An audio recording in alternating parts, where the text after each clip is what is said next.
反応が早い。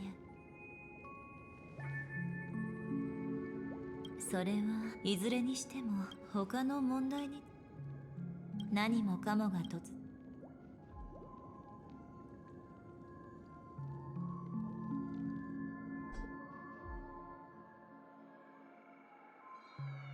あ、こっちに来て。短い道のりだけどはぐれないようにね。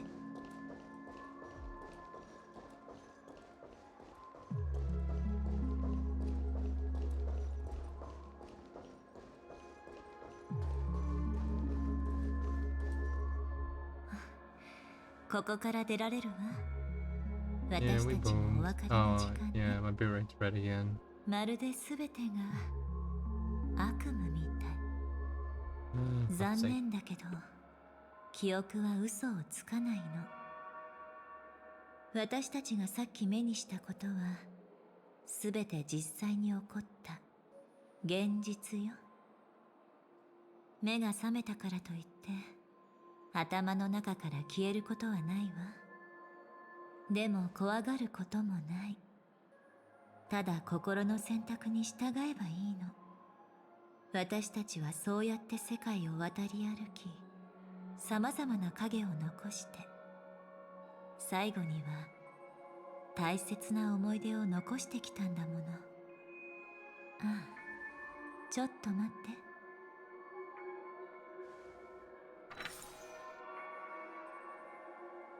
はい。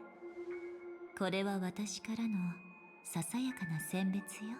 Yeah, I know why it's い connected. つかあなたが記憶域の深海 Phone に call. 飲まれ、 Mother was on the phone. I was 運 like, 悪く ooh, メモ it's キーパー fine. の助けも得られなかったとしたら、それが私の代わりに道を示してくれるわ。私も義理や人情は大切にしているの。あなたに隠し事をしていたお詫びだと思ってちょうだい。まだあの巡回レンジャーに関することで片付けないといけないことがあるの。だから次に会うとき、あなたがどんな面白い記憶を持ってくるのか楽しみにしているわ。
ファミリーの代表、姫子たちは大丈夫かな。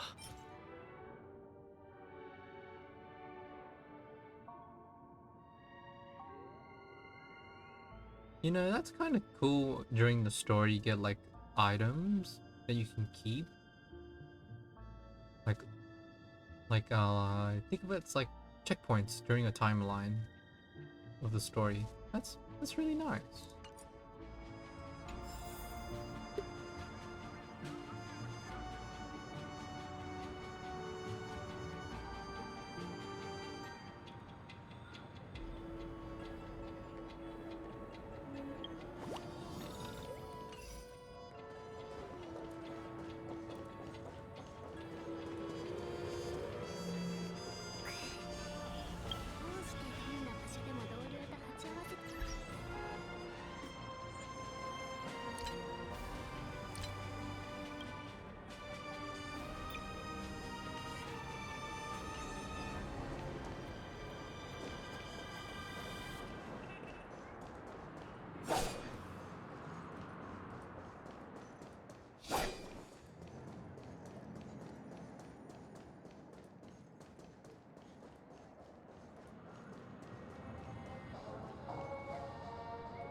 So much has happened.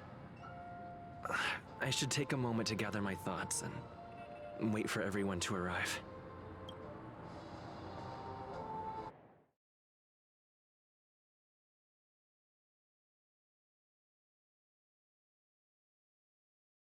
Japanese dialogue, it's good, but the problem is they speak so slow.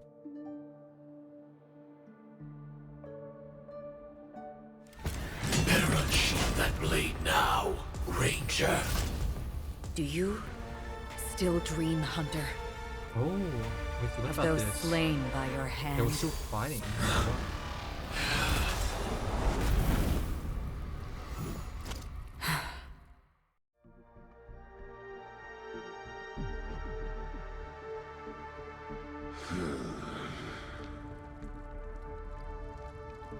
It appears the outcome has already been determined.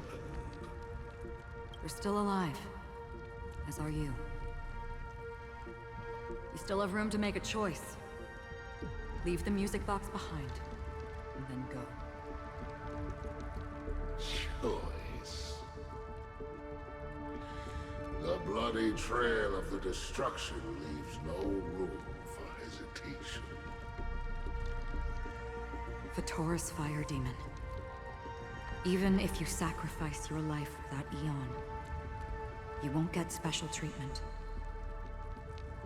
Ranger, you tread the narrow path of the hunt. You could never understand.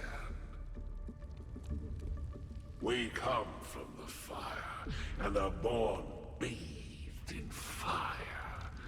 We spread, burn, and destroy, until all the kindling has burned out and we leave only ashes on the ground.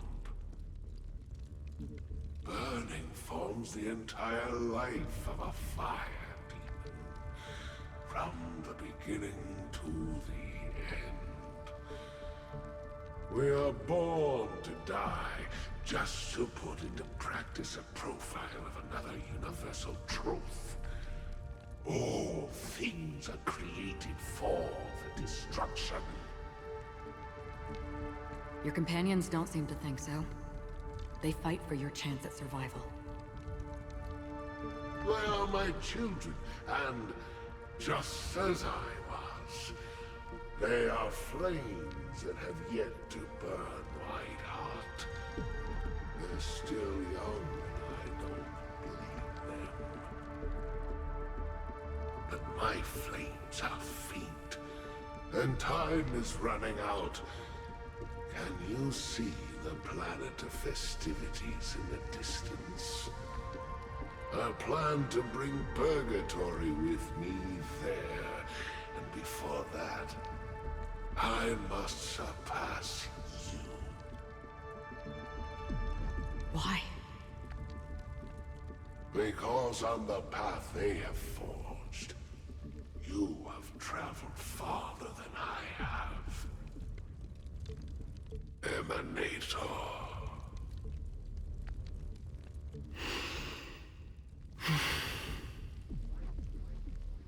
You cannot hide your true identity.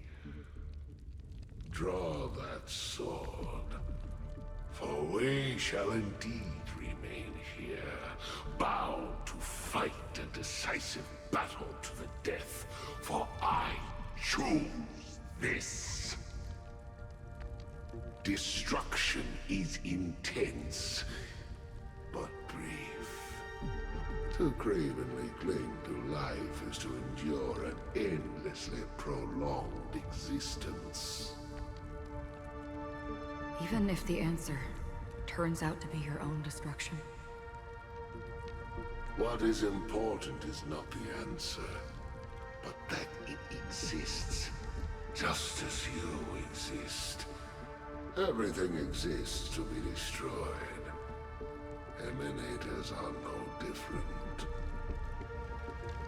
Just as even sweet dreams may be born of the void, the so-called impossible is merely something that has yet to happen. All right. I accept. You shall witness the most brilliant and intense fire in existence. May this flame illuminate the farthest reaches of your bottomless dream. A bottomless dream. Yes, that's right. But you've made one small mistake. This blade remains in its scabbard not out of pity or scorn. It's a personal secret that I don't want to disclose, but perhaps out of reciprocity. I'll reveal the truth to you.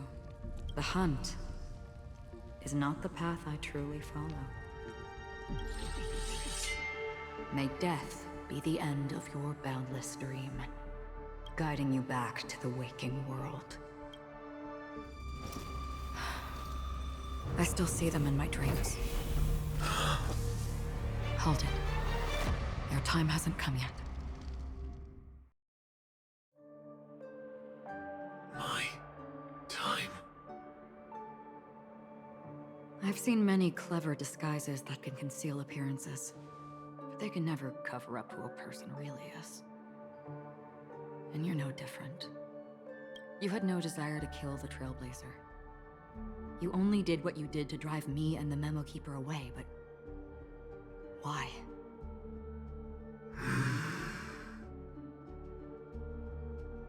Did Destiny's slave make you do it? You know, Elio. I thought this is just the kind of thing that'd get written into your script. My script has always been brief. Other than that, anything beyond that is unnecessary. He knows my nature. There is but a single destiny from which no one can escape. And until then, I hold the privilege of choice. However, you appear to be ignorant of this. So it's time for me to inquire. Who exactly are you? Not your enemy, perhaps. That's not what I asked. I don't deserve your curiosity. Loners wandering the cosmos always have their secrets. Take me.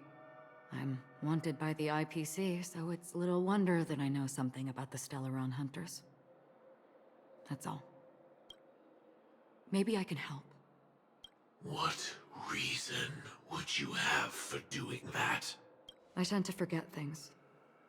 Which is why, rather than memories, I'm accustomed to using my emotions to capture what I normally wouldn't otherwise. I know who is inside that cold armor. How about it? Ready to take off that armor and sit down for a talk? It's not yet time. I don't need help, but I can give you a suggestion that would make things better for you and me. If your goal is the Watchmaker's legacy, then go look into the family. Not only are they covering up the existence of death, but they're burying the past and the truth about what happens inside the dreamscape. Already on it. And the Astral Express is no enemy of yours. I know that. I just never expected to hear you say it. What's next then? The Trailblazer's been taken by Black Swan. Will you go look for him? No need for that. No harm in mentioning that Elio's only given me one instruction. Get all of the Astral Express to track down the Grand Legacy. I tried settling this in an easier and more direct way, but as you can see, here I am, confronting you. I failed. Can't ever go against the script. The so-called impossible is merely something that is yet to happen. That's it. Before we split, can I ask you one more thing? Is there anything else in your script about me? I'd like to know what kind of footnote I get to leave in that future foreseen by destiny. Unfortunately, not a thing came up. I knew it.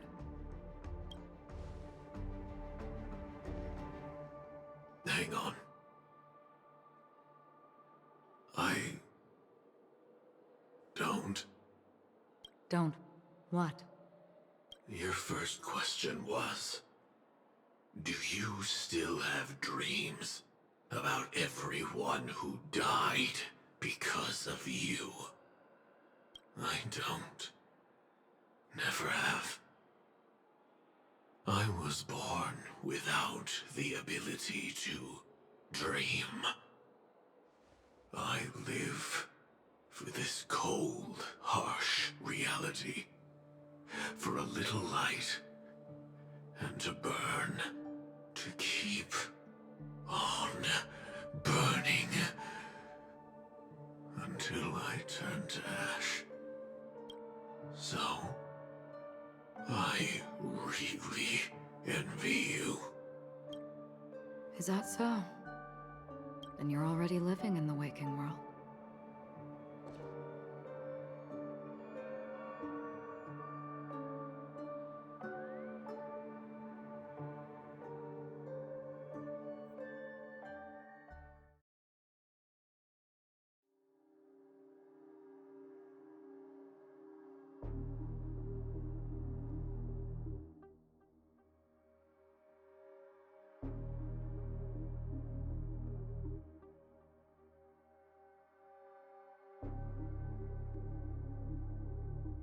He's gonna tell him about daydreaming. You don't need to be like asleep to dream, you know. We heard about Miss Firefly from Black Swan, but we never expected Miss Robin to... I'm sorry that I couldn't be with you then. Reality cruises on in serenity, while undercurrents bubble up from the dreamscape. Just like that memo keeper said. Stay strong, everyone. We can still do what we can for them. Starting with finding the murderer. Let's recap everything then. The Trailblazer just reminded me of something. March, do you remember what that family rep who negotiated with us said? Indeed, we trust that the Nameless has nothing to do with this. And we also beg each of you to help assist the family in verifying the identity of the deceased. That's how it was put, in reference to Miss Firefly. Looking back, he seemed a little evasive at the time. And he also failed to mention anything about the earlier murder, too. The family's planning on covering up all news about Miss Robin's death. If news gets out, Penacony's going to turn into a bloodbath. But the murder that followed closely after was obviously beyond their anticipation. The family had to try and turn things to their advantage by bringing in reinforcements from outside. The Charmony Festival is nearly here.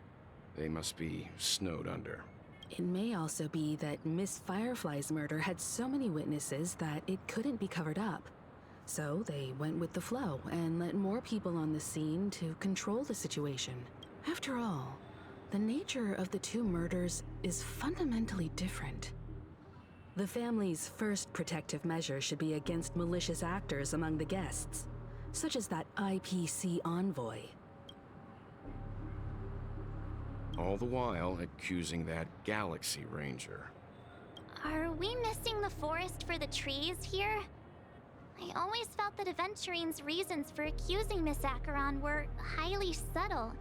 At this point, I'm afraid the only ones we can trust are ourselves. Look, let's try to gather intel first and then list all the possible outcomes we can. Then we go through them, eliminating contradictions one by one. The fewer facts remaining, the closer we are to the truth. I've still got this sense of foreboding. It's like we're stuck in a whirlpool, spinning around that legacy even after everything that's happened.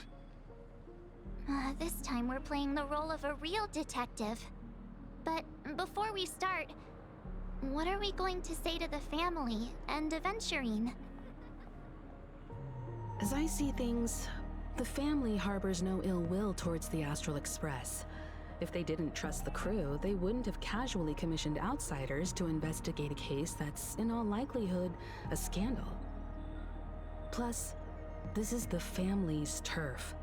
Teaming up with them should make things easier for us in the future. As for that Aventurine, well, I'd like to hear your thoughts. He's complex. He deliberately slow-played his hand during negotiations while running circles around us all the while. He appealed convincingly to both reason and emotion. It wasn't forced, but the intent was obvious. Still, it's good to have contacts among all this uncertainty. Aventurine showed his skills, and as far as our interests are aligned, he can become a reliable ally. We also need to keep a certain distance from the family. Never let them get too close. Teaming up with the IPC helps balance that out. If either side makes a move, we have the option to pull out. So you suggest accepting Aventurine's proposal to team up? Yes. It's risky, but we can only wait until both sides have played their cards before making any further judgments. I get why, but there's a whole lot of bad guys and girls around here, and I'm worried about getting stabbed in the back. He's been bullied a few times now, and I can't stand it anymore. You're like a broken record. Forget about it. Just let me keep an eye on him. If that doesn't work, we can just turn the tables and use him instead. Then, could you please reply to Aventurine? Everyone, take this time to put together your thoughts.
Looks like Aventurine is happy with this outcome. Let's tell everyone about it.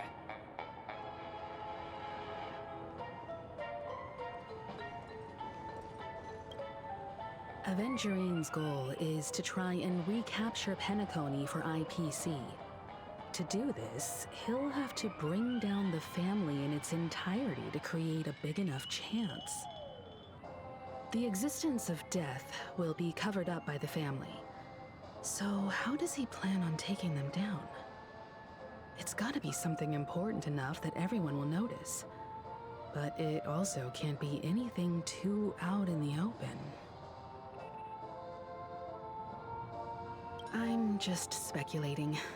In any case, we have to be careful when handling Aventurine. He's skilled at reading people and discerning the right moment to strike. Also, he's clearly a born gambler if he's willing to go all in to win.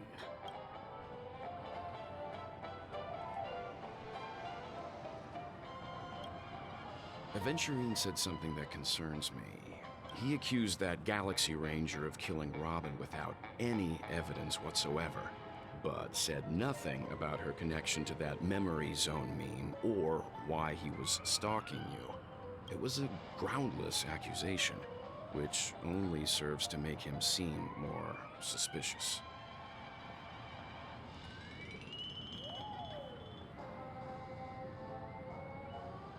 Maybe Aventurine's goal was never to gain our trust. Maybe he wanted to foster a feeling of enmity towards Acheron and make the situation more volatile. Two birds, one stone.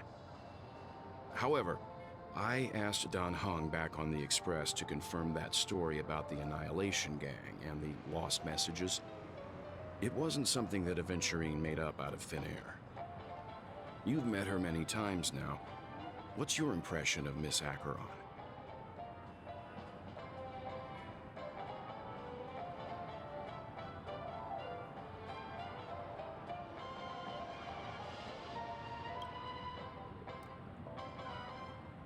That fits the stereotype of a Galaxy Ranger to a T. They're eccentric, unpredictable, and fond of being alone. No wonder she's a suspect.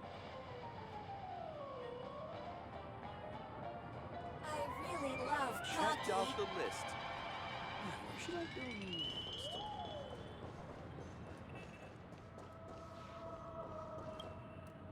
I hope it's not too soon to bring it up, but I feel like Miss Robin isn't actually dead, but that she's still alive and well. Somewhere. That everything's just some horrible prank. Because aren't we supposed to be inside a dream? How could someone die in a beautiful dreamscape like this? Shouldn't only good things happen here? Whenever I see the Grand Theater, I just can't stop all these thoughts from flooding my head.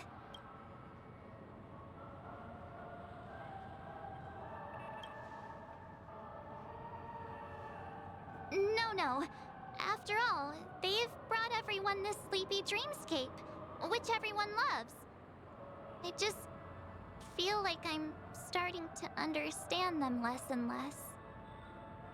Everyone's still having a great time out there on the streets. Nobody knows what's happened. It's all so unreal.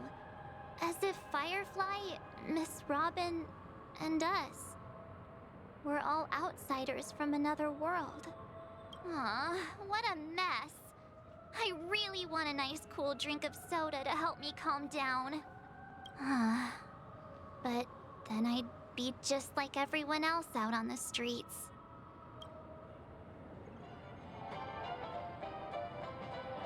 Looks like Aventurine doesn't need anything else. Let's turn our attention to the family's assignment for now. Himiko, what do you think? Among our current clues, the two murders that he witnessed are the most directly connected.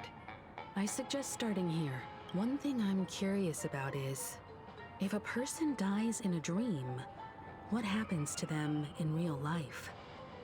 Seeing as we're at the family's behest, why not pop back out to reality and verify Miss Firefly's situation back at the hotel? Perhaps we could also make a few inquiries about her while out there. How about we split off into two groups? There are still some things worth focusing on inside the dreamscape. I'll investigate those, and we can link up again later. Worth focusing on? Oh. No problem. I'll leave it to you then. Huh? Aw, I thought I'd finally get to see Himiko and Mr. Yang go out on a mission together. Oh well. Take care then, Mr. Yang. I will. Keep in touch.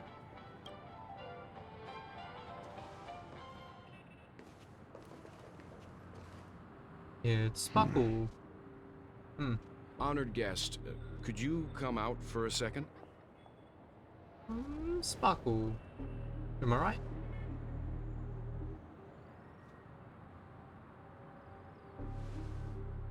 I'd be embarrassed too, getting stared at like that. Oh, never mind. Forgive me. My name is Welt Yang. I'm one of the crew members on the Astral Express. I believe you've met my colleagues. Well, Is There something about my name?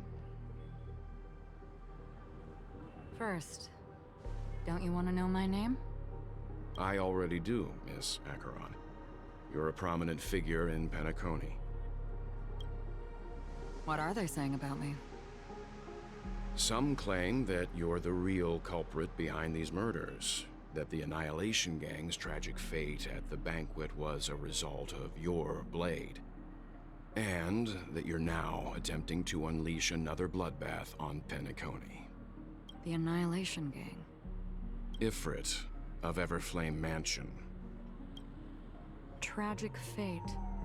That Duke turned his dying body to flames and sacrificed his life as a martyr. He was a determined and heroic pathstrider. Not even a villain should be disparaged like this. And what's more, there were plenty of suspects invited.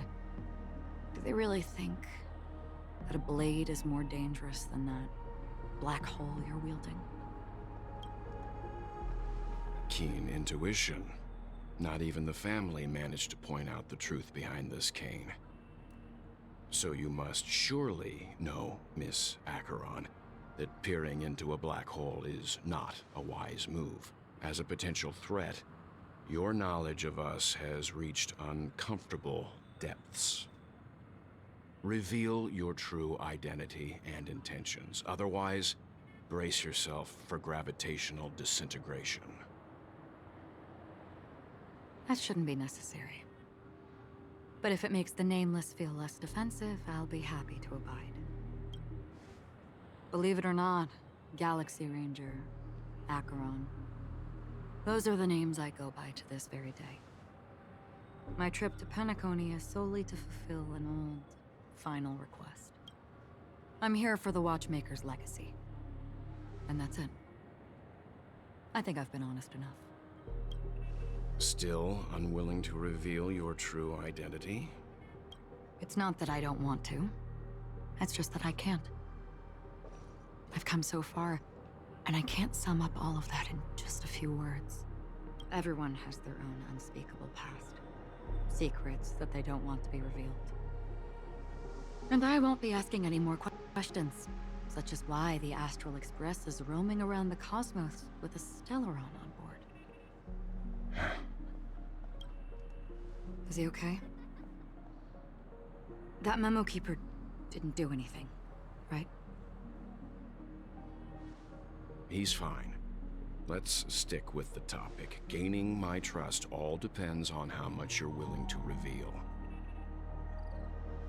I've run around many different Penacony dreamscapes just to try and find that legacy. And during this period, I came into contact with quite a few guests. In the process, I gradually came to realize the secret of Penacony may be closely related to the Trailblaze. That's why I've come to ask for your help. I don't have enough proof yet, but I'd like to speculate something. The source of all tragedy lies within the family.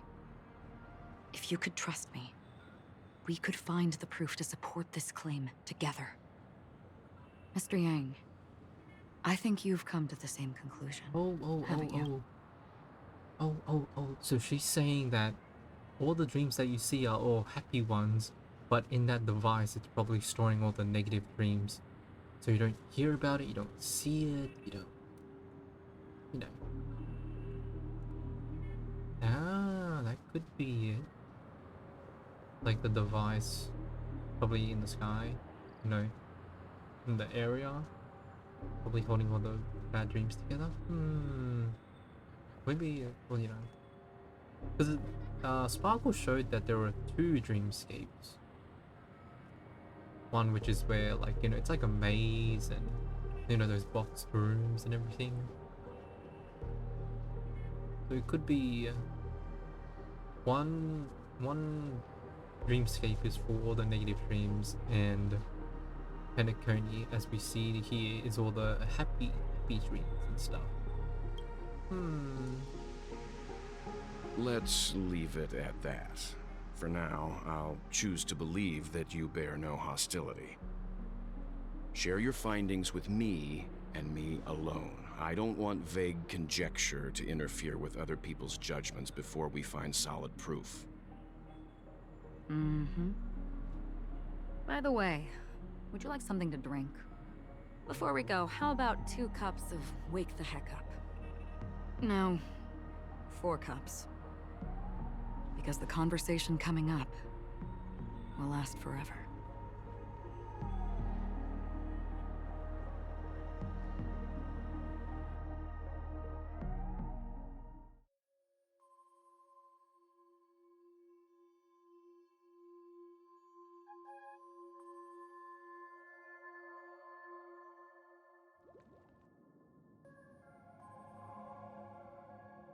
I've been watching her closely for a while now, and the first invitation was in the banquet hall of the hotel.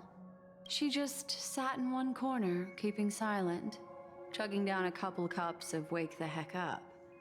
I told her it's a pungent, bitter beverage, not the taste of sweet dreams. Only for people allergic to Soul Glad. And she said, Really? But I don't taste any difference at all between them.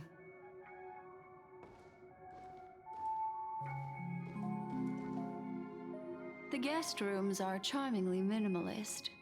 An aesthetic you share, Miss Acheron. It's a cinch. This music box. The invitation received by the Annihilation Gang. There are latent memories that linger on it yet. You see, memories of you are not yours alone. They travel in other people, other things. I know much, and I can predict even more. With some help, the dead can be made to speak. The Annihilation Gang, that band of desperados who all disappeared after meeting you. What exactly happened to them? Well, let me reveal all.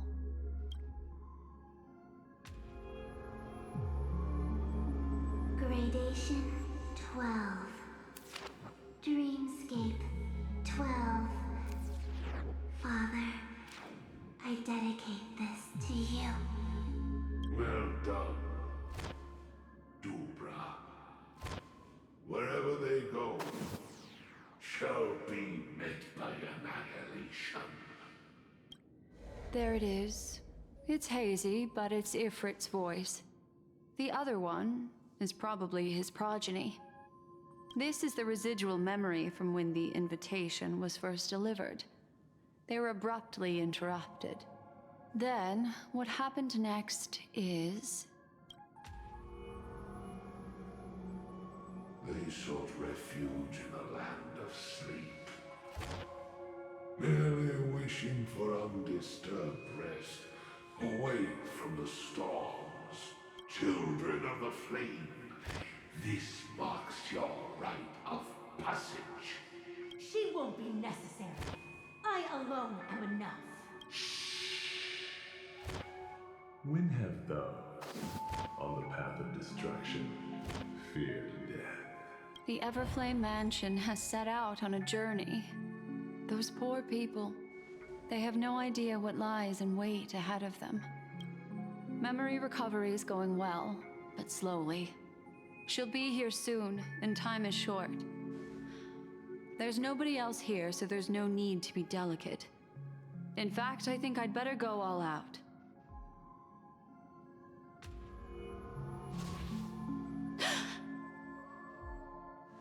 What happened? The memory after that is blank. How is that possible? This music box fell into Acheron's hands, and she brought it to Penacony. That's a fact, and that's how it should have gone. But along the way...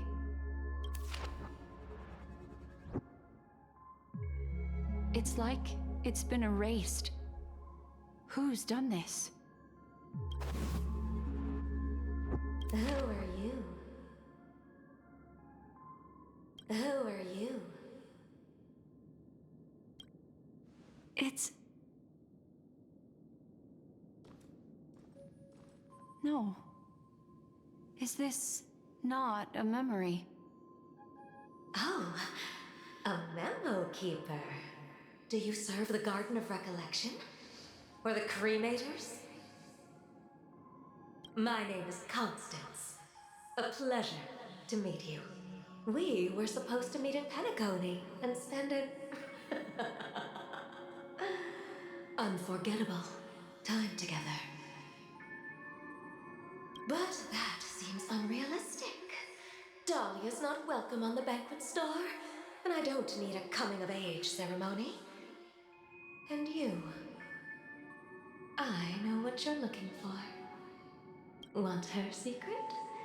I can give it to you, and then you can enjoy the banquet for me. I wish you unforgettable memories.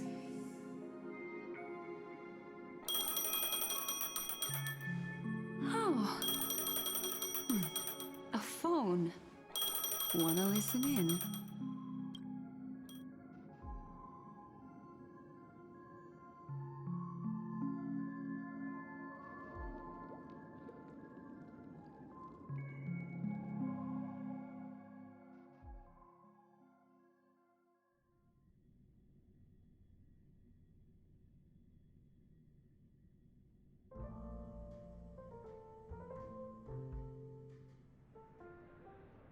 A few days ago, the IPC made an announcement.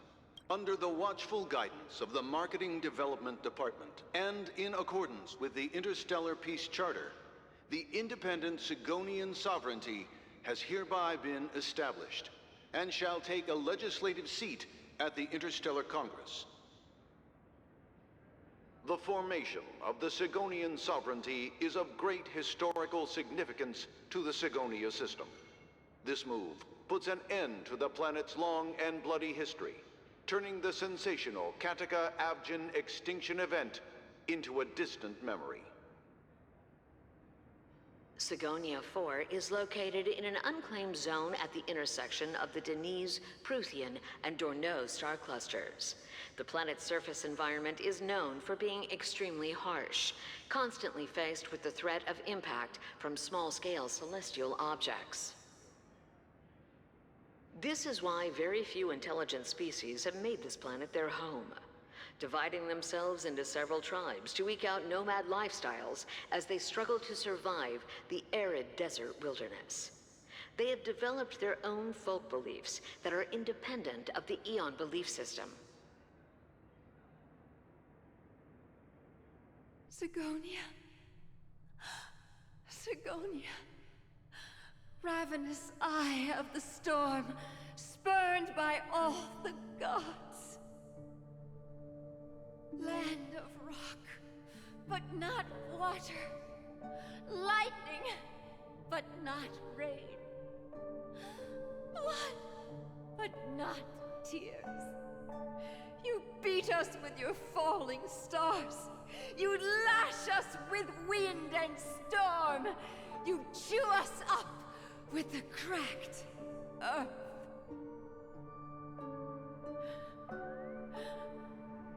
You promised us a land of honey, yet yoked us beneath a sword of bitterness.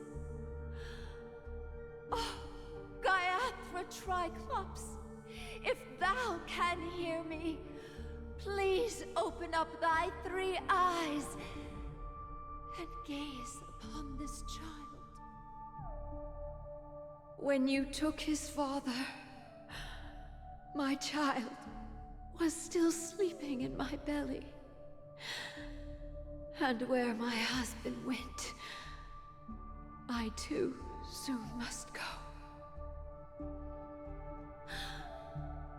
I don't ask for a peaceful death. Just for you to tell me, does the baby swaddled sweetly asleep? Does he dream of his mother's heartbeat and the sound of falling rain? Please tell me whether this life is all just a fleeting dream. Otherwise, why would this child be born to face impending death? Mommy! Mommy! Mommy, the rain. It's raining. Raining?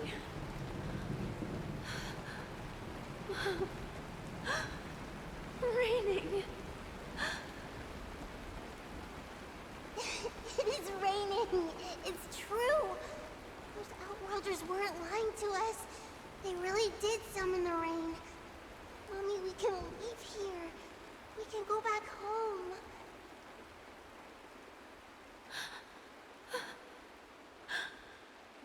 Back home. Gaiathra Triclops. You came.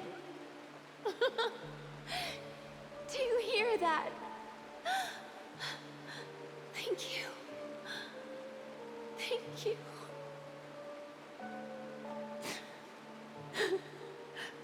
Darling, listen.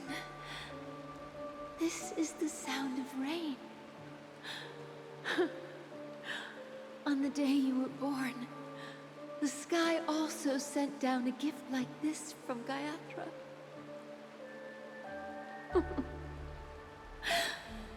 Such a lucky child. Such a blessed child. Just like your name. A gift from them to Avjen. My boy.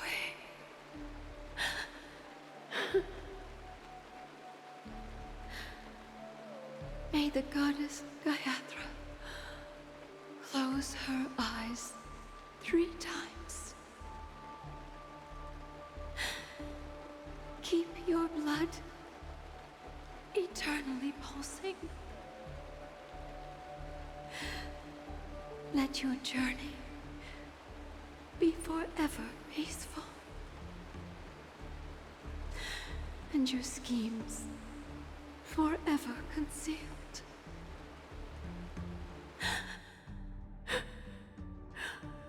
Welcome to this sad world, Kakavasha.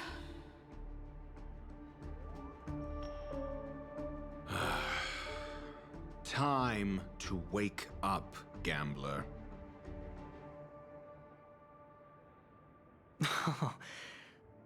Oh, heavens. I must have drunk too much Soul Glad. Didn't expect you to be back so soon. How is it?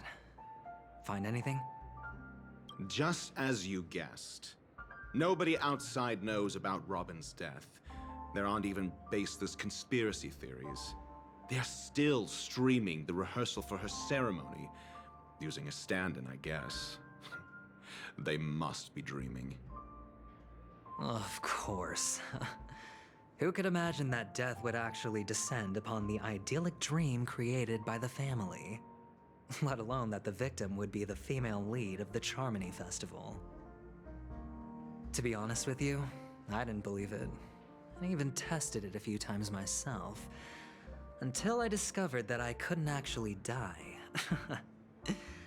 Whenever there's any danger, I'm forced awake by the dream pool, and it's all as if everything were just a nightmare. That's why I'm convinced that there are a few big secrets lurking behind the scenes.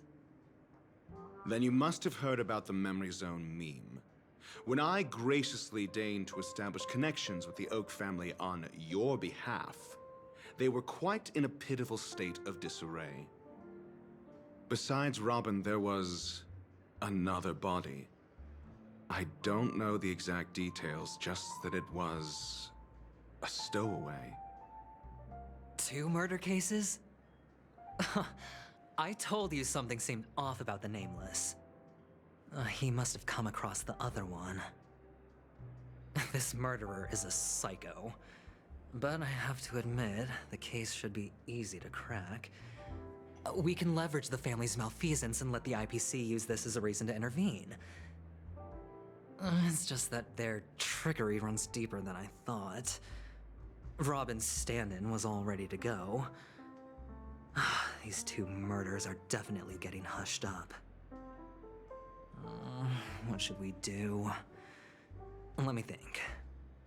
It's too rare an opportunity to miss out on, so I gotta be careful. Incredible gambler. Have you already exhausted your limited repertoire of tricks so soon? There are plenty of chips, but it'd be best to choose carefully.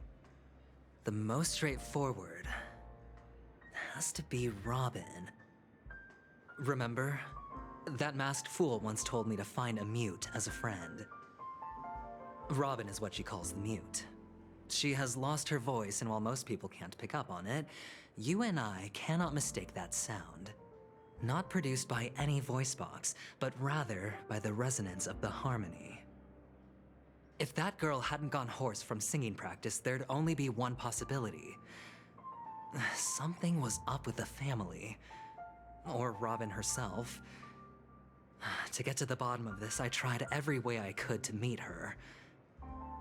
But she died.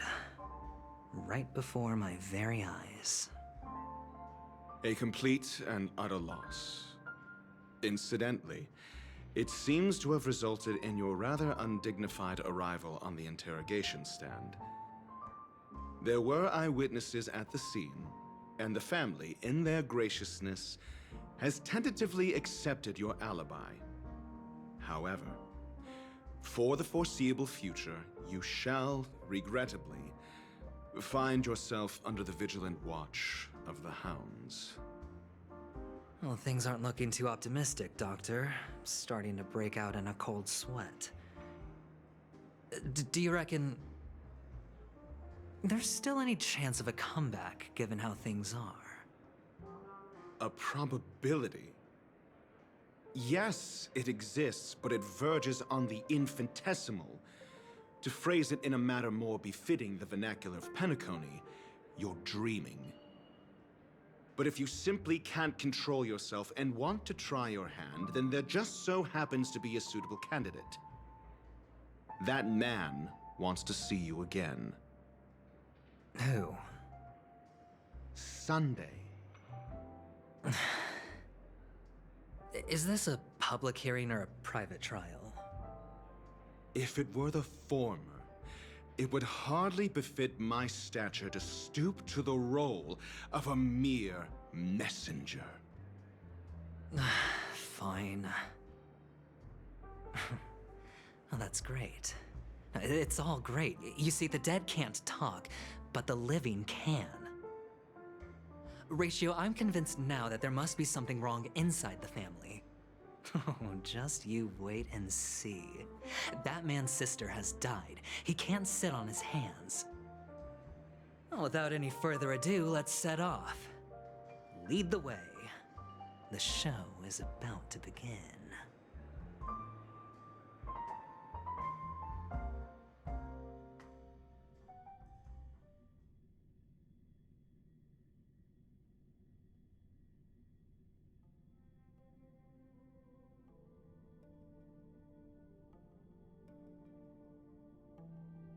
We're here. The Dewlight Pavilion is the Oak family's fortress and a place where heads of the families meet to discuss great plans for Penacony. Fortress? I like this metaphor. I dealt with the warlords of the Amanica star system not long ago, and their synchronized orbital manor wasn't this heavily guarded. This mansion nominally belongs to Sunday, and is very befitting of its owner. Without his express invitation, the likes of ordinary guests would never grace these grounds in their lifetimes. Look around while you still have this moment of freedom. Hey, Doc, whose side are you on anyway? Who's to say I won't sell you out? We'll see. When we meet the authoritarian master of the Oak family, I'll pry an answer out of him. Follow me and I'll bring you to his parlor. Hold your tongue and let me deal with the members of the family.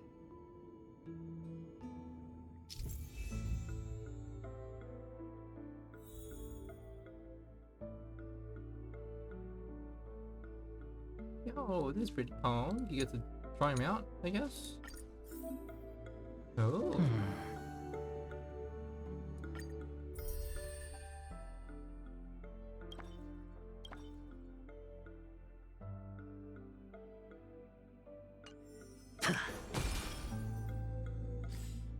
Coggies? You can not view detailed info. Maddie.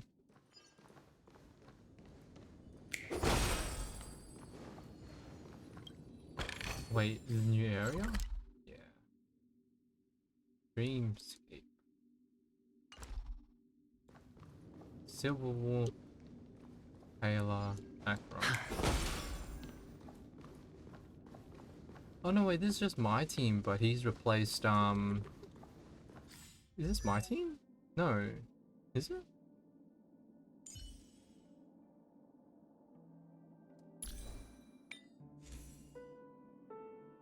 I didn't even realize Paler was missing shoes. Oops.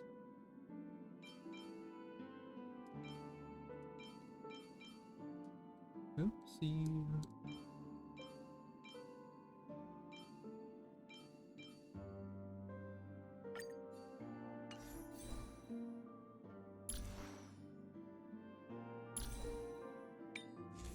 Maybe others? No.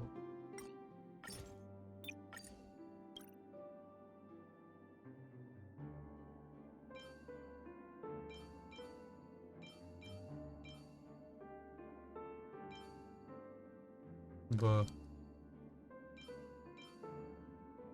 oh, I didn't realize she was missing shoes. Oh, this one. Okay. And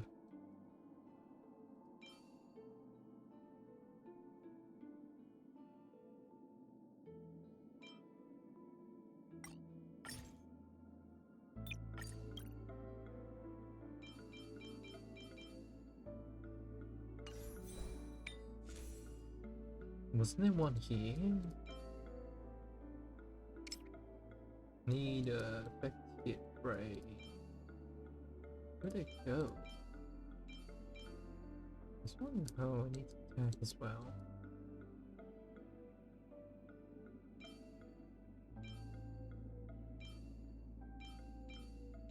And this one. Hello, Sparkle. How you doing?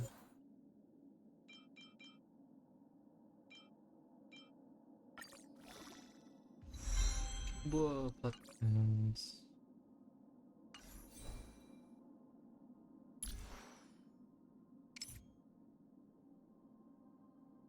Into 70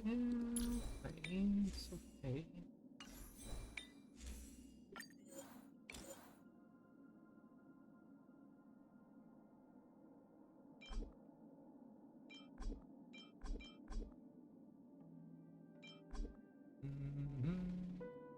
That's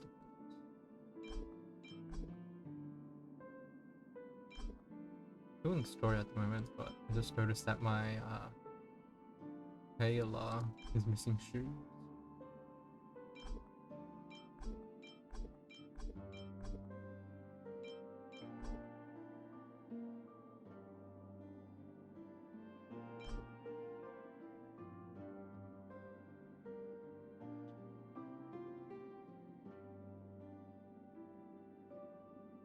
Could be a bad route some way.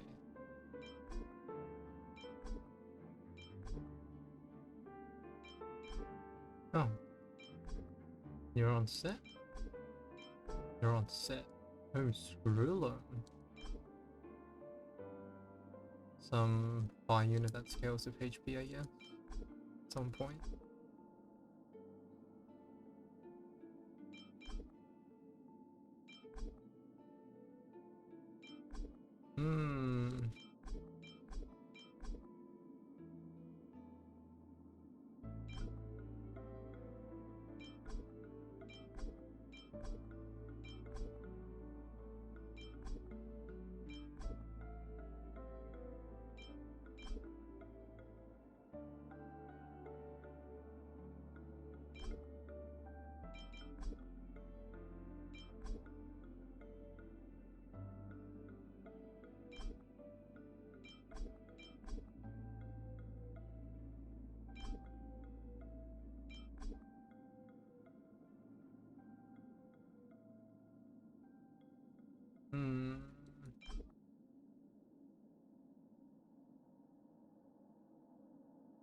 guess this piece. Yeah, I could beat this piece, I guess. Pog. Pog, pog, pog.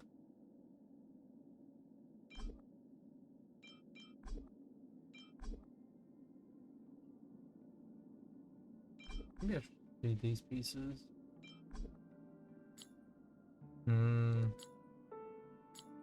Keep that. Keep this.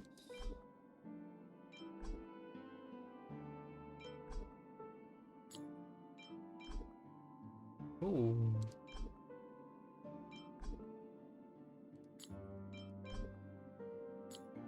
I think I'm coping too much with these.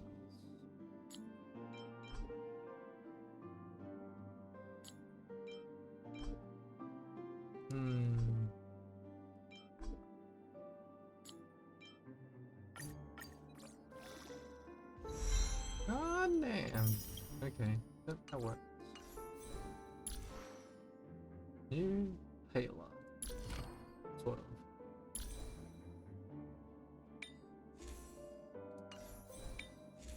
And I could throw that speed piece onto way, I guess.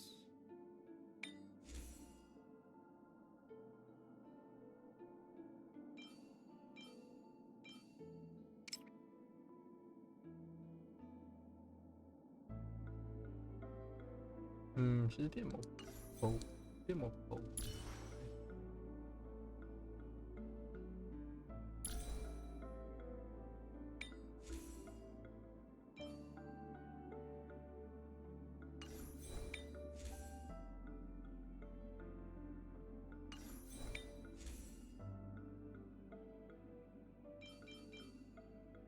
I'll look into it.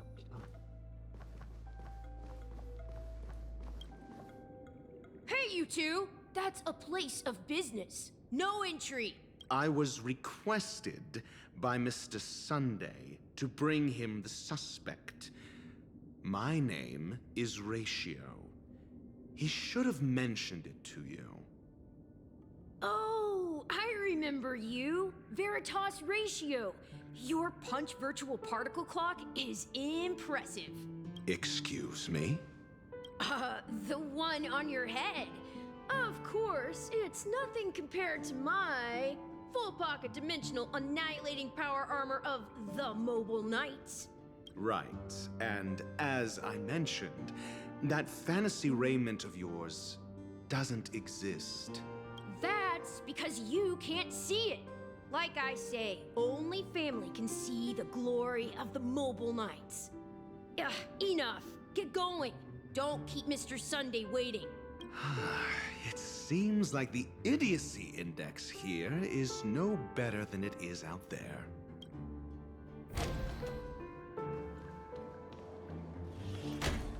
A dead end? The door is shut tight. Looks like we're on our own. I mean, there isn't a door. How did you get in before?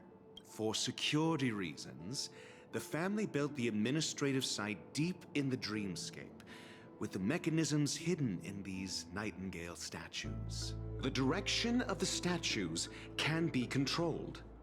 On the previous occasion, an attendant named Kona had gone to the side room to verify something before setting the statues in the correct positions. Well, maybe we should do the same. Let's go and take a look. Of course, we can also use brute force.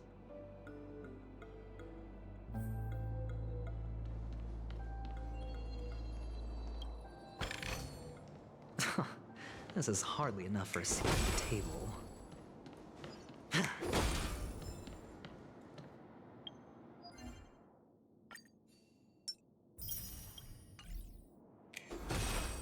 Feeling lucky.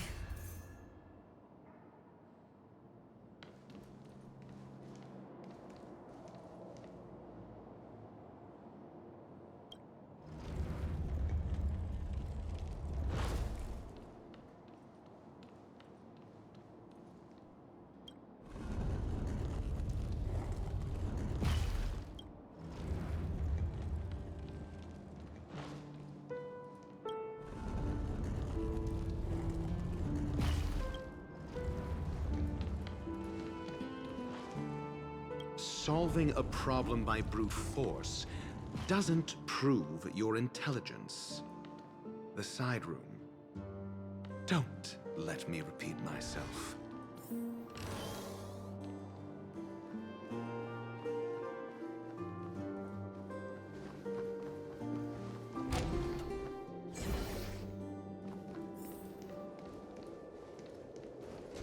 This one.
Maybe he's better off with follow-up attack units.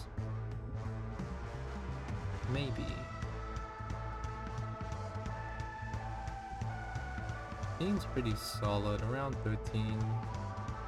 Oh, 1.3k attack, around 2.6 defense. And he's a bruiser, we can see he has like 70 crit rate, 147 crit damage, so like a 70 to 140 ratio. And his speed's pretty decent for a tank. It's like 118. A little slow, but it's tank after all, and a bruiser. But this pretty much just the crit rate and crit damage. This pretty much tells me that yeah, he's a fighter, someone that's bulky and that he needs damage as well. But this defense is pretty much a giveaway. Okay, so he wants defense, crit rate, crit damage, and some speed. Efras, at least 50% Efras, I guess, because the shield gives Efras. So yeah, okay. Thank you. Still waters of oblivion. Ready for another? Time for fun. I weep for the departed. It too shall fall.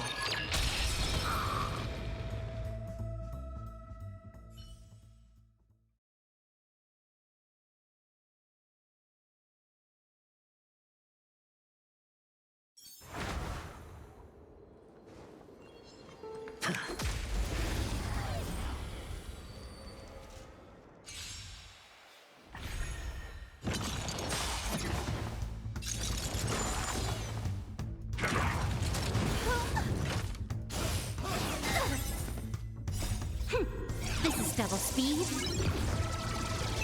Destined for oblivion. I weep for the departed.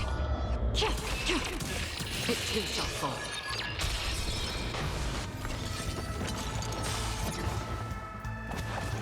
Again, on still waters of oblivion. Net markers activated. Time for a good old counterattack.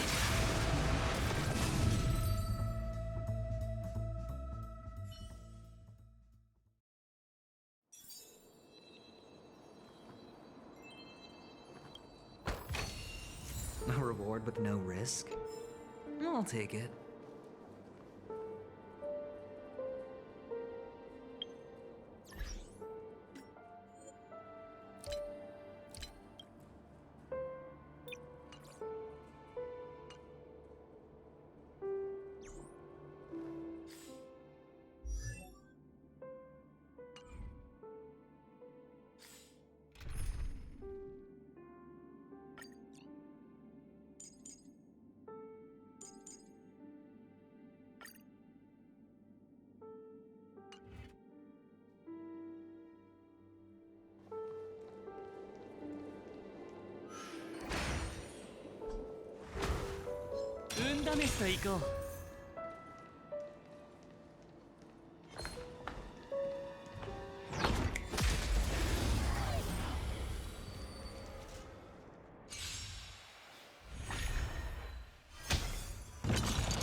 I want to see those points fall out. It's probably not gonna be fun. Just- 皆そこで深淵を迎えよ涙雨ヒュッフッ降りては降る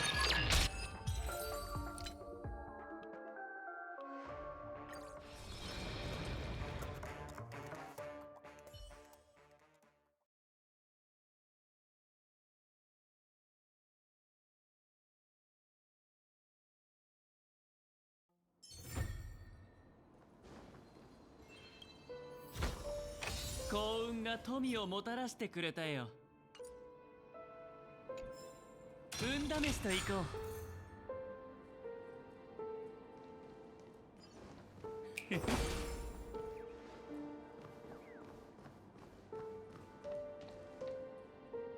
There's more birds now. Ah man. There's more birds.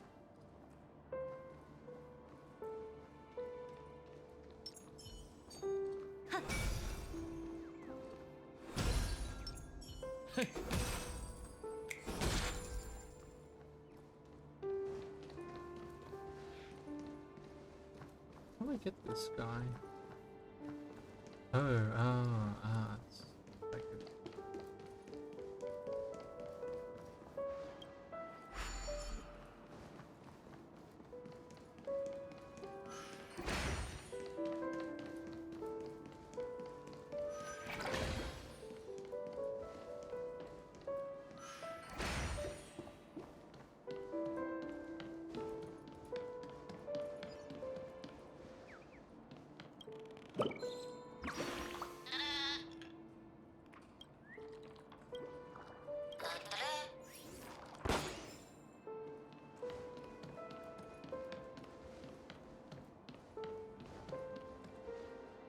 it.6羽のつぐみは別々の方向を向いている。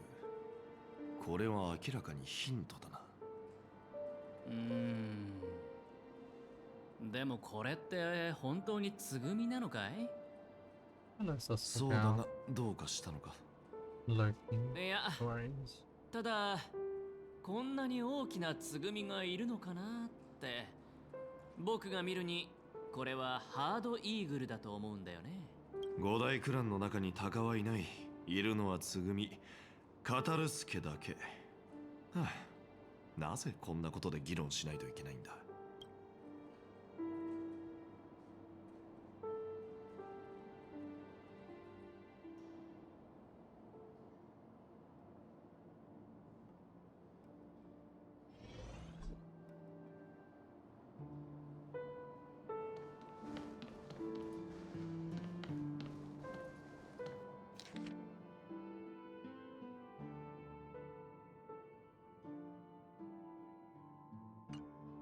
Oh, it's the other way around. It's the other way around. It's from where the door is.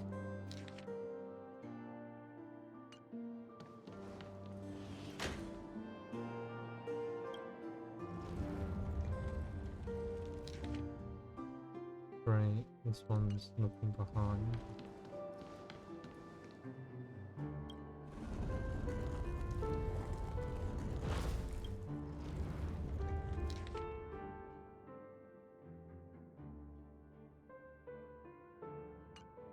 Looking forward, and then one's looking against the wall.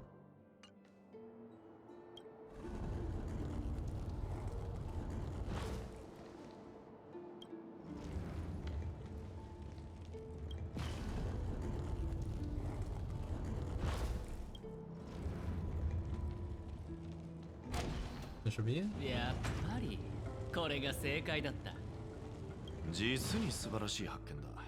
君には天才クラブに入るチャンスを譲ってやろう。本気で言ってる？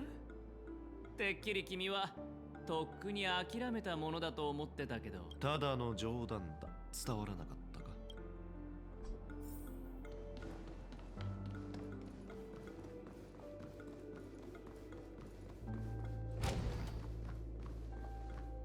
中はすごく豪華だね。忠告しておこう。ここは無教だ。この屋敷のインテリアがどんなに豪華でもピノコニーには微塵も影響を与えない。つまらないところでファミリーのあらを探そうとするのはやめた方がいい。ああ、君の言う通り。ファミリーを破綻させられるのは死だけだ。きっとサンデーもそう思ってるんじゃないかな。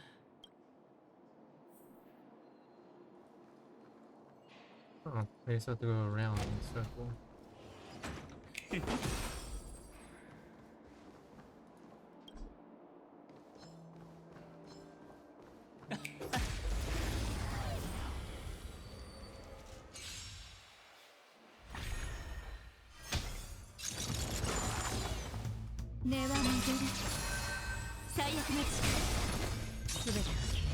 Don't bother. Maybe I'm getting lazy. Maybe I'm getting lazy. I'll just snooze after I could help. For the ads.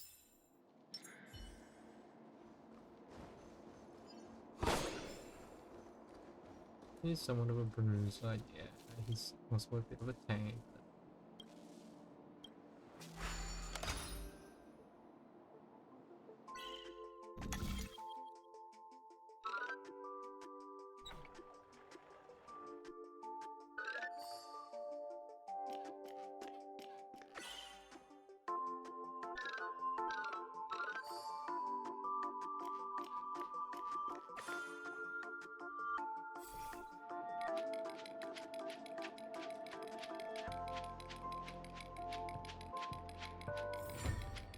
TikTok.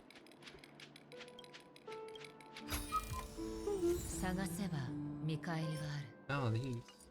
Been a while. It has been a while.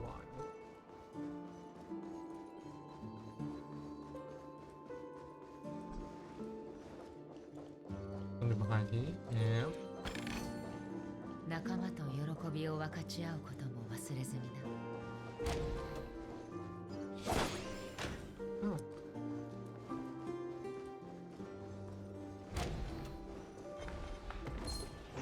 ほとばしる過去の伝線。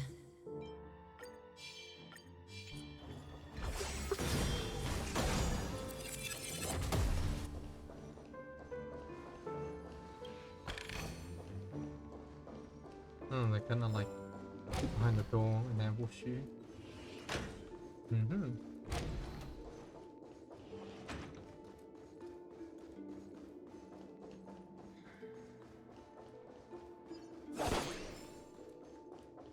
Oh, hello, bird.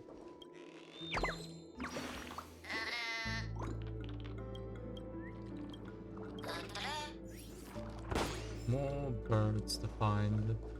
How fun. Found 2 so far.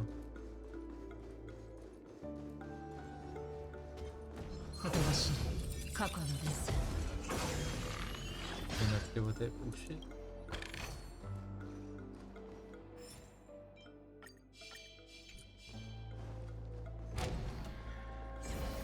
What's behind?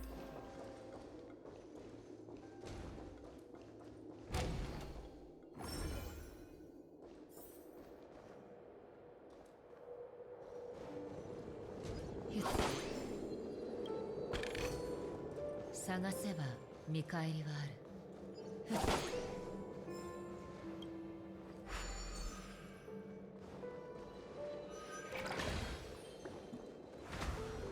ほとばしる過去の伝線。 Seems like there's a Hanyu thing. Someone here. There's those little lightning rods. Hit.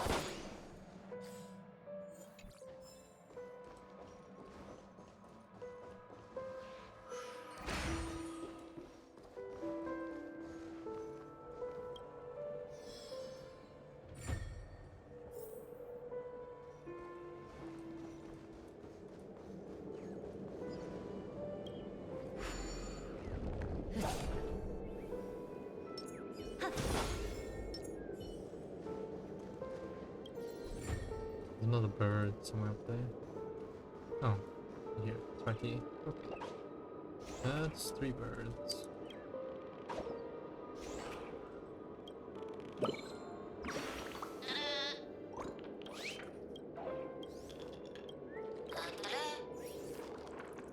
Three birds, probably like 4 chests. Not counting.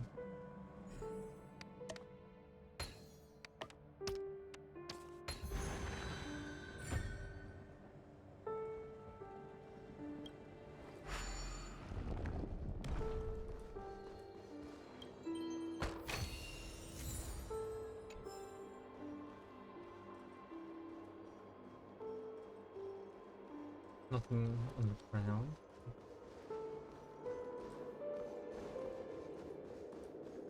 Okay, now this way I can get this and go over the other side.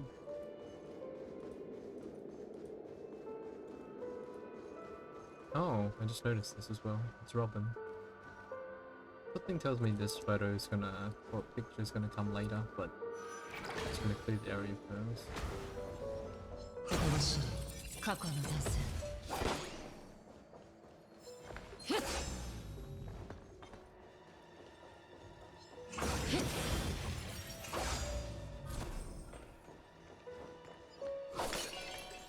ほとばしる過去の伝線。Lol, okay. XDD.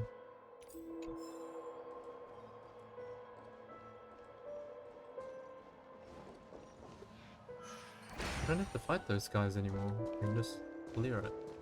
Oh, there it is. honey transformation.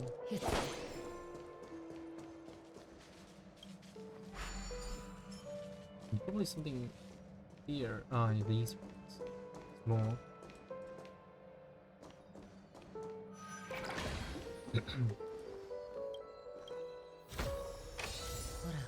Is it good? Nah, it's kind of ass. What's down here then? Something. Something. It's like a piece of the...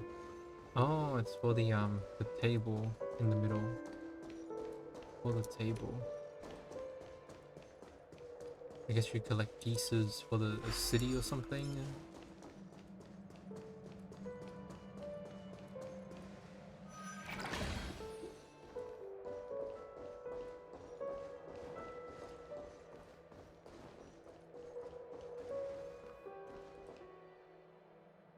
What's just there? Did I not pick up the loot?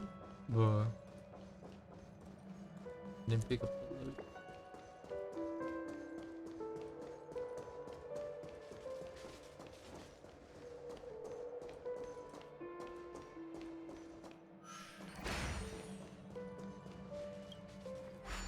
Oh no, Hanyu fixed that. Ah, okay. I feel like I'm gonna need these ramps. I'll just leave it active and then switch to Hanyu. Yeah, it's more for time.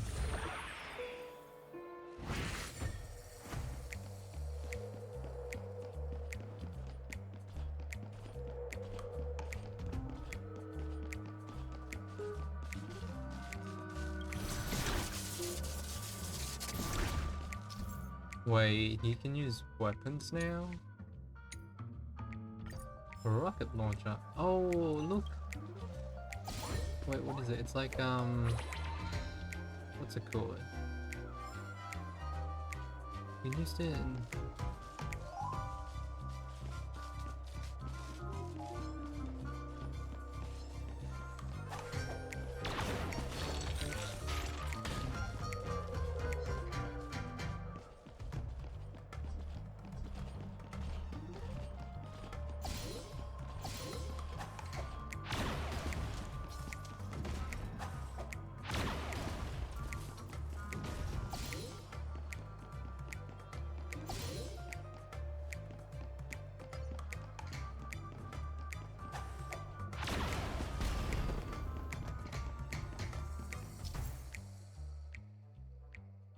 yeah, I already blew the thing up before you got me.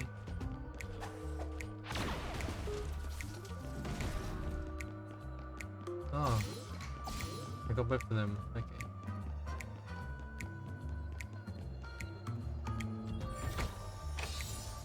Is it good?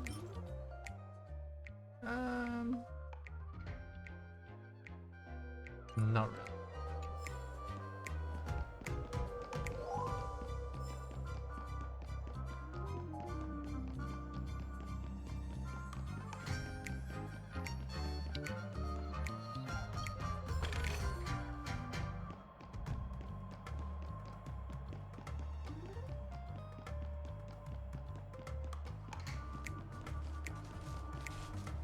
Oh, what's that? Oh, it's like in D2. There's a rocket launcher with the same exact design. Like a little shark head or something on it. What is it called?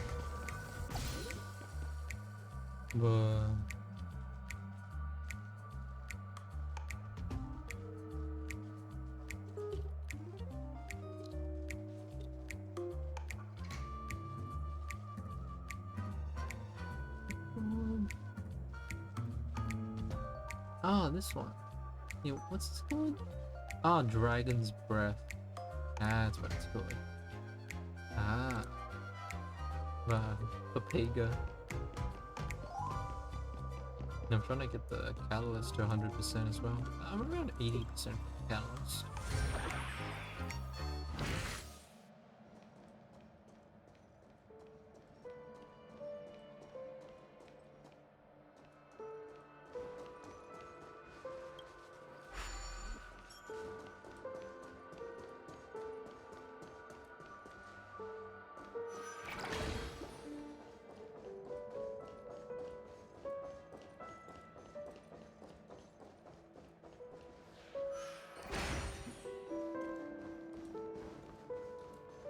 Oh right, that. We need. We need that. I couldn't pick it up.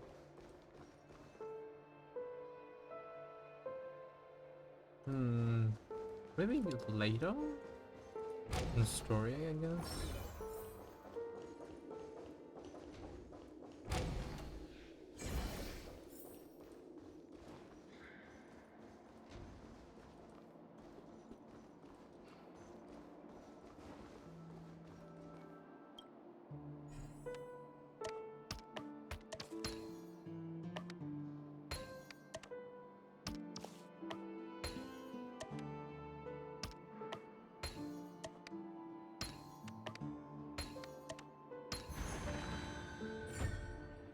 No, the chest.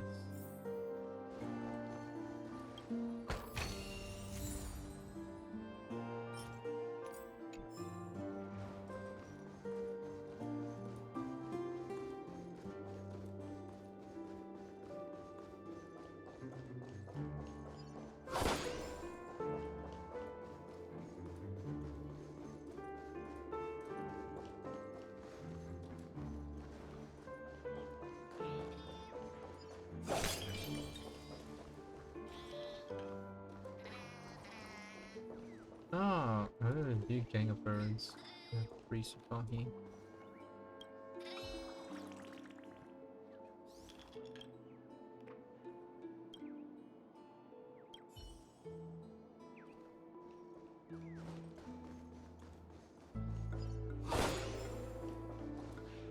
Mate. どうかしたのかい？まさか道を間違えたとか？間違えたわけではないが、この扉には鍵がかかっている。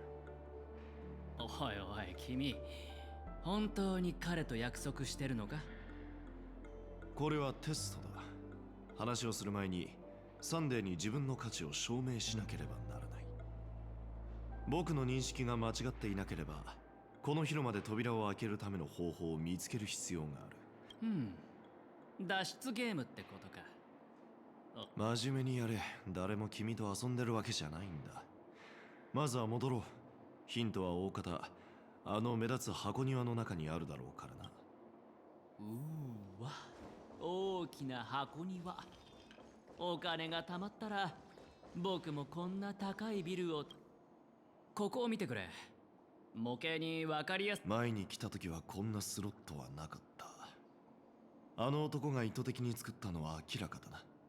君の天才的な頭脳ならここに何が置かれていたのかも覚えてるよね、教授？当然だ。周りをよく調べるんだ。僕が見ればすぐにわかる。はいはい。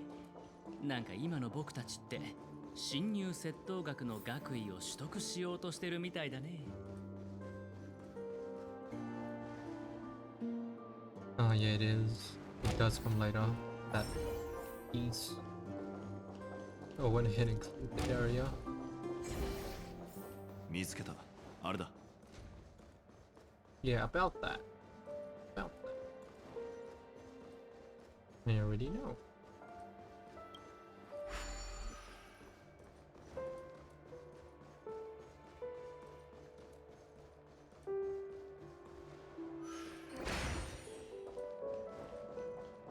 Maybe when Sunday's a playable character, you can actually look at the Robin picture and he says something. I don't know.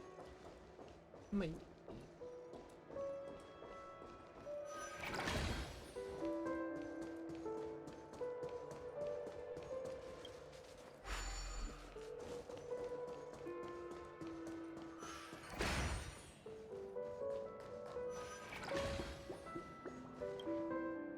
Now I プレート can に pick it up. はガリバーアーチって書いてある。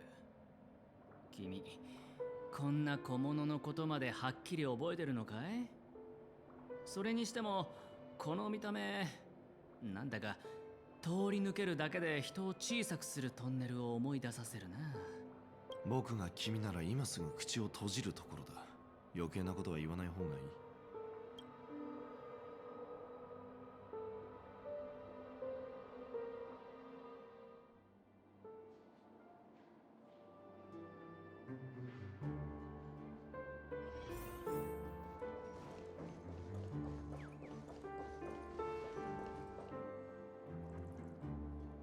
まるで積み木を積んでるみたいだね。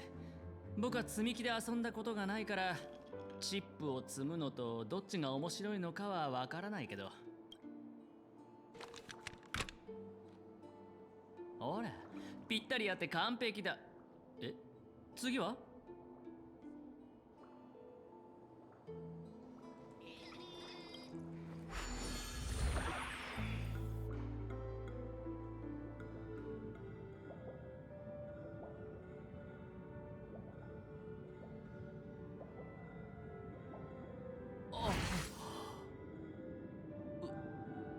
嘘だろ？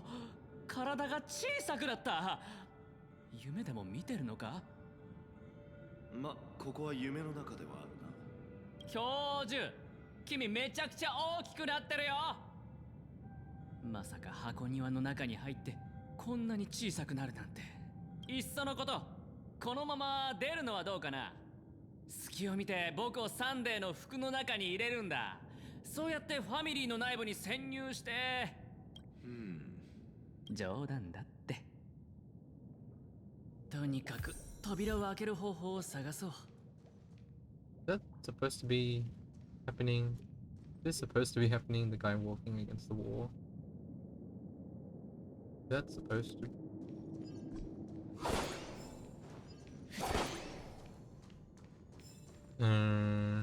Don't think so. Maybe it's bugged. I don't know.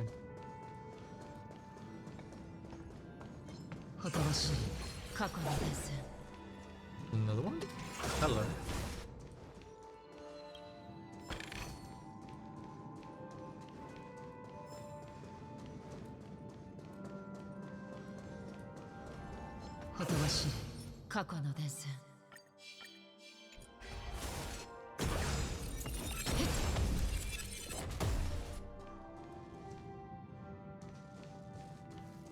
Maybe it's intentional.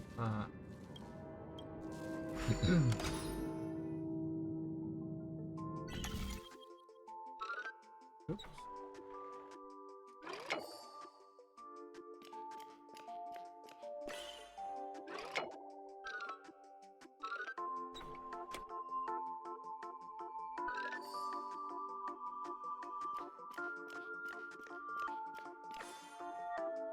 Nice. Okay.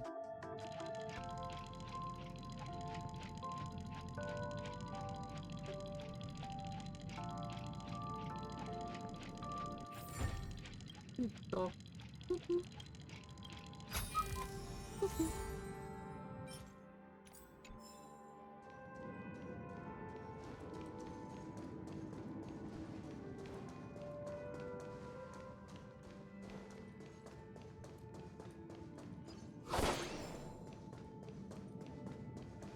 What the? They're just T-posing. Just T-posing. Because I guess it's like, you know, like little figurines, I guess.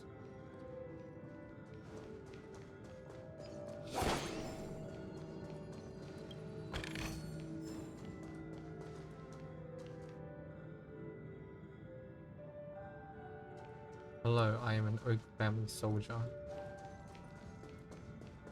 They say. Okay. Oh, I didn't see it. I just came here to see if there was gonna be money dispensed. But okay, I accidentally found the bird. Okay. That's 4 birds. I just really came to see if it would dispense money, but okay. Happy accidents. Oh, it is the casino area.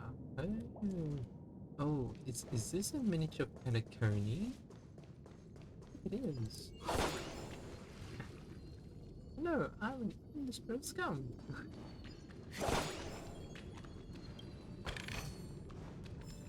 Uh-oh. こんにちは。黄金の時の基盤模型へようこそ。私はオーク兵。基盤模型のガイドを担当しています。なら案内してくれ。こんにちは。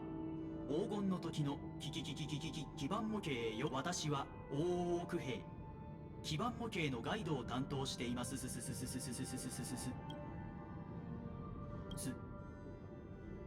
喜んでお手伝いしましょう。ガイドを生成して言います。しばらくお待ちください。最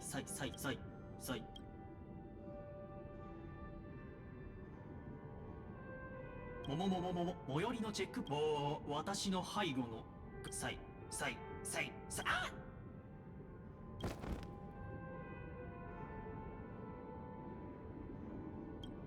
何がなんだか。ファミリーのおもちゃって当たり屋なのか？僕は何もしてないのに。教授、証人になってくれるよね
？Where's a bird?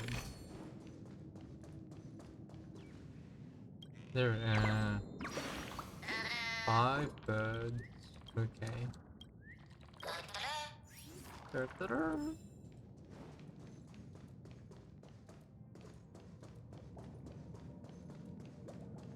What the? Hello, I am the world's loudest soldier.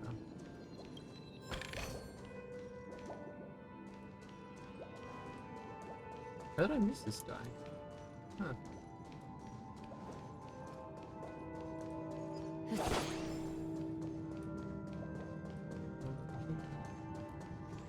Look for the capsule machine. ガチャの模型だ。地面に操作できる場所はないね。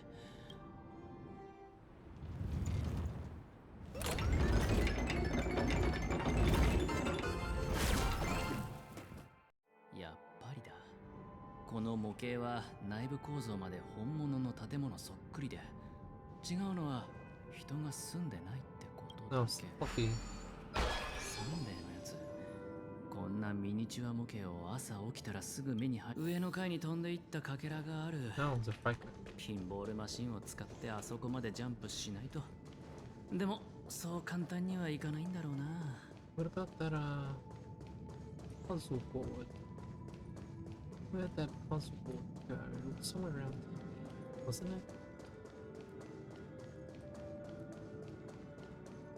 Where'd that puzzle board go to? Oh, there it is. There's 2. One here.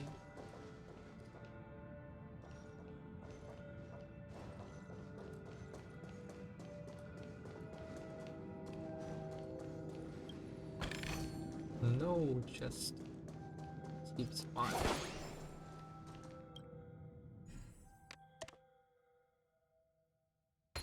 Oh, it's a chest.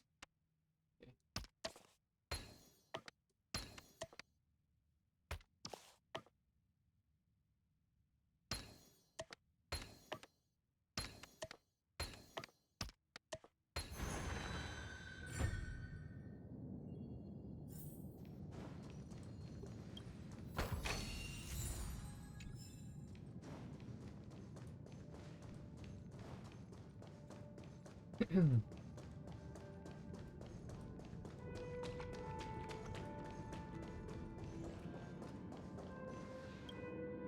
やっぱりここにあるのはピンボールマシンの台座だけで、中は空っぽだ。教授、また君の知恵を借りたい。大声で叫ばなくても聞こえてる。It's a sandbox. ピンボールマシンの模型は It's supposed to be like figurines. That's why they keep books. Ah. You know, like a little plastic toy soldier.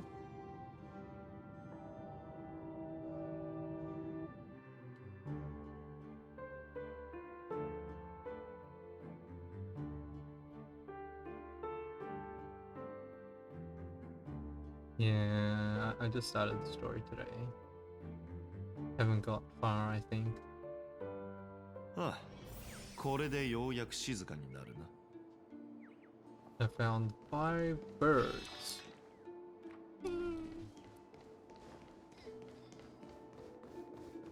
I went this way before. Stairs and looks like a dead end, but yeah. これだ。 I did miss some. 楽しい一人の時間というのはあっという間に過ぎ去ってしまう。Oh yeah, I missed the birds. Okay. That's 6 birds. Oh.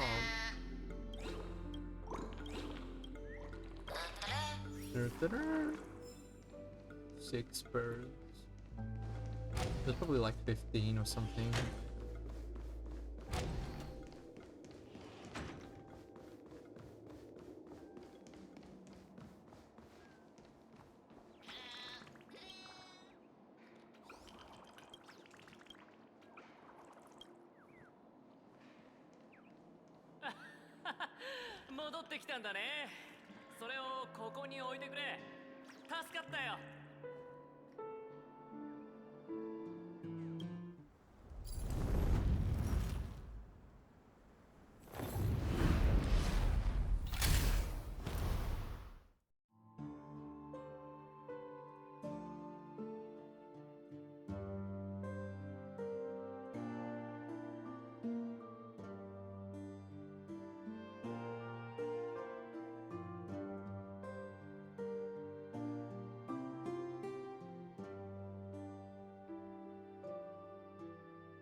Mm-hmm.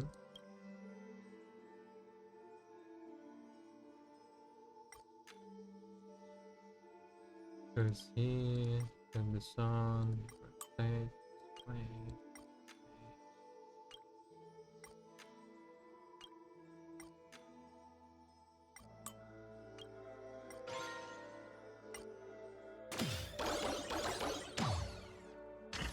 What was the extra stuff at the back? レイシオ、君も中に入って見てみた方がいい。本当に壮観だから。今なら僕をひとひねりにできるだろうね。これで全部集まった。楽勝楽勝。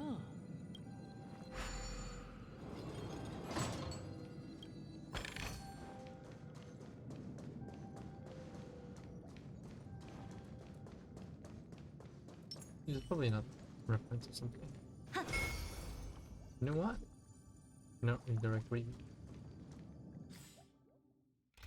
Probably one character that can break things far away. That's... where is Asta?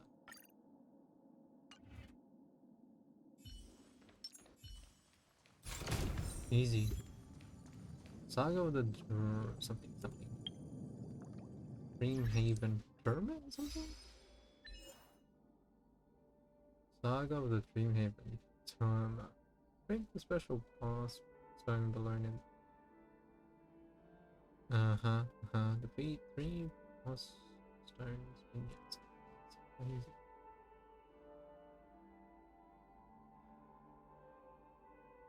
Oh, Home Alone. Defeat 3 of those boss minions with the one rocket. Got it.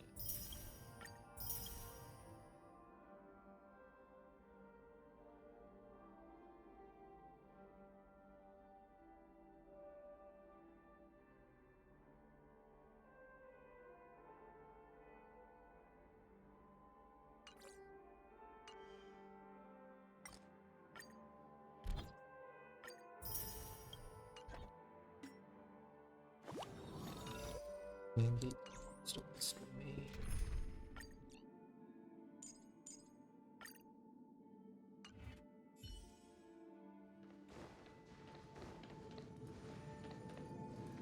試しと行こう。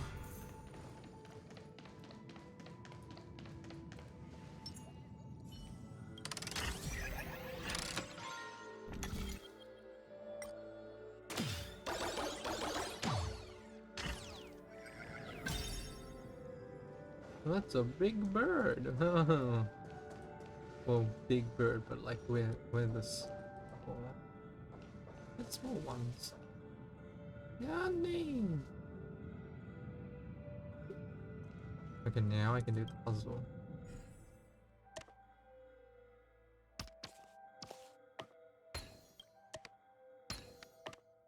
楽しいおもちゃの街の旅も終わりか。ちょっと名残惜しいな。ピノコニーも悪いことばかりじゃないだろう。今回の面白い出来事はカードテーブルでの話のネタにしよう。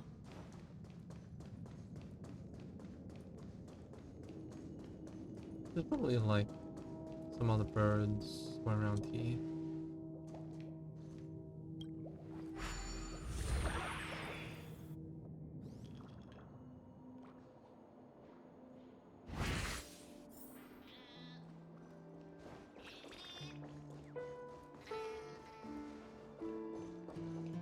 Kimi が生きて箱庭から出るのを見ると残念な気持ちになるな。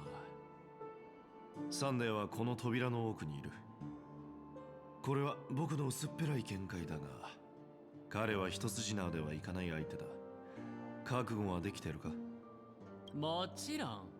ま、覚悟が必要なのは彼の方だと思う。Boss fight? 君の計画を話してみろ。計画なんてないよ。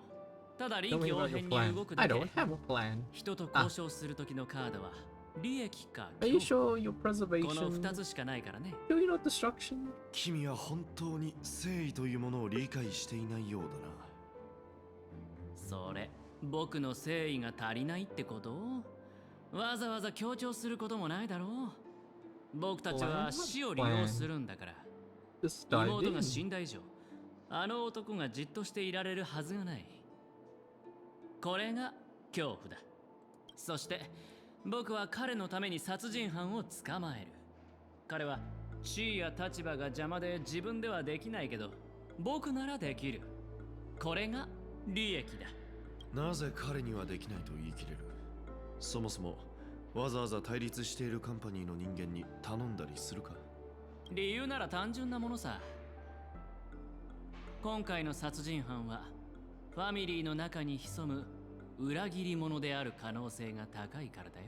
君が以前矛先を向けたのはあの巡回レンジャーだった。あれは口実だよ、教授。あの人は怪しかったから誰かに牽制してもらう必要があったんだ。僕たちが行動するとき、視野の外の変数は少ない方がいいからね。それに彼女が何者かを知る必要もあった。僕の幸運が本物なら彼女はきっと重要な駒になる。そして今回の件で僕を助けてくれる友達は多ければ多いほどいい。でも正直に言うと殺人事件と彼女は無関係だと思う。僕の見解に変わりはない。きっとファミリーの内部で何か問題が起きてるんだ。そうじゃなきゃサンデーが水面下で私的な面会をセッティングすると思うかい？見ていてくれ。ロビンの死をチップに自由と力を取り戻してみせる。最後にはこの美しい夢をひっくり返して最も盛大な死を作り出そう。この扉を通って勝利のチャンスが手に入るなら、たとえ可能性が限りなくゼロに近かったとしても迷う必要なんてない。そうだろ？このギャンブラーめ、何を根拠に自分が勝てると思ってるんだ？チップ3枚で十分。オール・オア・ナッシングだ。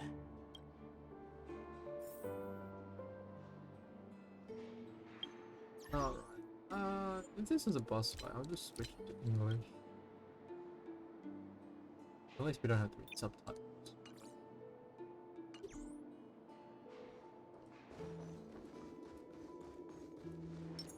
Sound lingers.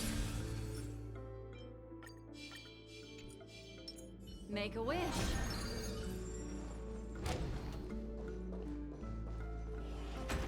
It seems my puzzles are too effortless for you, IPC Ambassador.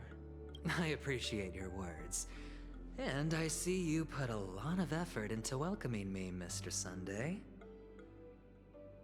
However, this is no way to greet a guest.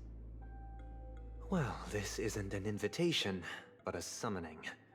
Before we speak, I need to test your character.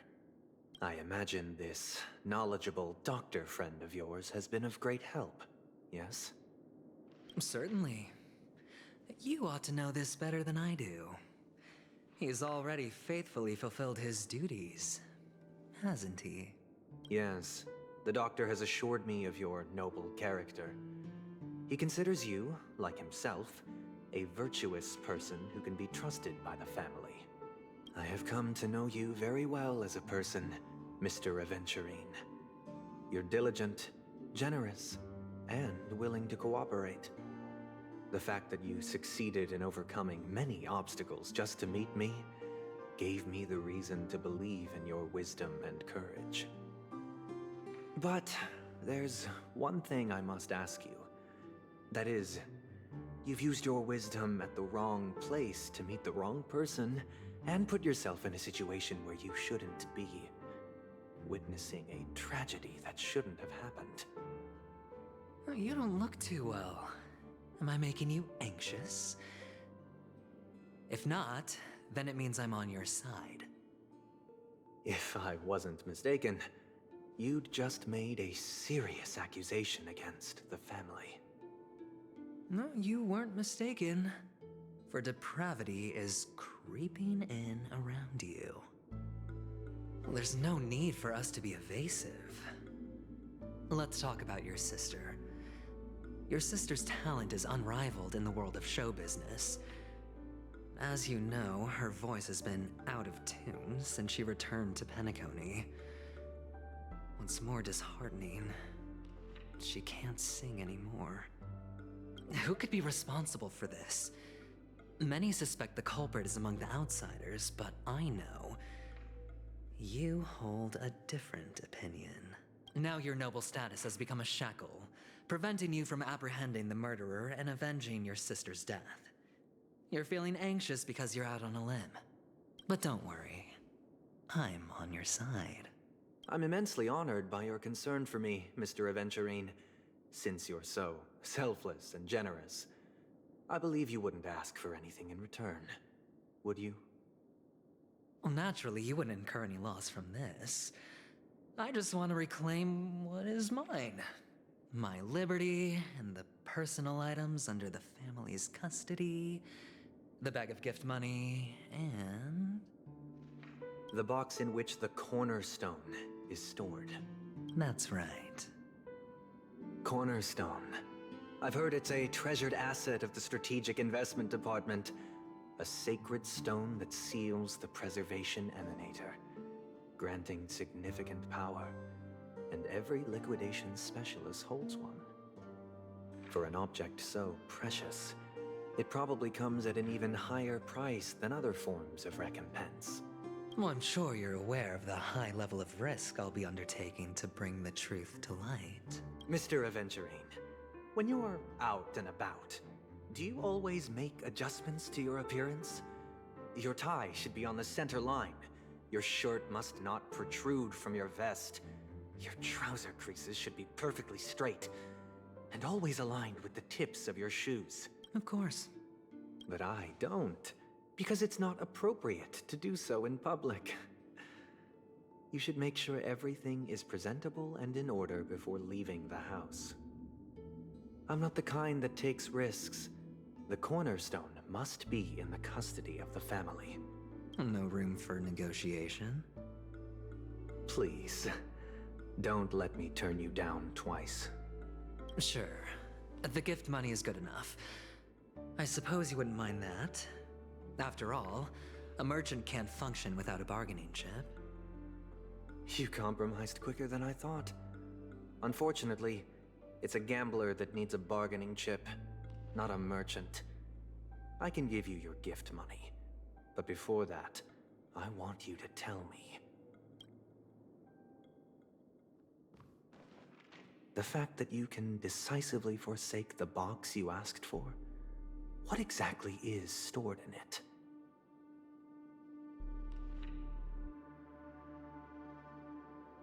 Oh, triple-faced soul, please sear his tongue and palms with a hot iron, so that he will not be able to fabricate lies and make false vows. What have you done? Under the light of the harmony, all wickedness is revealed. I implore them to shed their light, and I'll ask you questions on their behalf. Next, you have 113 seconds to prove your innocence and gain my trust. And if I refuse to answer? You can try, and we'll see if the harmony rejects you. Question: do you own a cornerstone? Yes. What a simple answer. You, too, understand that idle chatter leads only to poverty. Did you hand over the cornerstone to the family when you entered Penacony? Yes. Does the cornerstone you handed over to the family belong to you?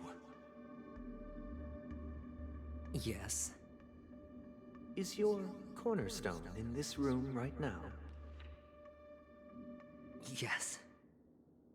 Is your memory free from any kind of tampering or deletion, encompassing but not restricted to the techniques of the Garden of Recollection? Yes. Are you an Avgin from Sigonia? Yes. You even know about that? Do the Avgins have any ability to read, tamper with, or manipulate one's own or another's mind? No. Does it matter? Do you love your family more than yourself? Yes. All the Avgins were killed in a massacre. Am I right? No. Are you your clan's sole survivor?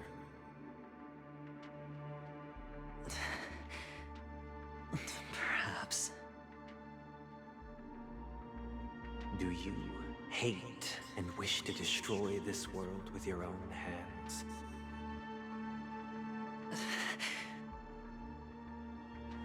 I don't know. Interesting. Now, the final question. Can you swear that at this very moment, the Aventurine Stone is safe and sound in this box?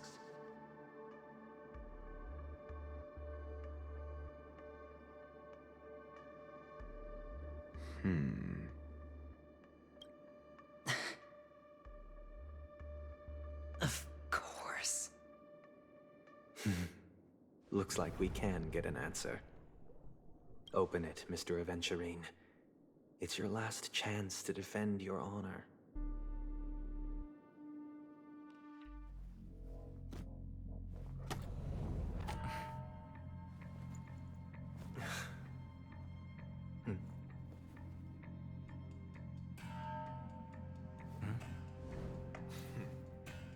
Please.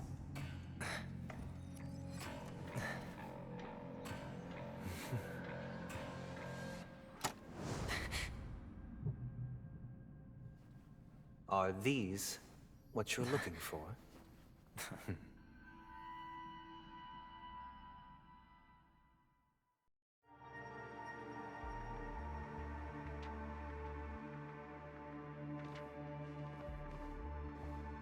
Since you came as promised, learned doctor, does this mean that you are willing to take the side of the family in this farce? What makes you think you can convince me? I've heard you haven't enjoyed Mr. Aventurine's company. I also understand that you're an avid learner who sees the pursuit of knowledge above all. In that case, you ought to realize that a competent scholar knows their position and wouldn't forsake more vital matters for the sake of petty pride. If you agree to assist the family, I'll share our research findings on the Stellaron. You must be quite aware that, besides the family, no other faction is willing to share such information.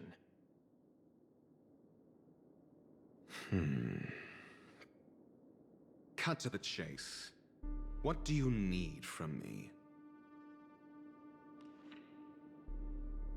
I need Mr. Aventurine's comprehensive plan. Haven't you confiscated his cornerstone? You can't expect a featherless bird to take flight.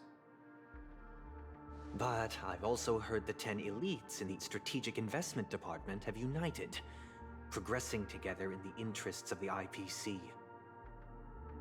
You'll have to speak more clearly than that. The cornerstone, which Mr. Aventurine surrendered. Was it really his? You question whether he would entrust you with someone else's cornerstone. The 10 Stonehearts aren't as united as you think. Cornerstones are significantly more precious to them than their very own lives. But you know that he's a crazed gambler. The more vocal he is about it, the more cautious I must be. I never imagined someone would share his way of thinking. Honestly, you should see a shrink. Bring it. The box containing the cornerstone is unique, and only IPC senior staff and related members can access it. But I happen to be among them.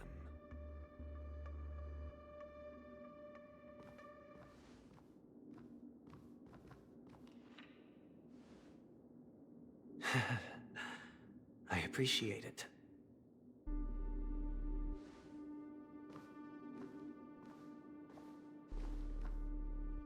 Wait, did he sell him out? Unfortunately, your guess is correct.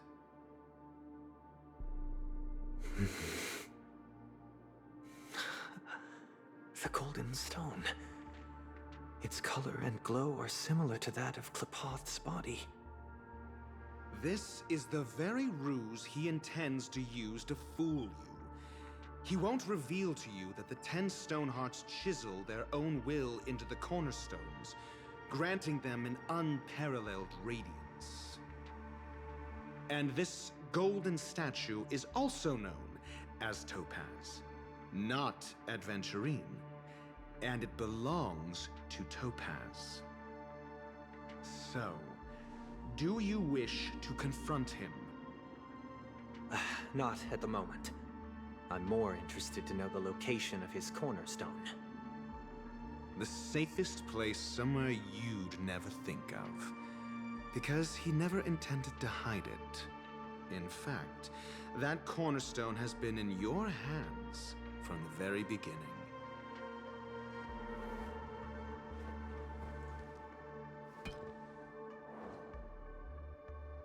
I see. This bag. Mixing a cornerstone, more precious than life itself, with a bunch of worthless jewels, disguised as a gift of money waiting to be confiscated, is indeed in line with Mr. Aventurine's style. Then he makes up some trivial excuse, downplaying the matter and requests the gift money. This is a gamble, one he's all too familiar with, betting on your single misstep, leading to a total loss. Learned doctor, I am grateful for your help. The family will surely reward a righteous person like you. As for the villain, I hope he retreats in humiliation.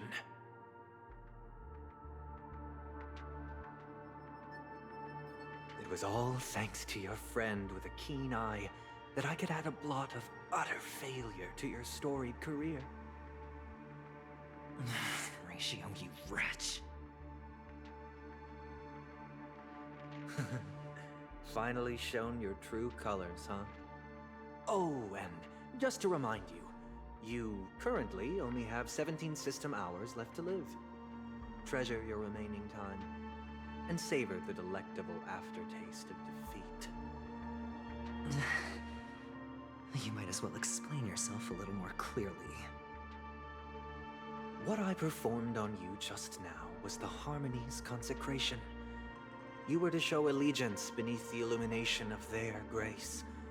Yet you acted willfully, uttering nothing but falsehoods, transforming the consecration into a trial.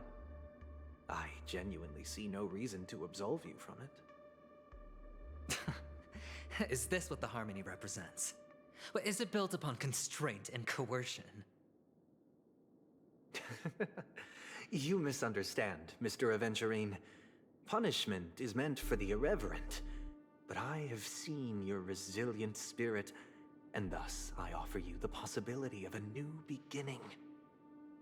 Throughout these 17 system hours, you will be unable to escape the dreamscape or contact any of your companions.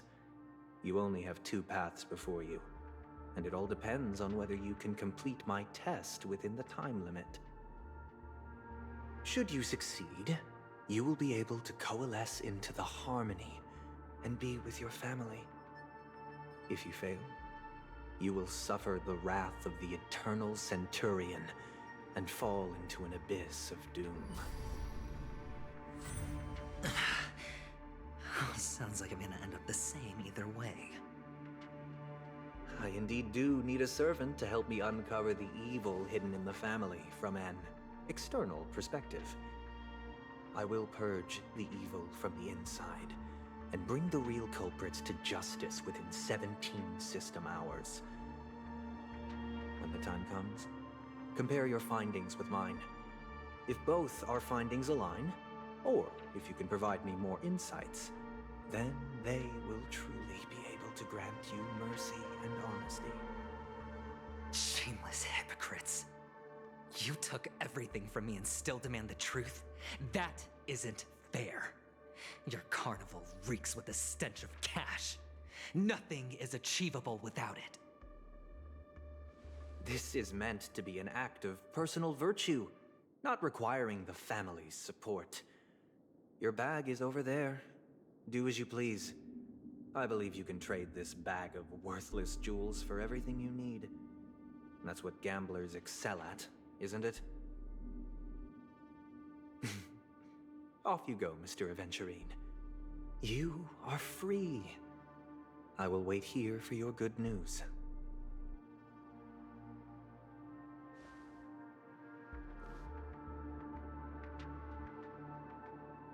Oh, is that Black Swan? This meeting Nah. isn't an interrogation or a negotiation. It's an outright execution.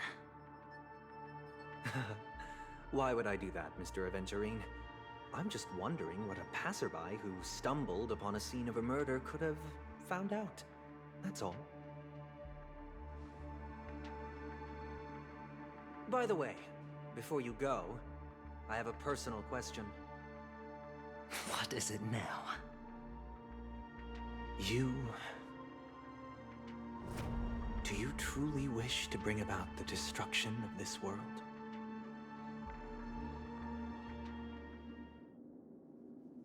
Kakavasha! Where did you go? Oh, are you injured? I got it back, sister. You went to look for them? That's too dangerous. It's just a necklace. It's neither food nor water. We can survive without it. But I can't live without you, little brother. Promise me not to look for those catechins again, okay? Sister, don't be afraid. The catechins are fools, but I'm smart. I played a game with them, and I won. Won? What happened exactly? Tell me. I made a bet with them. The 2 birds in the desert and me. Who will die first? I won. They suspected me of cheating, But I didn't. I won fair and square.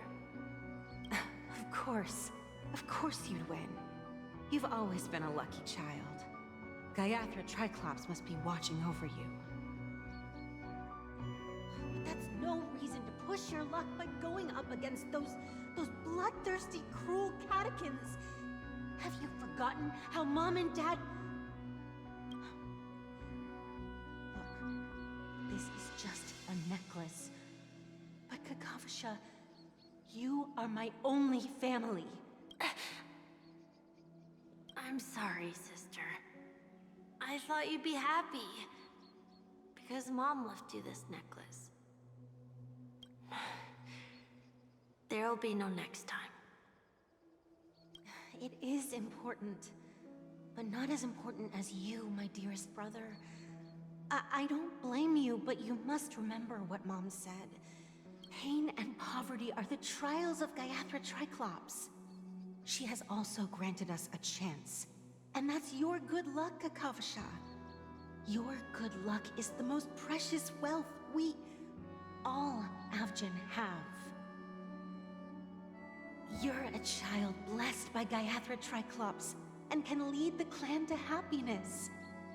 So always remember to protect yourself and never resent the pain and poverty you're going through, all right? Listen to me and swear to Gaiathra Triclops. Okay. We'll swear to Gaiathra Triclops to protect this wealth. But sister, if Gaiathra Triclops was really watching over us, then why did she not protect Dad when he was swept away by the quicksand? After all, Dad went to the Catechins' land only to prepare for Gaiathra Triclops' offerings. And where was Gaiathra Triclops when Mom was shivering in our arms? Mom was still pleading for Gaiathra Triclops' forgiveness under her breath, till the moment she closed her eyes. Sister, everyone praises me for being smart, but I don't get it. If every rainpour was Gaiathra Triclops' forgiveness and grace, then how bad were our sins? So much so that we were born in this world of death?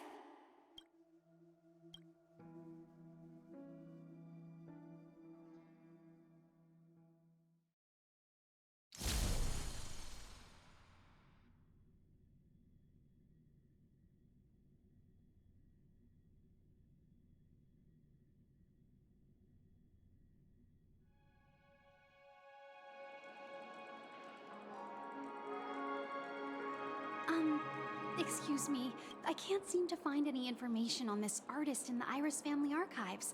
The photo you provided also doesn't show any matches. Just as I thought. I'd like to ask, what kind of traces do people leave when they enter a dream? Are you referring to the records when you enter the dream pool?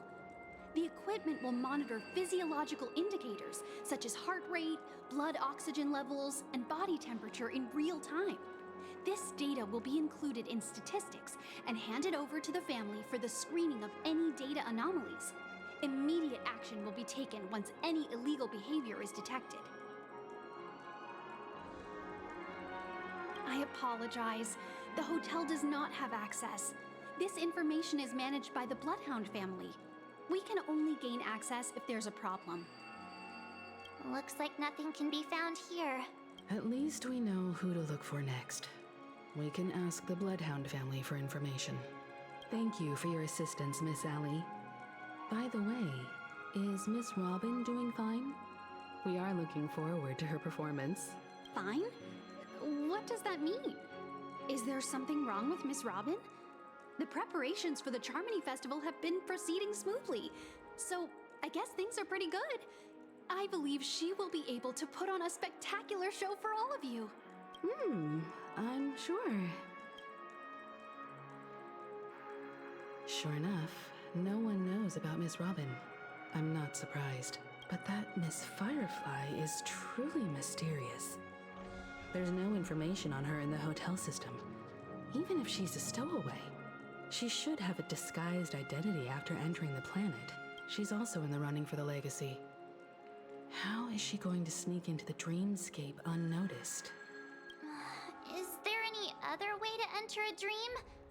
Besides the hotel room's dream pool? The Memo Keepers have abilities that are difficult for normal people to comprehend. In the memory zone of Penacony, they thrive effortlessly, a fact proven to us by Black Swan. The hacker girl from the Stellaron Hunters used extraordinary means to unlock the Dreamscape Hotel's seal. According to the scene witnessed by him, it is likely that they are behind Miss Firefly's case. The Garden of Recollection and the Stellaron Hunters. Both are possible, but what about the IPC? Since they want Penacony all for themselves, they're bound to have a plan. Who are you guys? The Bravo team has arrived at their designated position, ready to execute armed evacuation operation. Boss, get moving! Armed evacuation? Boss, are you drunk? What do you know? It's more efficient this way. Just don't let the director find out. Act first, report later. Help! Help me! I spent all my year-end bonus on the snowball! I don't want my name on the department's major disciplinary notice! Hey, check it out! That voice. Could it be the IPC workers from Bellabog? To all guests, the IPC will be conducting special operations within the hotel. Please follow the staff in charge of evacuation to the designated safe zones, or compulsory measures will be enforced. I'll request a beating for you lot! You've been told not to drink during work hours. Take him back to the hotel room. I'll organize a meeting later to properly go over how this incident report should be written.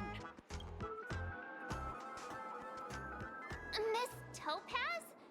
I never thought I'd run into you on Penacony.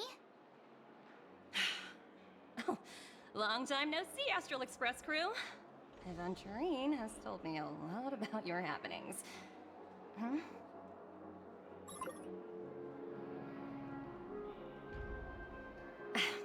It's fine. Do as they ask and try to avoid any conflicts with the family. Report to me before taking any action. Yes, all right.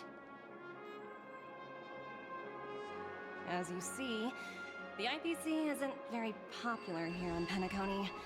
Cordiality from the family is a mere facade. The former frontier prison has turned around and cuffed its shackles on the IPC staff now.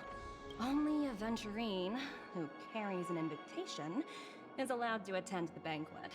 An entourage like us, we can only sit around in the reality hotel, unauthorized to even enter dreams. No wonder Aventurine's scrambling to partner up with someone. The IPC can't back him up in the dreamscape. His situation isn't optimistic, I hear. You're all helping to investigate some dirt on the family, are you not? Let me know if you need anything outside the dreamscape. The IPC always treats its partners well. Thank you, Miss Topaz. We're on our way to the Hounds to verify some intel. Perhaps you've had dealings with them? Yep. They're tailing us right now. Why not go and talk to them? It'll take the spotlight off me.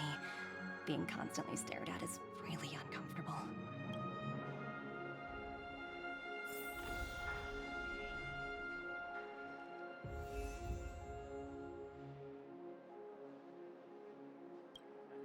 How does it feel to be in business with Aventurine?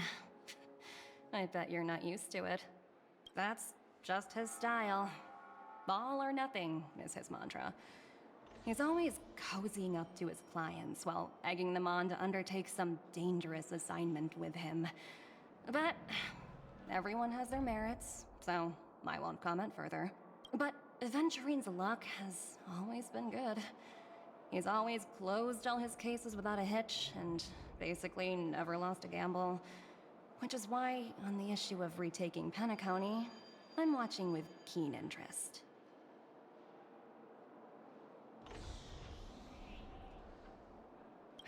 Of course. It's business after all.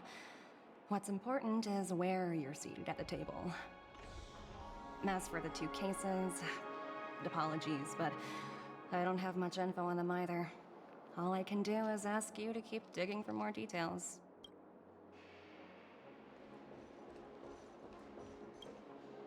We're carrying out our captain's orders. What do you want? We made a mistake last time, and we're working hard to rectify it now. We don't have time for anything else. Surveilling the IPC executive Topaz, ensuring that she stays put at the Reverie Hotel during her time on Penacony. We've got the right one this time. So that's it. They were the pair who were after Firefly at the time.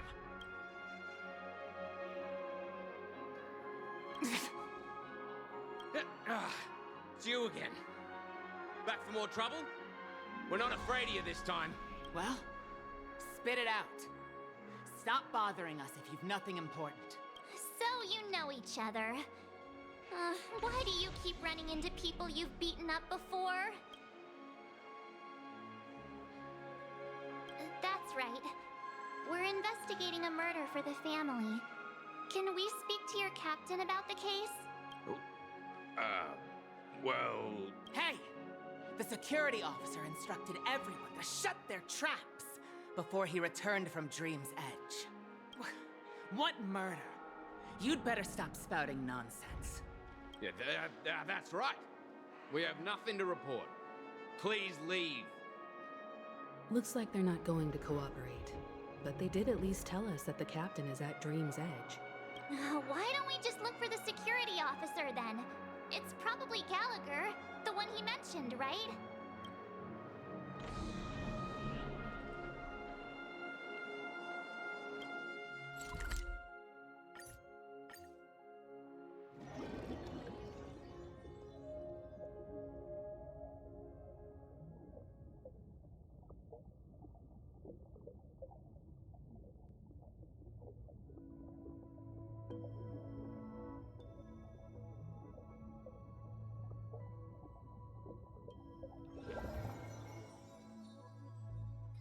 Such tight security.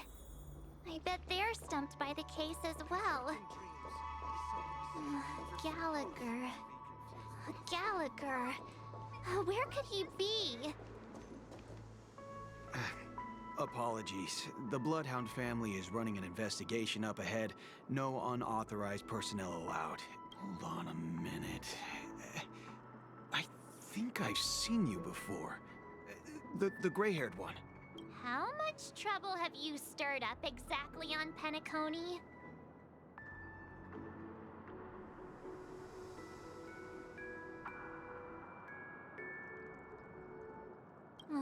You think you look alike? Wait, are you for real? Not possible. It was you the last time, yelling about some clockwork friendship while beating me up with that silver-haired girl. I'm not letting you get by this time. Please leave, or I'll have to get on my knees and beg you. Huh? What kind of heinous crime have you committed now? Hold on, sir. We have documents authorized by the family that would aid your investigation. If it wouldn't trouble you, could we see this Mr. Gallagher? Who exactly is this Gallagher you keep talking about? There've been a few people mentioning this name. Even the one with the gray hair. He didn't send you all here? It was the security officer who dispatched us. That's all I can divulge. He'll do. He's the one we've been looking for. Sorry, no can do. The boss said that since it's a matter of the family's reputation, no one's allowed through. Everyone, please leave. There's really no need for us to make things difficult for each other, right? We're really sorry for troubling you. Let's think of another way. Another way. That's it! Didn't they say something about that? What was it? Clockwork? That got this guy to change his mind. Can you perform it again? That, clockwork?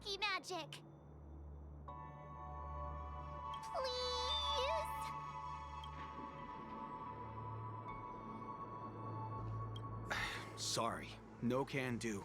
The boss said that since it's a matter of the family's reputation, no one's allowed through. Everyone, please leave. There.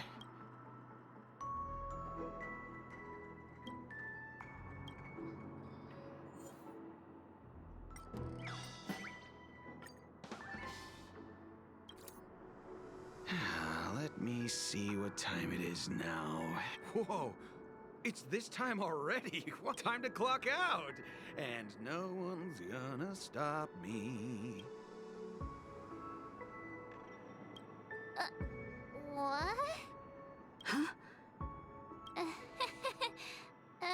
This clockwork trick of yours, it's kinda dangerous. At least he won't be getting in our way again.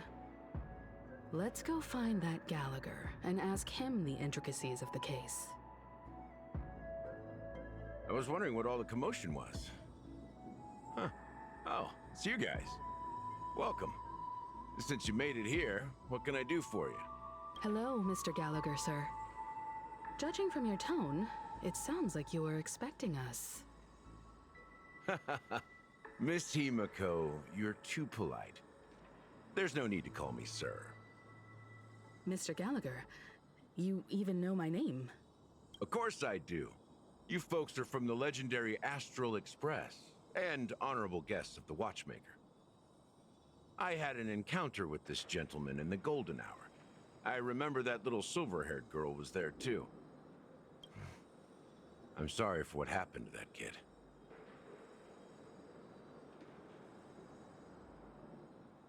This is also the reason why we've come to visit you, Mr. Gallagher. The Express can't just overlook the death of that child. So we've decided to help the family get to the bottom of it, in the hopes of getting justice for her. The Nameless involved with the family. What an unpredictable twist of fate. Why? What's wrong with the family? It's nothing. On Penacony, everyone loves the family. No matter how much one resists the beautiful dream, when the time comes, they too will find it hard to let go. Who wants to leave a warm nest? Just idiots, little kids, and inebriated fools. Mr. Gallagher seems to be getting at something. Well, you got it wrong. I'm not. You want to discuss the case? Sure, come with me. This is not a good place to talk. Let's go elsewhere.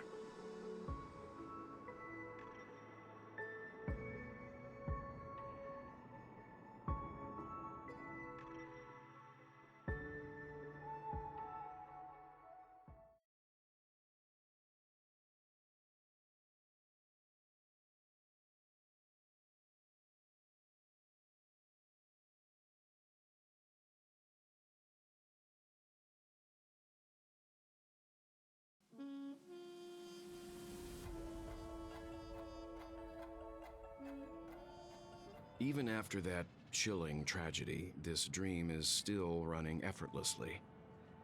Other than the family of the Harmony, it's hard to imagine any other power in the universe that could sustain a building of such magnitude. The family itself is a huge, perfect building. Like a living idol. Each member of the family sees themselves as a piece of the divine puzzle, revolving around a singular core and a shared ideal. Under their command, they loyally fulfill their roles, offering themselves while also receiving sustenance in return. Interesting analogy. Perhaps that's why Penacony's beautiful dream has persisted for so long. But the human body has its limits, and so does the Divine's. That doesn't sound like the kind of comment a Galaxy Ranger would make. Just pointing out the facts. Mr. Yang will definitely have a better sense of what's going on than I do. Why do you say that, Miss Acheron? The beautiful dream is crumbling. But not because of a particular eon, a particular faction, or a particular visitor. Its collapse stems from a certain inevitability of human nature. The family refuses to acknowledge this, and it has ultimately backfired and become a catalyst. As people immerse their souls in the dreamscape, where consequences and pain cease to exist, and only ease and pleasure prevail, they draw closer and closer to necrosis. Regardless of the perceived bliss, death looms as the inevitable conclusion. Also, this necrosis will diffuse and spread. One piece of the puzzle's mutation will eventually cause the entire building to shake, break, and crumble. In the end, the dreams that people built in the name of freedom became the cage that imprisoned them. I'm sure you've gained a lot from this trip, Miss Acheron.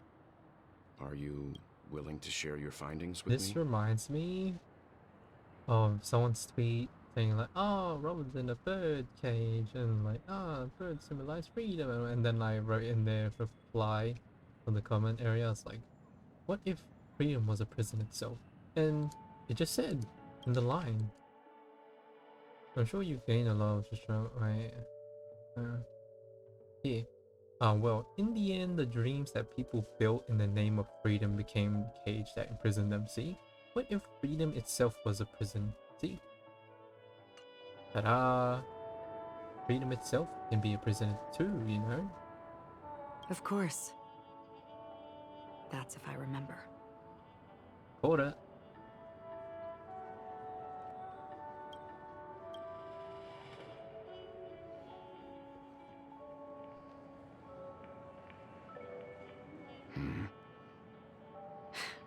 Don't mind me, it's just a habit. Owing to events in the past, I've become easily forgetful. It's only when this sword is unsheathed that those hazy memories start to become clearer. Take your time. That should do it. I vividly remember everything that occurred on Penacony. Ask away. This is what I've seen and heard along the way. Someone once said to me, Penacony wasn't like this a long time ago, nor should it be. I've traveled through the reality and dreamscape of the planet of festivities, watched the tides of night rise and fall when time stopped for people, where the spirits of the rich and impoverished remain forever fixed on their own scales. This is why I think the collapse of the beautiful dream is inevitable. There might be a way to change everything. Perhaps. But if this is indeed the world that people desire, if this is precisely why life chooses to slumber, should we still seek to change it?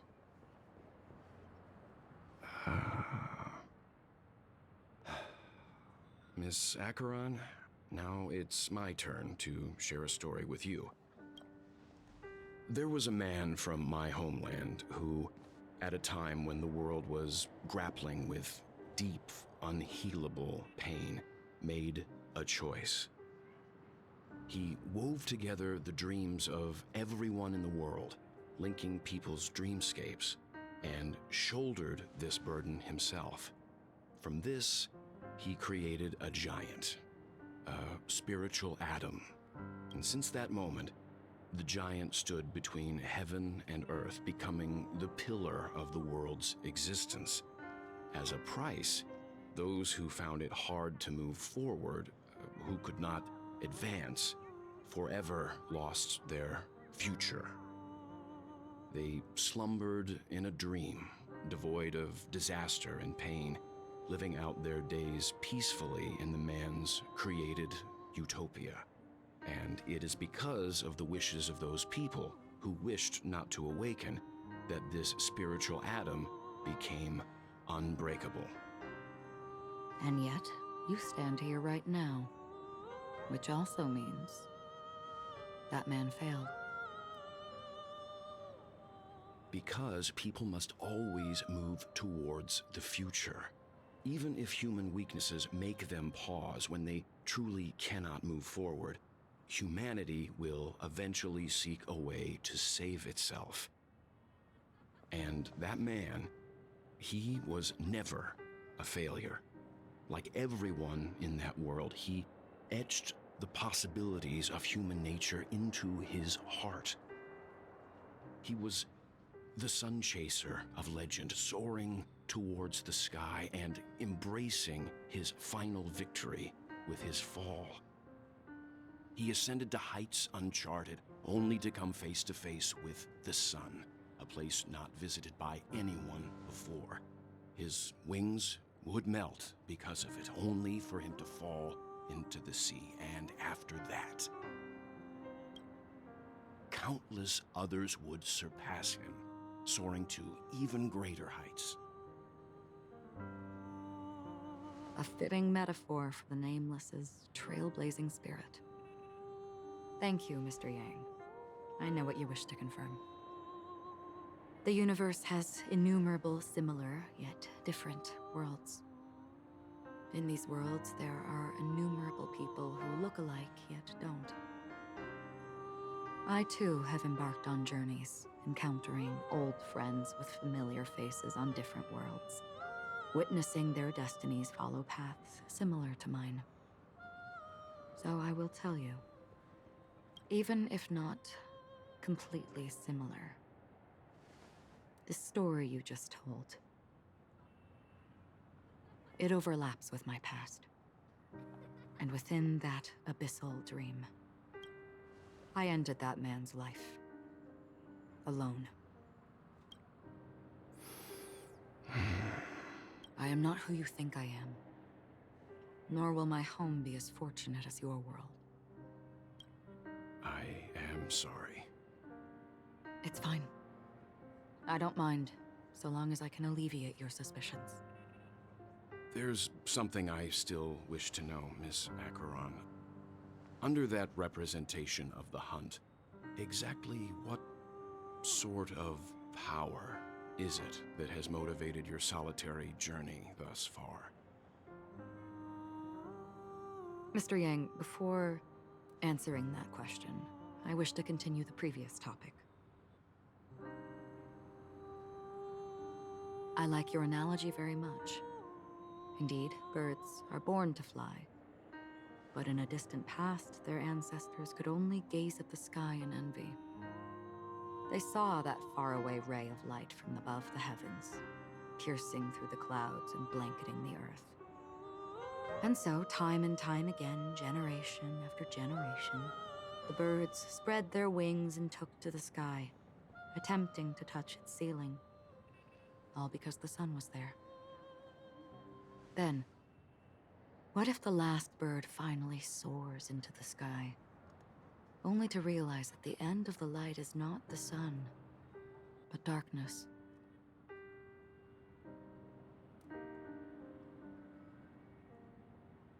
Then why, exactly, do we even walk towards the light?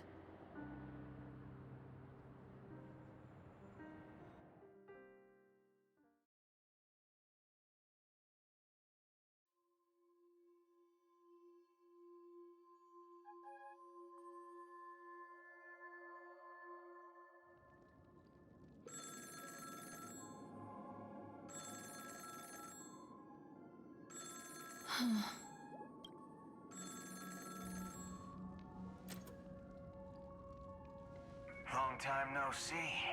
Having fun on Penacony? Acheron? This voice, it's not Constance. Could it be her companion? Though I don't know exactly what you are, or what you're up to, my bullets will find you. Until then, you best find a casket store on Penacony and ask the owner to reserve a good quality casket for you, imposter. Imposter? I see. She Mm-hmm. gave my whereabouts to someone who's tracking Acheron too. Who are you? Huh? Did I make a mistake? Who the heck are you? I'm the Garden of Recollection's memo keeper. Not bad. This is the kind of tough challenge I like. You that imposter's bodyguard? Never mind. It's fine. I'll leave a round for you. So get that forehead clean and wait for me. I don't know what you're talking about, but you know Acheron, the Galaxy Ranger, yes? I have something to ask you. Are you asking me to write your will? Sure. Go ahead. Not quite. I only want to ask, how exactly did she become a Galaxy Ranger? She's clearly not a path strider of the hunt, but you are, aren't you? Tell me, what's Acheron's deal? Sure. Heck, never thought I'd come across an ally. What a stroke of luck. Well, I'll be on Penacony soon. Memo Keeper, go buy a bottle of his Donna's White Oak and warm it up. And I'll raise a glass to you. That lady's passed. Well, nobody knows. But if all you want is a simple answer, sure. You best get a chair and take a seat. That woman, named Acheron, is an emanator who should not exist.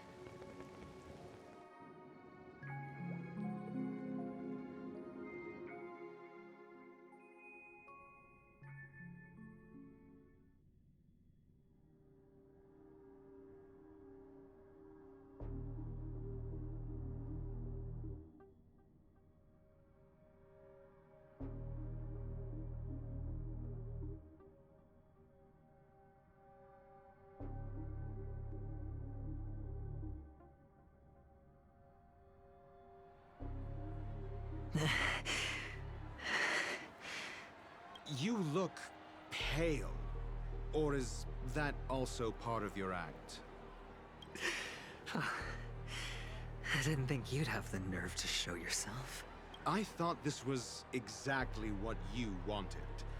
After all, I faithfully fulfilled my duties as you instructed. Just tell me if you can't hold on any longer. So, the genius of the Council of Mundanites wants to be my Undertaker now. My, what an honor. Yes, and I'm pretty sure the people at the Strategic Investment Department would love to be notified of your death in due time. But let's not forget, you won't be seeing them, because I'm the manager of this task. Great. Then tell your people that Aventurine is ready to go in 17 system hours. Oh, you've got a lot of nerve. How exactly do you plan on completing your task while your hands are tied by the Harmony? Well, my conversation with Sunday convinced me that there's a traitor in the family. That they hold the secrets of Penacony. So, I took the opportunity to set everything in motion. I even managed to recover the gift money. Things haven't gone this smoothly since I walked through the doors of the Reverie. Now I'm only one step away from victory. Let's just wait and see. Sounds like a very elaborate way of saying that you failed. That's all I can say. Have you forgotten, Doctor? You betrayed me. Go. Do what you must. I look forward to the sight of the IPC fleet surrounding Penacony. You've achieved what you desired, haven't you? That's true, but what's your plan? Did you conceal an orbital support beacon in that gift money bag? Well, who knows? Maybe that's why I'm handing out cash even when I'm about to bite the dust. You are indeed a gambler. An insane one at that. Well, maybe I am. Who knows? Fine. Here, take this. Open it when you're on your last legs. You'll thank me. What's this? Medical advice?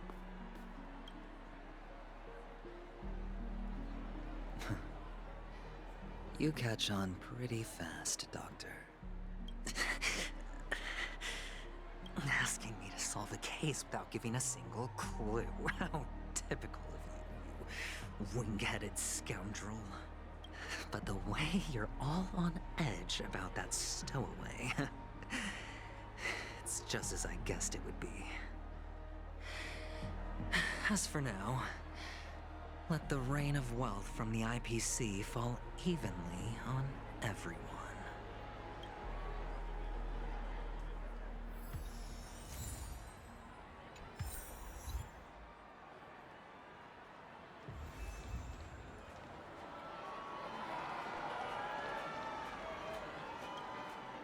Would you be willing to support my performance? And keep the Song of Beauty alive in the cosmos? Wow, how fabulous!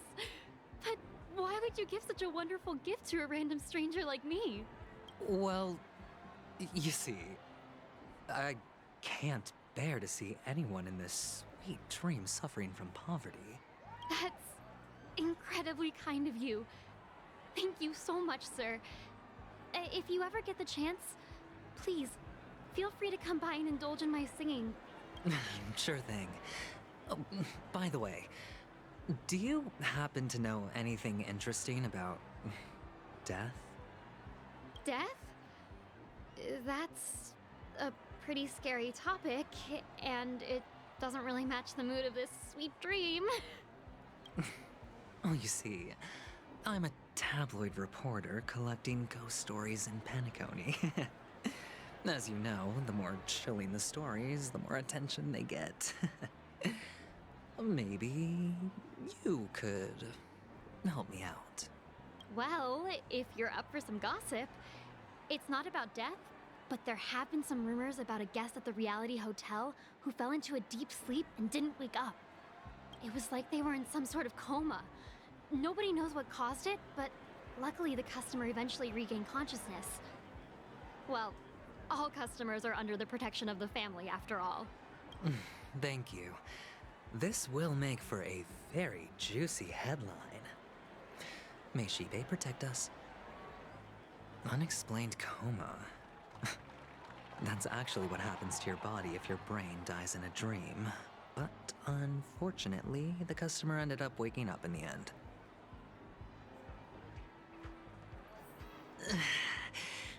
I can feel something inside my head. Is the harmony starting to kick in? The world has truly lost its way.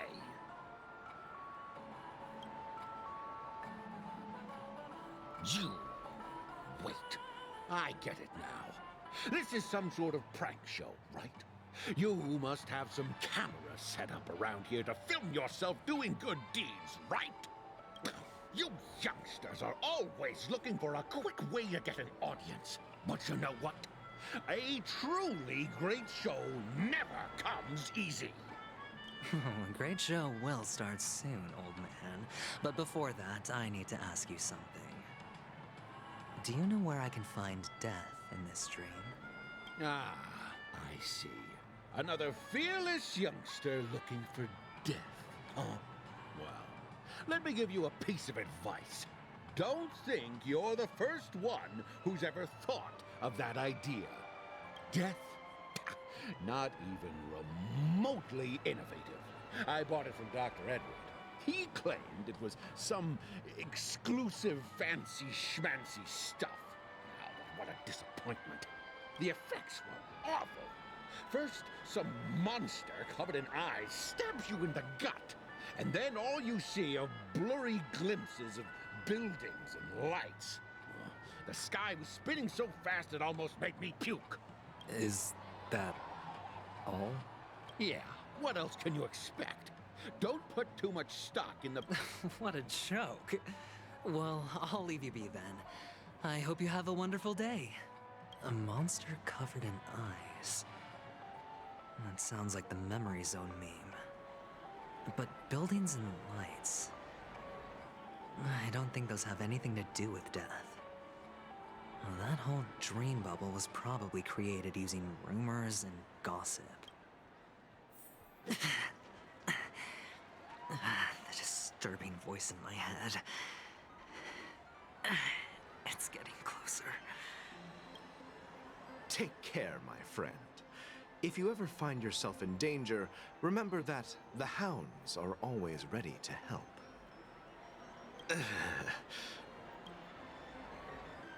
You don't look good, my friend. If you need assistance, I can contact the hotel and have them wake you up forcefully. That won't be necessary. I have some business to attend to. But thank you all the same. All right, then. If you ever need help, don't hesitate to reach out to us hounds. Well, actually, I do need a favor. As the most outstanding hound in Penacony, have you come across any stowaways recently? Stowaways? How could there be stowaways in Penacony? We've never had anything like that before. All right. Good luck with your work, then. What was I even thinking? Family would never share intel with the IPC. Does everyone have to go through so much torment before joining the family? Darn it. Now I just want to dig out my brain and use it as evidence. A sip of liquor. A blissful reprieve. To drown 1,000 sorrows. Let worries leave. I know I have what it takes to become a poet. Oh? You're giving these gems to me? Didn't expect to meet such a generous soul in this place. Or are you just pitying me? Well, it really doesn't matter. As long as I have Soul Glad, that's enough. This is just a dream after all. You really shouldn't drink so much Soul Glad, my friend. It's not good for your health. Oh? Maybe I really should quit. But not before meeting the Devil of Soul Glad. The Devil of Soul Glad? Care to elaborate? Yeah. It's a seahorse with a long neck. They say it loves to appear to drunk people, especially the ones who are passed out on the side of the road. How funny. Yeah, very funny indeed.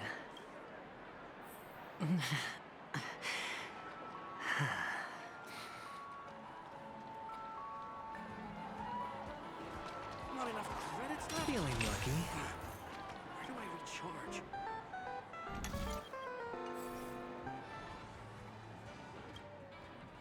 You want to talk to me? Sure, but nothing too sensitive, okay? Huh. Wealthy people have fancy ways to enjoy this dream. But to be honest, I've never seen anyone who gives out money to others like you.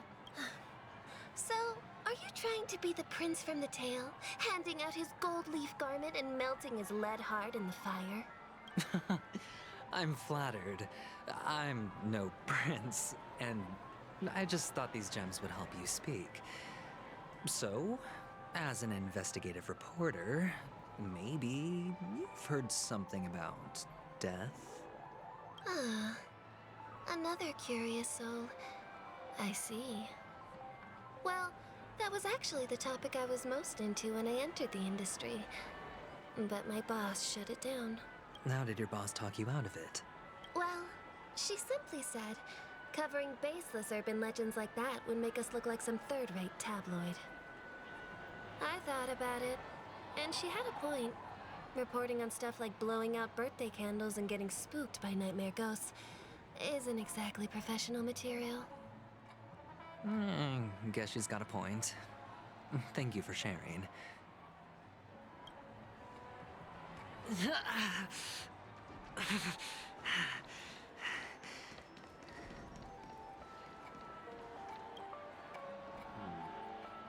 Were you wanting to talk to me?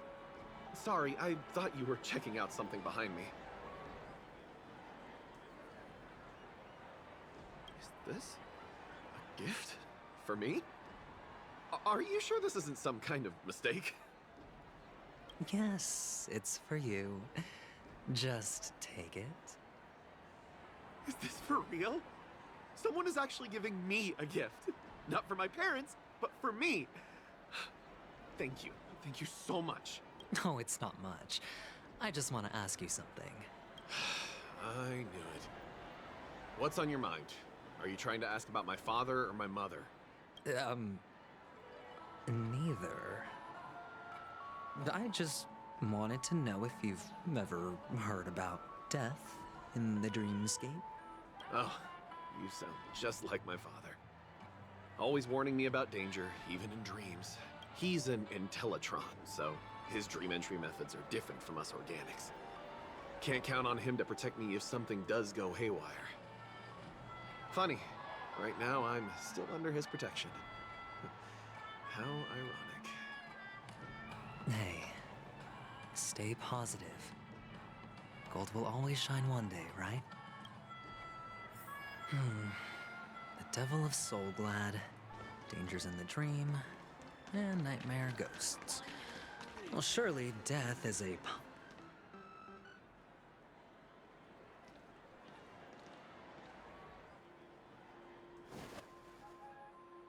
Remember what I said. You Sigonians are better off hiding in the sewers. Look at you, snooping around and sticking your nose everywhere.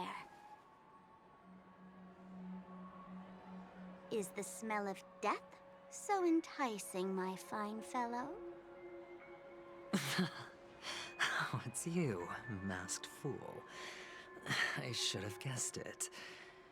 You're the imposter who appeared on TV after Robin's death, right? I heard you got caught by the family. I gave you a clear clue. Befriend a mute. Simple and straightforward, you know? And what did you do? You messed it up and ended up as their prisoner. I told you to make friends with a mute, not become one yourself. You really let me down. What do you mean? You know better than I do. Who watched the little songbird that couldn't sing perish right before their eyes? You did, Blondie. No, I mean... What did you mean by becoming one myself?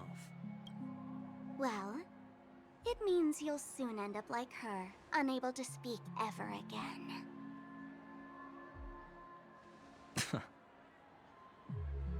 But it's a good thing if you ask me, because... Because I'm getting closer to the truth, right? Oh? Why else do you think I'm handing out cheap trinkets all over the streets, fool? All part of the act. Fool's bait. The more pathetic I seem, the more likely you'll come sniffing around. So, now that I've drawn you out, will you reward me with an answer for my efforts? Why should I help you? Don't you want to see Penacony descend into... chaos? Well, I can make that happen. I just need an answer to one question. Back then, when you asked me to find a mute, did you really mean Robin?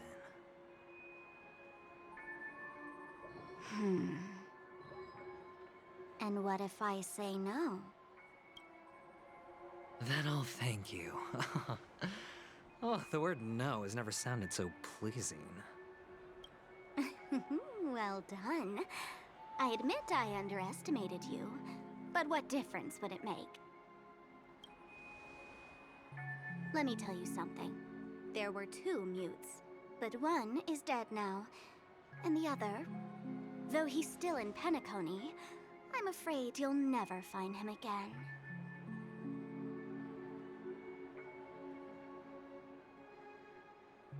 Now I'm completely sure that I was on the right track from the beginning and never strayed, fool. Right now, there are only two things missing from my grasp: the meaning behind the truth, and the means to expose it. How impressive. That's quite a fancy way of saying I haven't learned anything so far. Not exactly. I've gathered enough clues to prove its existence, and that's enough for me. As for the answers to my questions, I'll find them within 16 system hours. Oh, really? Only 16 system hours? Well, let me lend you a hand.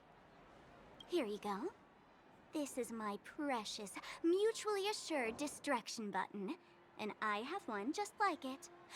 When either of us presses it, the other and the whole of Penacony will go up in smoke.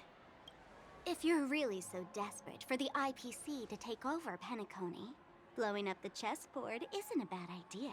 Start from scratch. That's where the IPC excels, right?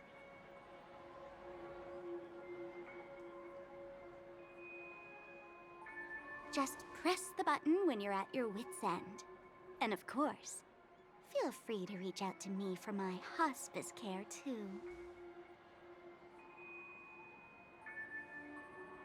Oh, a deadly button, huh?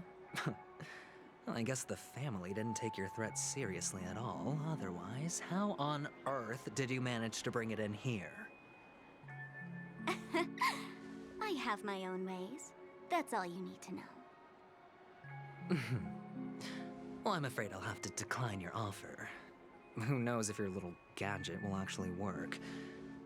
By the way, I have no plans to search for the other mute friend you speak of, but it's good to hear that he's still here in Penacony. I'll handle the rest myself. I'll orchestrate a grand finale for the downfall of the family. And at the climax, the walls will crumble, people will wake up, and those who couldn't speak will find their voices again. When that time comes, go ahead, press the button, light up the sky with a magnificent fireworks display for me. Catch you later, fool. You're still talking big, but sure, if that happens, I'll stay true to my word. Just don't let me down now, okay?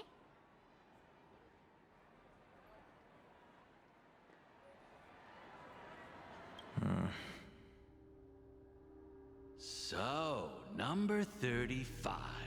You're back. Like your new lucky charm? Can a commodity code really be considered a lucky charm? Silence! I didn't give you permission to speak, you Sigonian hound. The guys in black didn't say much, so I've no idea what you did to save your skin in that massacre back in the day. But I figured you must have had good luck, so I bought you. From now on, you and your good luck are my assets. Are we clear? Your first task is simple. In addition to you, I've purchased 34 other slaves. Go and play a game with them. You came out alive after 2 days. It proves that you are the real deal. You're insane. Testing out if you're a good product. Aren't you worried that the money you spent on me will go to waste? I've got stacks on stacks, Blondie. The slave market is never short of self-righteous brats like you. But you look good. That's why many customers are betting their fortunes on a scrawny brat like you. So go along now and don't let your master down. How much did you spend? What? My price. How much did you pay for me? Huh. You really want to know? Well, it was 60 tanba. No more, no less. I'll take my chances. 30 tanba. If I come back alive, you'll give me 30 tanba. Deal? Are you trying to strike a bet with me? Oh, you've got some guts. Yeah, sorry, but that won't do. Don't forget your place, slave. You're not qualified to be at the table. You're just a chip. A life thrown away in someone else's hands. Either you come back with more chips for your master, or you never come back. It's all or nothing. Don't embarrass me, my lucky hound.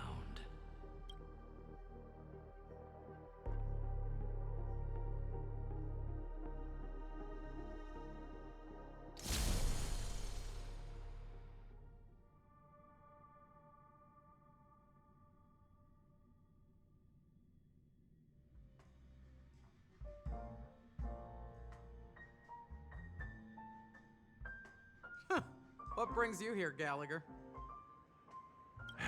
Some friends from the old days. Do you have a moment to spare, Siobhan? Oh, I have the whole day to spare. Ladies and gentlemen, welcome to Dream Jolt Hostelry. This bar offers a wide variety of drinks, but we draw the line at Soul Glad. Why settle for ordinary when you can experience extraordinary? We're dedicated to serving up nothing but pure joy and laughter. What would you like to drink? I'll whip it up for you. Oh, look! A lady as cool as Serval! Who's Serval? Will you, introduce me to her? Huh? Oops. She's heard us. Just spare them, my esteemed bartender. I'll take over the bar today. I'm getting up there in age, and I need some practice before I forget the skills that used to put food on my table. Where did you stash the ingredients? They're all under the counter. Since our guests have traveled from afar, shouldn't you whip up some special drinks? That's exactly what I had in mind. Hey, my friends, do me a favor. Go around the bar and bring me any ingredients you fancy. The discussion might take quite some time, so I'll prepare some customized, non-alcoholic drinks for you. In the bar? But aren't all the ingredients right there on the counter? Why, we're in a dream, my lovely lady. You can help yourself to anything if you wish for it. Comfort, hunger, confusion, or even boredom. It's all within reach, right at your fingertips. Oh, did you hear that? She just called me my lovely lady. Even in reality, mixing drinks is more than just throwing ingredients together. A bartender needs to capture the bar's atmosphere, master technique, and spin a tale of mystery and anticipation. Only then can a perfect drink crafted with a customer's life story be created. In other words, what you get from your drink is down to luck, so don't overthink it. Indecisiveness has no place when it comes to enjoyment.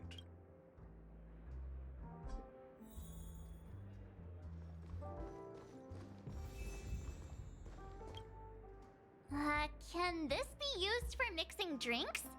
Oh, and there's a note underneath. Exchange with your precious things. Oh, what should we exchange for it? And who should we give our stuff to?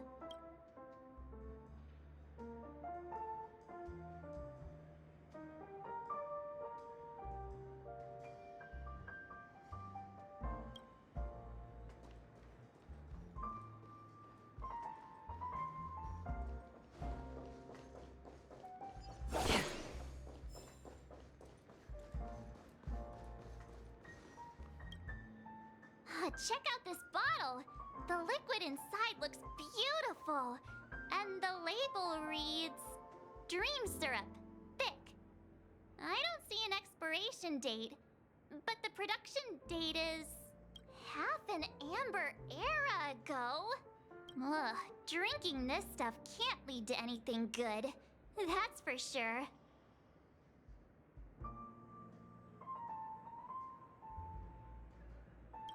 That's true. But this really doesn't seem fresh. Did you find the bottle of syrup I've been hoarding? Don't worry, it's all just a dream and it won't upset your stomach. It's been aging for years and should have a refined taste by now. Feel free to have some. It's perfect for entertaining lovely guests like you. Ugh. Then we'll keep it for now.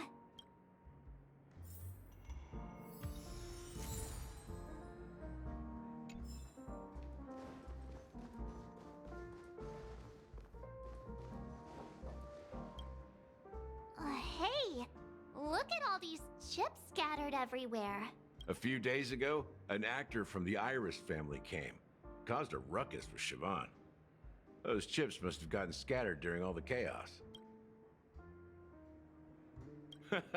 That's a clever metaphor. That being said, opening a bar in this place, filled with monsters, is quite a feat.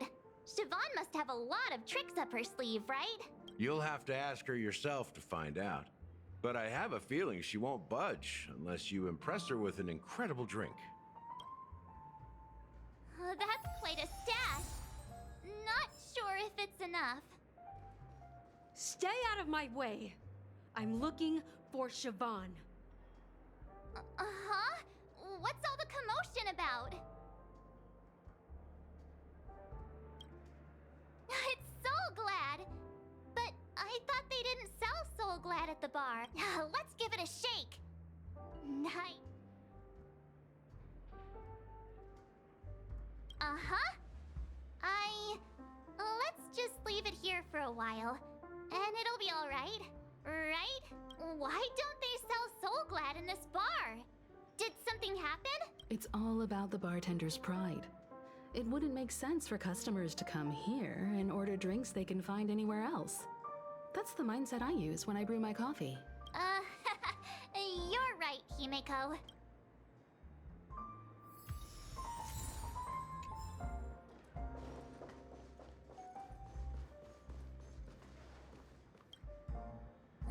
Can this... What should we exchange?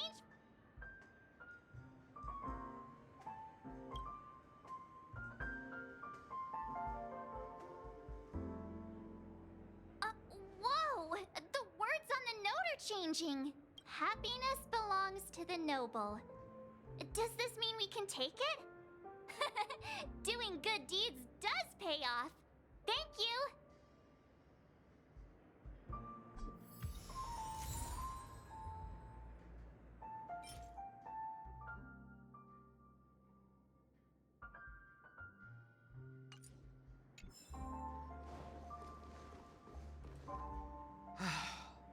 Haven't I made myself clear enough, Miss Amiki?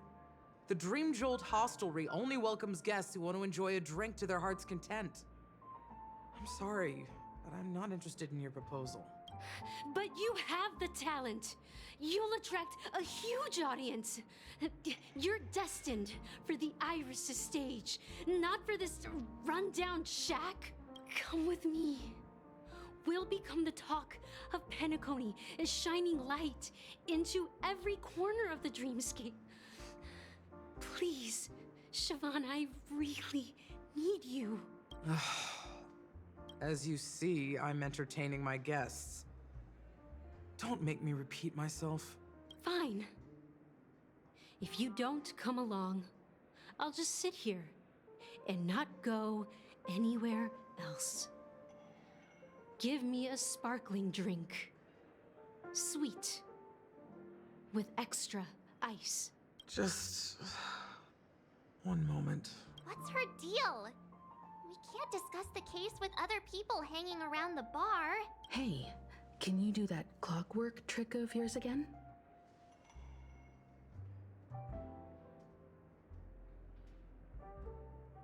Time is running out. We need to hurry. Yeah, I'm counting on you. You're one of Siobhan's guests, right? What can I do for you? I just don't get why she...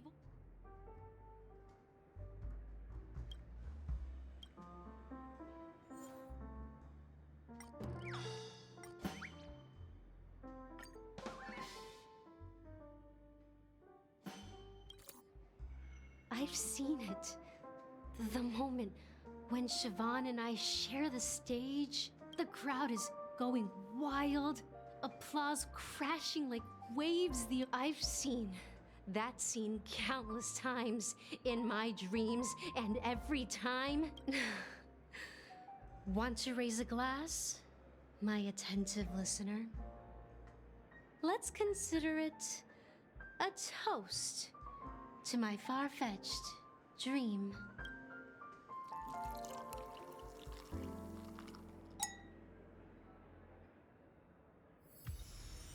She's still not leaving. Maybe I'll have to try again. I just don't get why...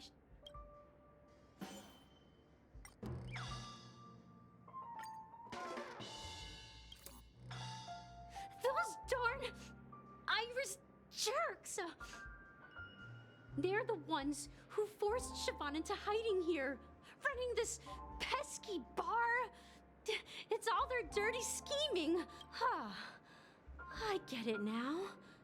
She's not leaving because she doesn't want to run into them again. I can help clear the way for her. I can do her a favor. I'll go back and write a letter to the Dream Master exposing the crimes committed by the Iris family. Siobhan will definitely appreciate it. Things might get out of control if she gets any angrier. I need to come up with another plan. I just don't get why she won't...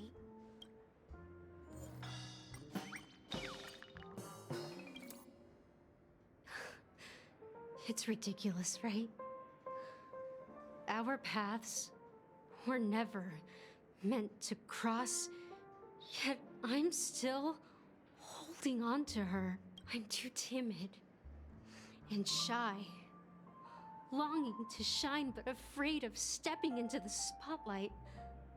I need her guidance because I'll never be able to do anything alone.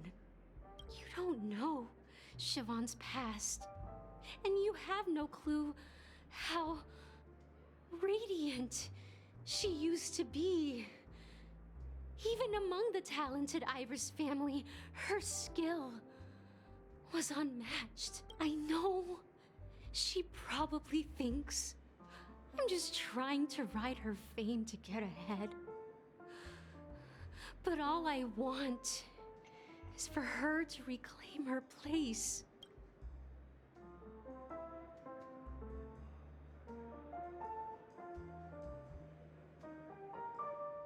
Well, talking to you has got me feeling a bit down. My thoughts are swirling, making my mind clear, and bringing tears to my eyes. Maybe I should find a place to reflect on what Siobhan truly means to me. Here's the payment for the drinks. Please, pass it on to her. I'm leaving now. Amaki has left? That's good for her.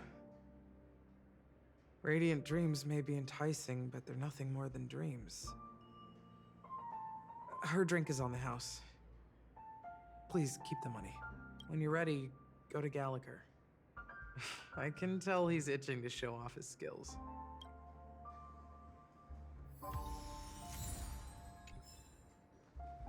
That being said, mixing a drink is way simpler than you'd imagine. Just pick your favorite ingredients, toss them in a glass, mix it up, and it's done. So go ahead, explore the bar, and bring me any ingredients you prefer. Nice work. Let me take a look. You found some interesting ingredients there. Now, take your pick. Each drink has its own unique flavor. And the base ingredient sets the tone for the initial taste and the lingering aftertaste. So, which one would you like to use as the base?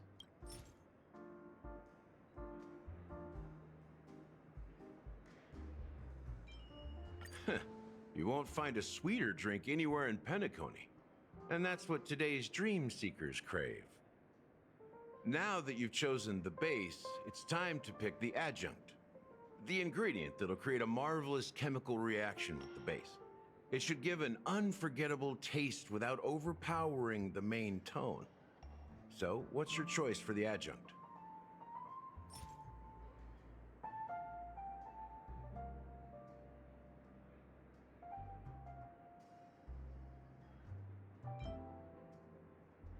Bright future. A taste that's been a long time coming. I'll never forget the flavor that danced on my tongue as Mikhail whisked me through the dreamscape wilderness. Those were haunting times. Too beautiful to be real. Mikhail.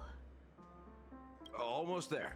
Let's pick a decoration. Which style do you prefer? Anything you need, I've got it.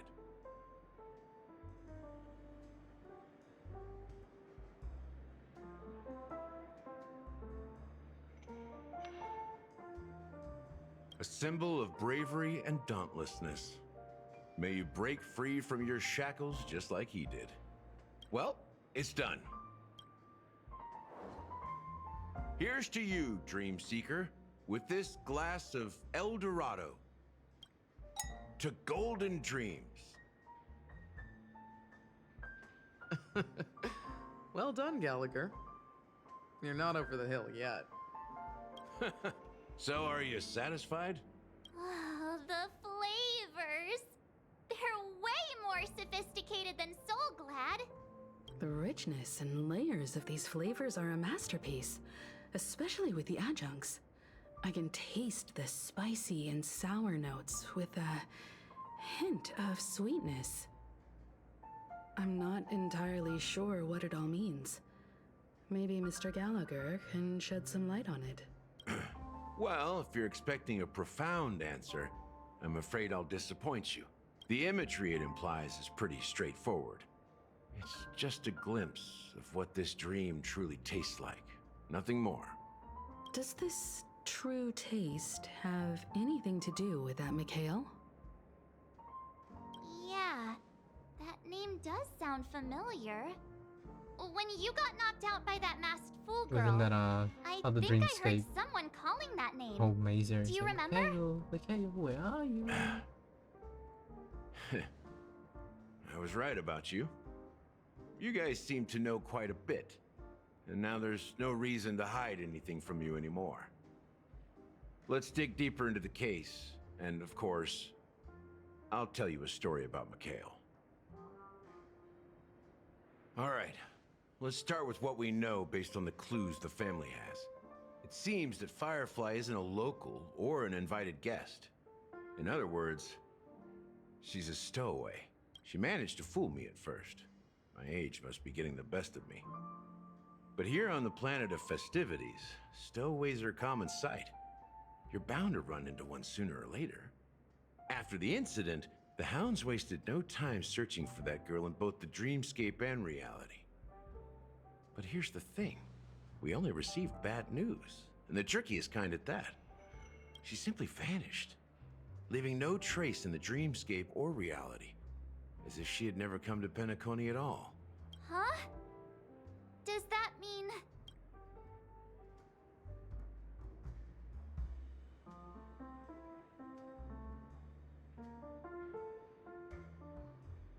Different? Are you suggesting that girl wasn't actually killed? Come on, aren't you a witness in this case? Let me be frank. This case, actually, is unlike anything the Bloodhound family has dealt with before. Dealt with before, so death does happen in Penacony, if I understand correctly. You've witnessed it, so there's no need to hide. Even the shiniest city has its dark side. We're all adults here. Surely I don't need to explain too much to you. Confronting the family based on that alone would be naive. Death may occur in sweet dreams. So what? Such events are highly unlikely and only affect a tiny number of people. If you really want to delve deeper into this case, you need to understand the true problem with the family. I guess it's time to tell the story of that Mikhail. You're very perceptive. The Astral Express has received that music box too, right? Do you know the secrets it holds? There's a message. Witness the impossible in the realm of dreams. Find the legacy of the Watchmaker, father of Penacony, and thus the answer to the question, why does life slumber? That's the exact wording. Hey, why are you laughing? Wait, did you write it? It's quite poetic. No, but I'm the officer in charge of this case, so how could I not know? I'm sure you must have noticed that this message didn't come from the family. You might have even guessed that the relationship between the family and the Watchmaker isn't as close as it seems. That's just our speculation. Actually, it's hard to believe that the father of Penacony and its actual managers are at odds. Now I can assure you that your speculation is absolutely correct. The family has considered the Watchmaker an enemy for a long time, but the hounds haven't been able to track him down, as he seems to be living only in the characters and stories he created. Let me ask you a question. Have you ever wondered why the family allowed the Watchmaker to send out such a ridiculous message to the outside world, inviting you here and causing chaos? So, you want to seize this opportunity to expose the Watchmaker? Well, now you understand why the Oak family authorized the Nameless to assist in the investigation, but kept you in the dark, right? Because the Watchmaker is not the legend of the Land of the Dreams at all. He's the most shameful stain in the history of Penacony, and he's the root cause of all the anomalies in the dreamscape. You don't get it? Well, I mean, Mikhail, the betrayer of the family, he's the Watchmaker.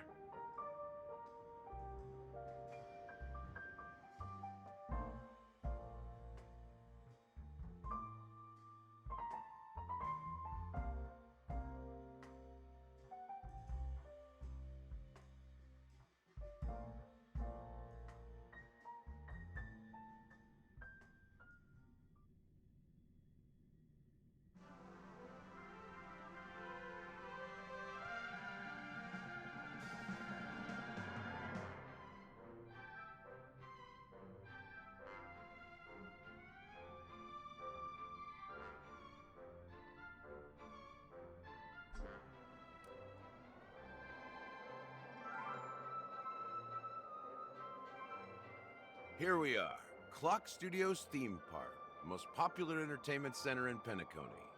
Wait, aren't we supposed to be discussing the Watchmaker? I would have expected you to take us to maybe a library or an archive room of sorts. But an amusement park? The culture of a city reflects its history in the most authentic way. To you, it's a fun place. But to me, it's a prison for the planet's past. You know that Penacony used to be the IPC's prison planet, right? All the prisoners were brought here, helping the Garden of Recollection salvage the leaking memoria from the macrovoid. The prolonged exposure to high concentrations of memoria caused a unique phenomenon. The dreams of countless prisoners intersected and overlapped, and people started meeting each other in their dreams, living lives that were almost identical to reality. But everything has a price, and sweet dreams are no exception. In the end, the dream world was unable to alleviate the suffering of prisoners in reality. One of the prisoners broke free from the IPC shackles and fought for freedom.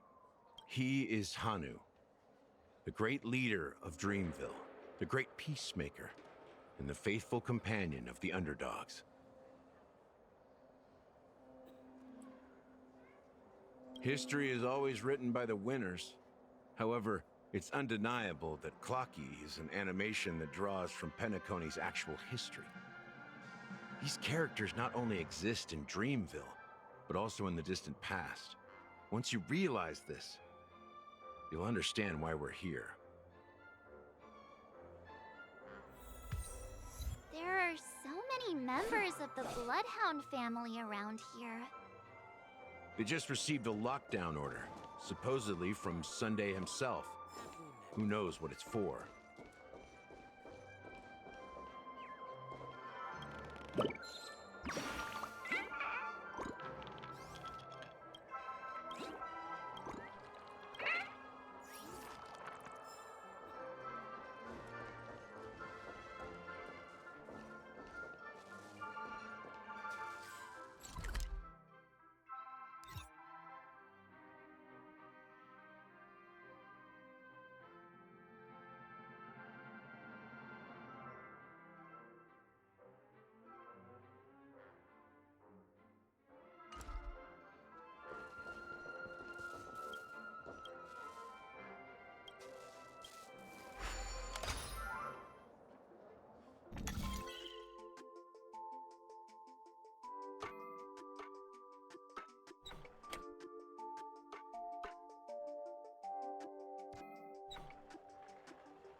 So many of them.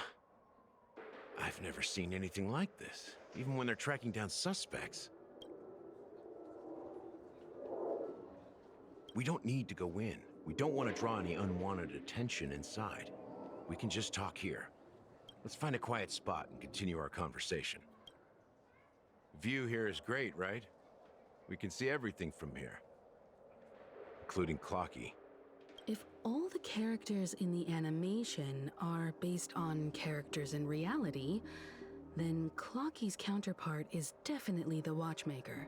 In the animation, he's Hanu's partner and one of the founders of Dreamville. Does that mean the Watchmaker was personally involved in that war and sided with Asdana? It was a monumental war for freedom. Hanunu fought alongside a motley crew of masked fools, nameless, history fictionologists, mourning actors, omen vanguards, even visitors from beyond the sky. In the end, they emerged victorious. Among them was the person who would eventually be known as the Watchmaker. But if you do the math, doesn't that mean the Watchmaker was around for several centuries? I'm not sure, but Mikhail was already the Watchmaker when I met him, so maybe he inherited the title. How old are you now, Mr. Officer? I'm 13. No way. Not even close. Hanunu freed the frontier prison, but peace still eluded him. With limited resources, threats from the outside world, and internal conflicts between major prison districts, the future of Asdana was uncertain. It wasn't until the Watchmaker approached the family with the idea of turning the prison into the planet of festivities that Penacony finally gained its name and glory. Thus, he became known as the Father of Penacony. But didn't you say the Watchmaker betrayed the family? And you said you were his companion, so that means you... No, I'm not his companion, but rather one of his many children. But I am indeed a traitor.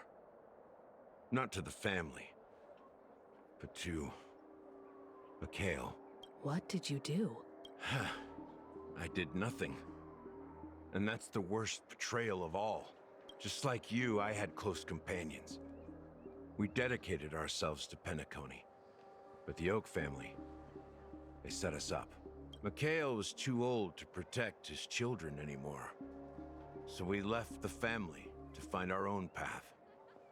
We were branded traitors of the Harmony, even though the true traitors were someone else. While they continue to praise the Watchmaker's name in the world, behind closed doors, they condemn him on a pillar of shame. Nevertheless, we wanted to clear his name. We intended to find the real traitor, the one responsible for all this, and restore harmony to Penacony. But we failed. Too much time had passed, and the land of the dreams had become deeply corrupted. After countless fruitless pursuits, I gave up. Like a lost dog. The family accepted me and made me an officer, supposedly as a form of forgiveness. But it was actually a punishment. Since then, I've been completely cut off from my partners and my past. As for Mikhail, I heard he died in obscurity, in a place where no one could find him.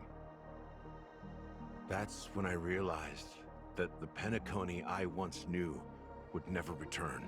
We're truly sorry for what happened. But this is not the end of the story, Damn, right? the story is good, but damn. Apparently, someone has inherited this the been going title for of quite the a few Watchmaker hours. and has been I mean, it's secretly really been 4 working hours. against the family all this time. Unfortunately, after all these years, I have no idea who that person is, or if they're even real. Or just Mikhail's lost soul haunting the dreams. So, do you understand why I'm spilling all this info? Because I believe the girl's death must be connected to the Watchmaker's legacy. And at the end of all these mysteries, we will find the answers we are seeking. If it really is Mikhail's ghost, I want to meet him. If only for the last time. For those who despise me could form a line from here all the way to the entrance of the hotel. But those willing to look me in the eye and hear me out? Let's just say, there won't be many. I've told you all I know is a sign of gratitude. Thank you for listening to this old dog. Bark and all. Something just happened at the theme park. Now if you'll excuse me, good luck to all of you. How ironic. What's so different between the stowaways rejected by Penacony today and the dream seekers once hailed as pioneers several amber eras ago? Gallagher does have a troubled past, it seems. While Firefly's whereabouts remain a mystery, his stories shed light on our suspicions about the true identity of the Watchmaker, his connection to the family, and the power struggles hidden behind sweet dreams and death.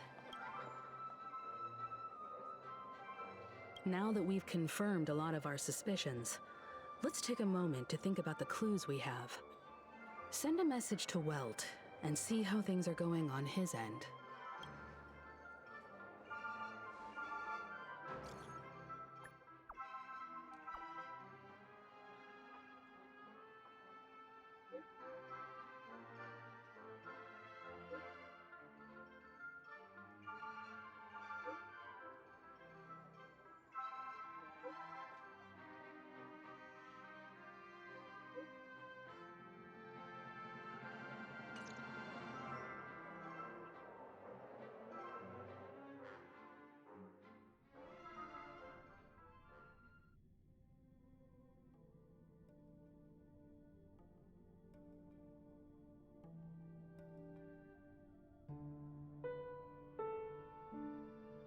Are your companions worried about you? They're just checking up on me. Let's get in and get out. Seems they've made some progress. Looks like we're about to enter the depths of Dewlight Pavilion. It's been a smooth ride. Almost too smooth for a heavily guarded mansion. Let's see if there's anyone waiting to greet us.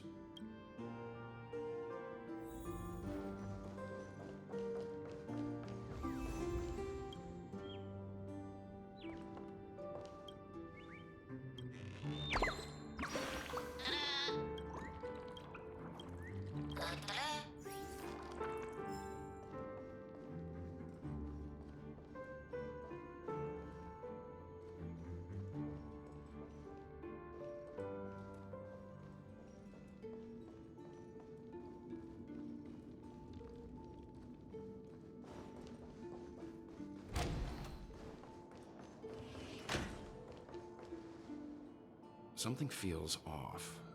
A grand mansion like this and not a butler or servant in sight. Could it be due to the disruption caused by the emergency? Well, this door is open.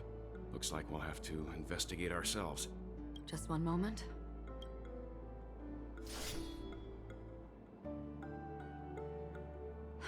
Light. I've made myself less noticeable. The crew can explain their presence as authorized by the family, but I can't come up with any excuses for being here. I see. What an interesting technique.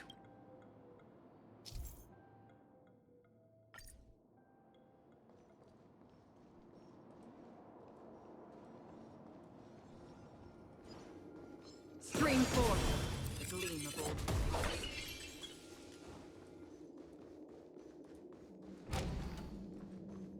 The model in the sand pit. It's the golden hour, isn't it? Maybe the heads of the family used that model for discussing the footprints here are different from the rest. There are 2 sets of them. Looks like outsiders might have passed through here not long ago.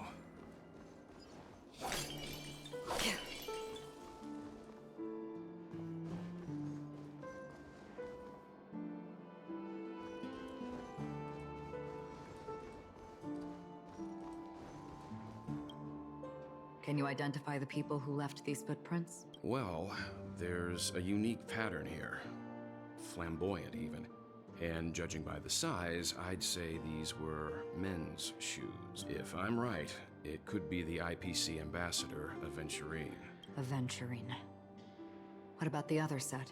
It looks like they were walking side by side as opposed to one behind the other. So the second individual is likely equal in status to Aventurine. The IPC is eager to reclaim Penacony, so their presence here is not unexpected.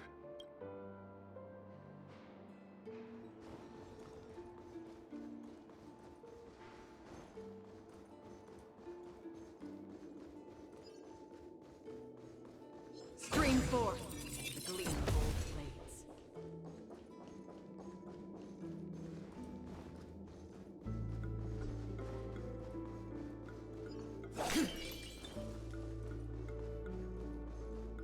While there aren't any people in this mansion, they've set up quite a few mimetic guards to patrol this place.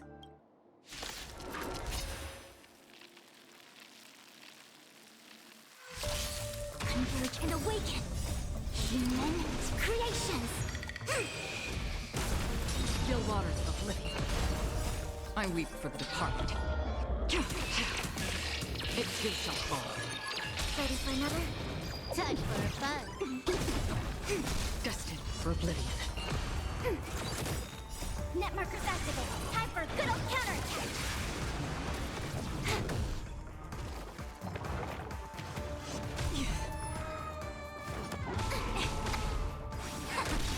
Still waters of oblivion. I weep for the departed. It too shall fall.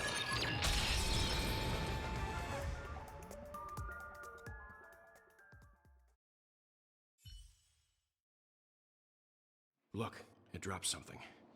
A note. Looks like instructions from the butler for the other servants. Seems like the mansion's entire workforce were assigned other tasks. before Robin's death. It must have been a big project to require that much manpower. The Charmony Festival, perhaps. But no matter what their main priorities are, there should always be someone left at the mansion, right?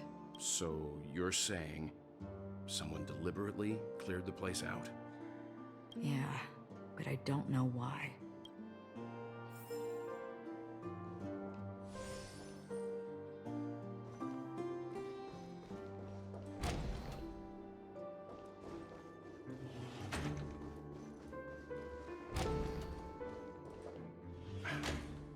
No one here either. Since no one's around to entertain us, let's make ourselves at home.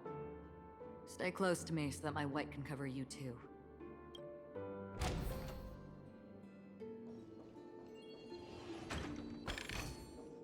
Don't forget to let your friends in on the action. As soon as I and the rest of the crew arrived in Penacony, Mr. Sunday and Robin showed up to greet us.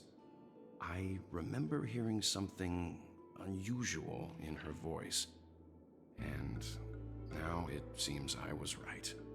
Robin believed it was because the harmony had been tampered with somehow. But as far as I know, there aren't many entities capable of interfering with the power of paths. Meaning? If there really is a traitor within the family, that person must hold a high position or possess unimaginable strength. That would explain why Mr. Sunday has been having such difficulty in catching the traitor.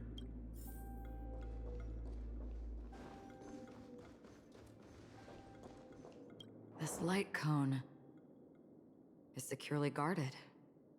It must hold some important memories.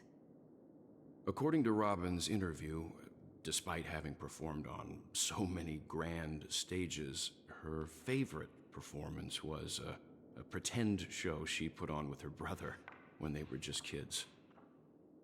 I wonder how their relationship is now. Growing up brings gains, but also losses. Yeah, time has a way of smoothing things out. The beautiful dreams of youth will eventually fade away.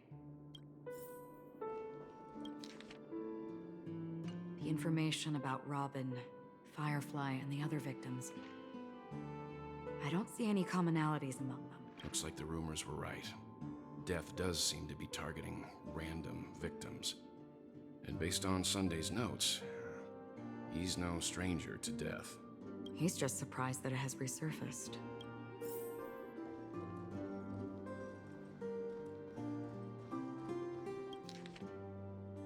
It seems neither the Dream Master of Penacony nor this old Odie is happy with Sunday's recent performance. They don't seem to care much about death.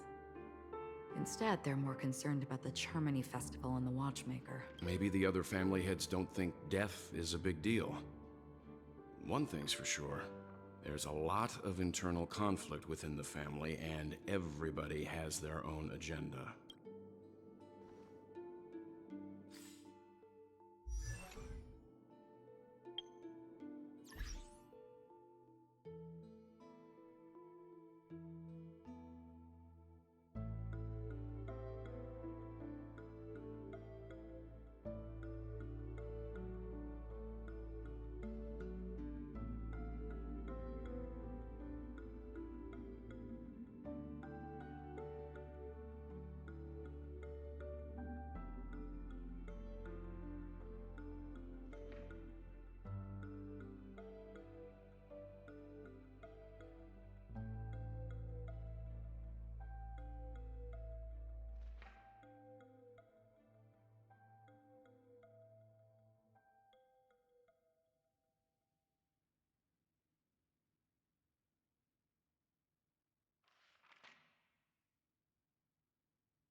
Mr. Sunday has done some serious research on his suspects. This traitor must have been causing trouble for the family for a long time. They all seem to be insiders, but I haven't met any of them. Huh? Wait, these characteristics. What is it? No, nothing. Maybe I'm just overthinking things. Perhaps that's why Sunday is taking this matter so seriously. That's all for now. Nothing more noteworthy. Before coming here, I had all sorts of scenarios in my head about dealing with the family. I did not expect an empty mansion. Watch out. Someone's approaching. I don't think trespassing on forbidden areas is the way to be a guest, Mr. Yang. And Acheron? The Galaxy Ranger? Our apologies, Mr. Sunday. Nobody came to greet us, so we entered without permission. I hope you can forgive us. But even if there's no one to greet you, you should wait for the host. Don't you agree? Even without the famous Galaxy Ranger. As far as I know, the crew has officially accepted the family's commission, so coming here will be unnecessary for you. On the contrary, that's exactly why we're here, to ask you about the case and gather more information. We don't want any loose ends. Well, since you've come with goodwill, I have no reason to show you the door. Rest assured, he hasn't figured out that we went through those documents. While the truth remains a mystery, I'm getting close to it. I assure you that the traitor will soon pay the price. Let's hope justice will prevail soon. I have a question for you, if you don't mind. How did the family come to the conclusion that the murderer was within the family? With all due respect, it's in the IPC's interest to wreak havoc before the Charmony Festival, and the family has every reason to suspect the IPC's involvement. Well, other family heads share the same suspicions as you, but in my opinion, the true murderer would never have drawn as much attention as that ambassador did. Not to mention, I personally shackled him a while ago. However, I'll give you a suggestion regarding your suspicions, Mr. Yang. You should be more cautious of Aventurine. While the wicked can't break through high walls, they can plunge their evil dagger into the heart of the righteous. He's a businessman, not some philanthropist. But right now, he's out there handing out his wealth on the streets. And he went to the Clock Studios theme park all by himself. Who knows what kind of scheme he's cooking up? While the family is dedicated to keeping our guests safe, it might be wise for you to stay alert. You never know what unexpected troubles could arise.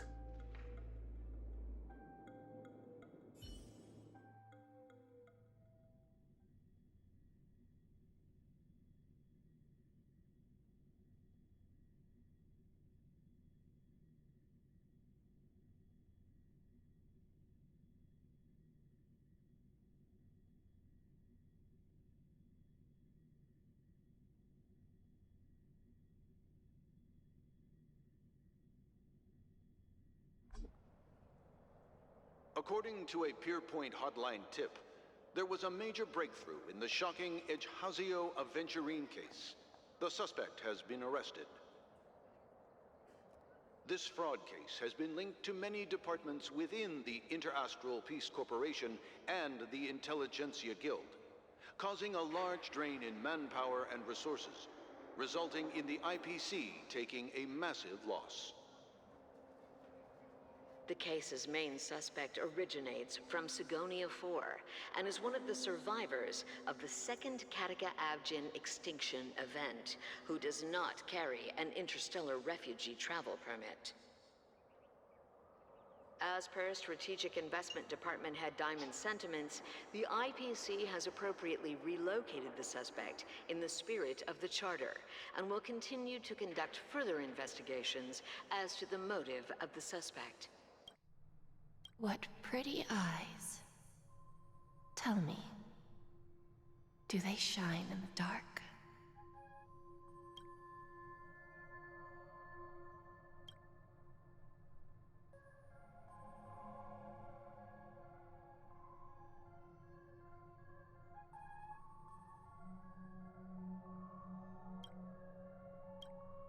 Well, if they did, I'd sell them in a heartbeat. You don't know how many people long for your eyes to be closed forever. As a servant, you should not resist your master. Yet, you went and killed that man anyway. No lawyer has the audacity to defend you. Perhaps you ought to represent yourself. Not difficult, but definitely pointless. You're pretty confident on your eloquence. Did you also think that when you lied to the Intelligentsia Guild? Ask and you shall receive. You wanted the perfect construction material. All I did was offer a possibility. It was just a small wager. If your luck holds out, the IPC will dig something up from the golden sands of Ejihazo. Maybe even the Sand King's remains. Pity your luck has run out. I'll admit that. What I'm more curious about, though, is why such a grand scheme failed to benefit anyone in the end, including the perpetrator himself. Madam, I already have what I want. To be brought before you for the next high-stakes gamble. Then let's talk about the second gamble.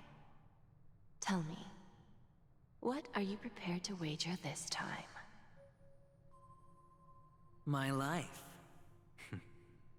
I bet you won't send me to the gallows. What do you want, then? I want your Lenore to meet with me. I have something to say. And then what? I want cash. It can't be that simple, can it? It is that simple. 30 tanbas. The remainder of my market value. 30 tanbas.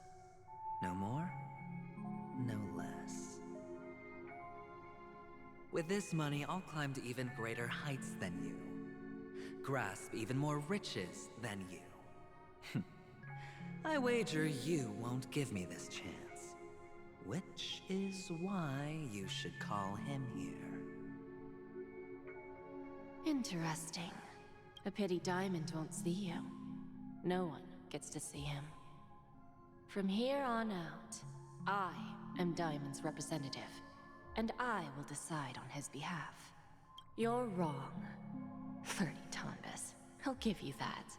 And much more than that. Wealth, status, power. The IPC will give you whatever you want, even what you don't want. Kakavasha. A good name, but unfortunately destined to be buried in the dirt.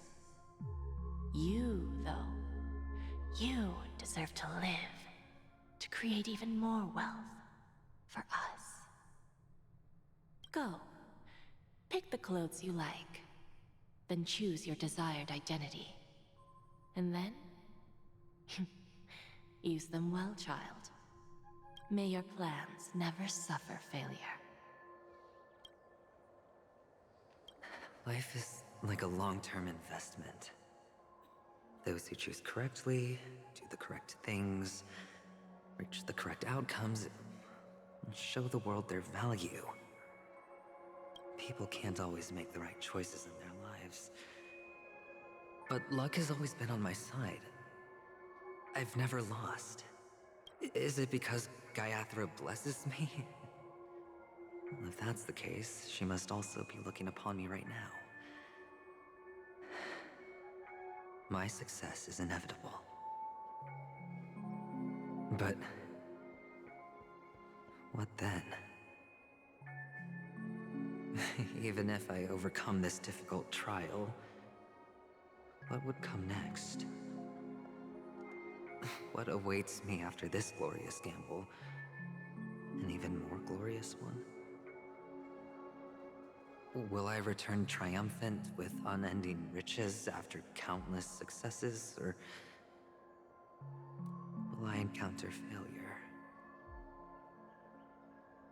never to return?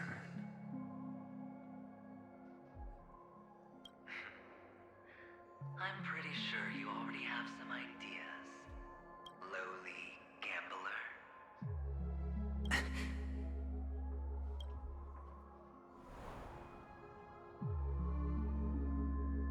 What? What? What?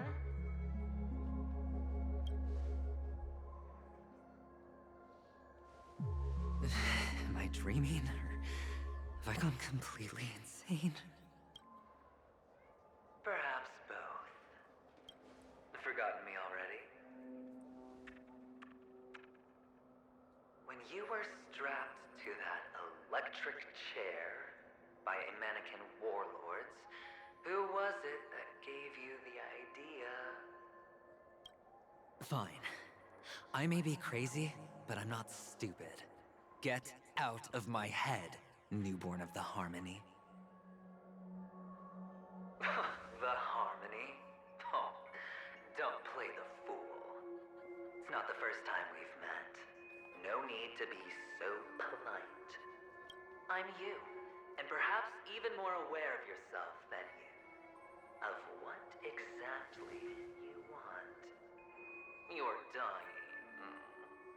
And you still want to drag a bunch of unfortunate fools with you through death's door. That's why you're here, isn't it? A grand unveiling. You really think you can pull it off? Why not? Well, you may have fooled everyone, but you can't fool yourself. I can show you. Before you're entirely gone, I'll be with you for the last stretch of your road. Let's have a heart-to-heart while we walk.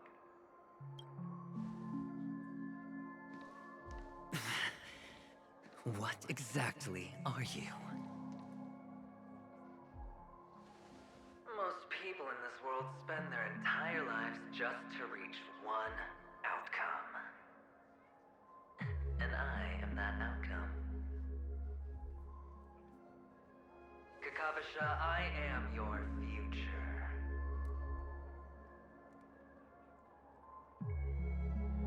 First, I'm hearing things, and now I'm seeing them. Great. Am I going to be elevated into the Harmony's Emanator next? Oh, why are there no guests here? What's that featherhead doing? Just a Pepeshi? No. A child.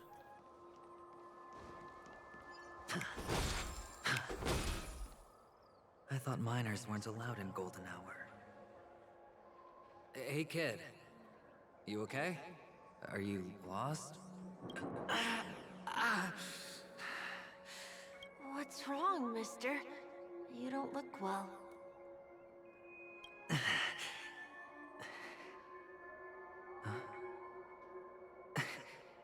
Your eyes. Impossible. Who are you? They're pretty, aren't they? Sis said they're a gift from Mama Funga. Colorful eyes are said to bring good luck. Mister, you have pretty eyes too. Beautiful. Are you alone? Where are your parents? They're in that amusement park. Papa and Mama went in first. I'm just about to go look for them.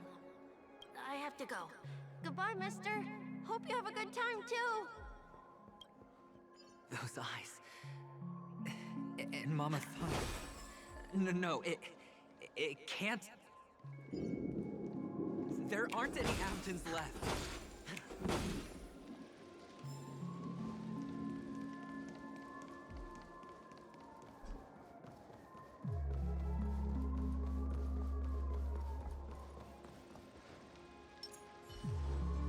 Stream forth. The gleam of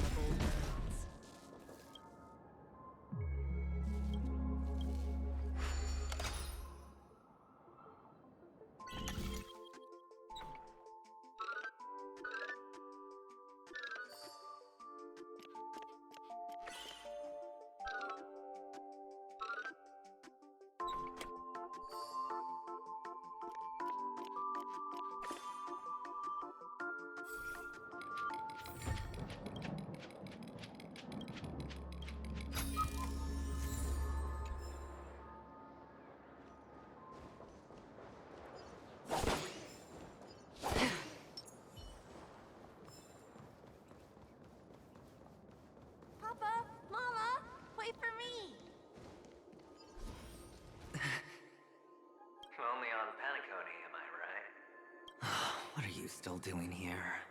Well, you've known all along. The family truly showed leniency to everyone who came seeking help. Why would there be a need for such high walls and deep moats? However, people don't see it like that. Especially since the flavor of the dream syrup is so alluring. You will receive no charity on Penacony. And relying on your own strength alone to topple high walls? Not a likely fate.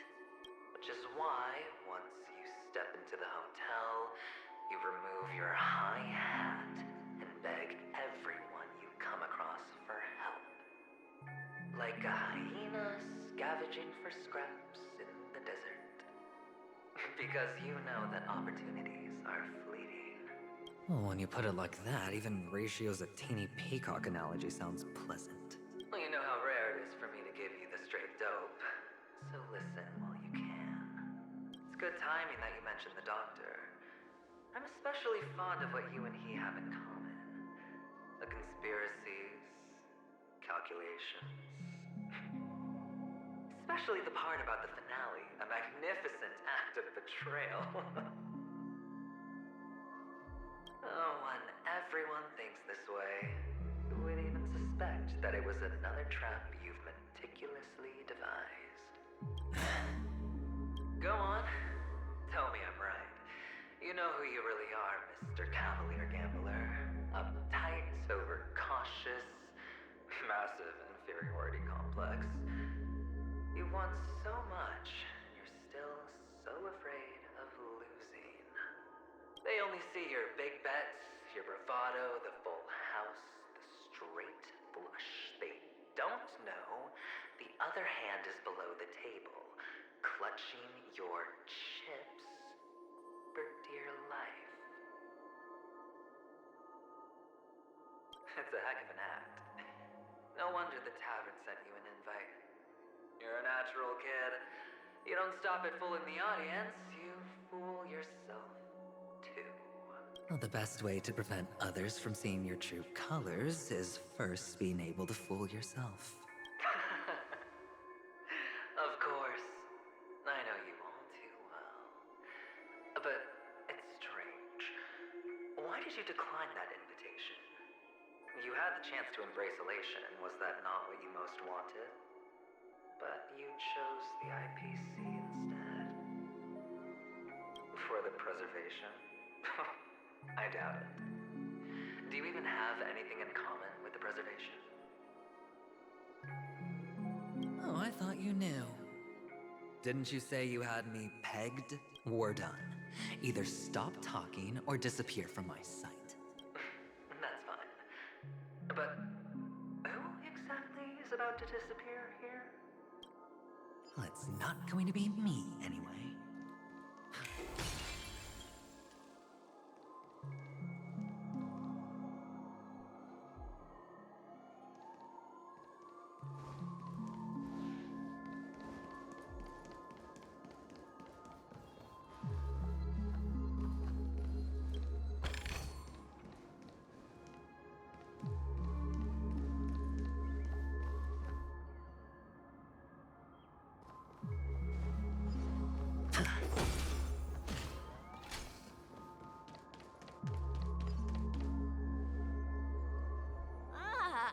Playing hide and seek. I'm really good at this.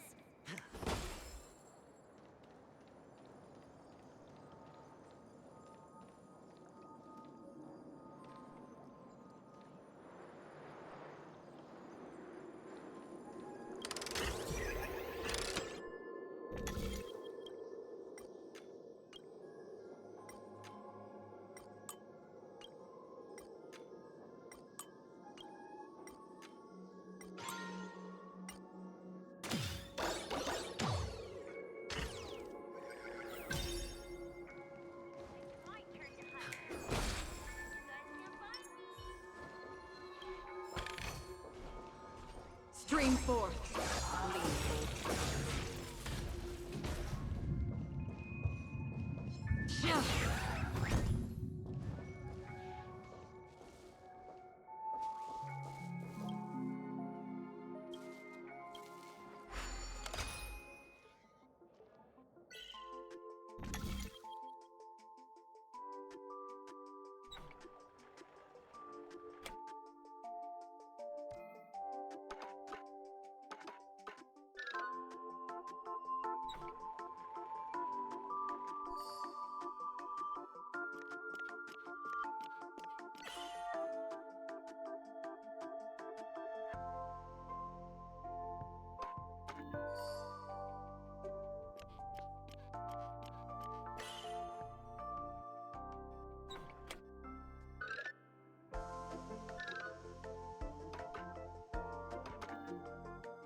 by that day, how many catechins were like jackals hot on your heels?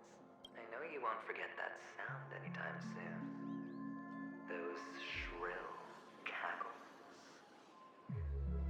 You had to hide right under the noses of those savages. You and Big Sis, playing dead, drifting in all that bloody water. Completely ruined that shirt. Shame.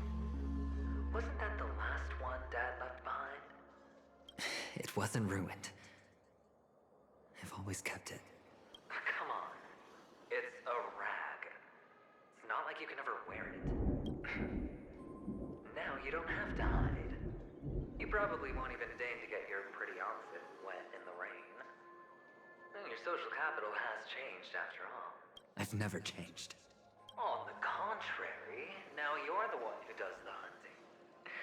The last round of hide and seek, and you get to be it. You should enjoy it. That child. Could he be in here?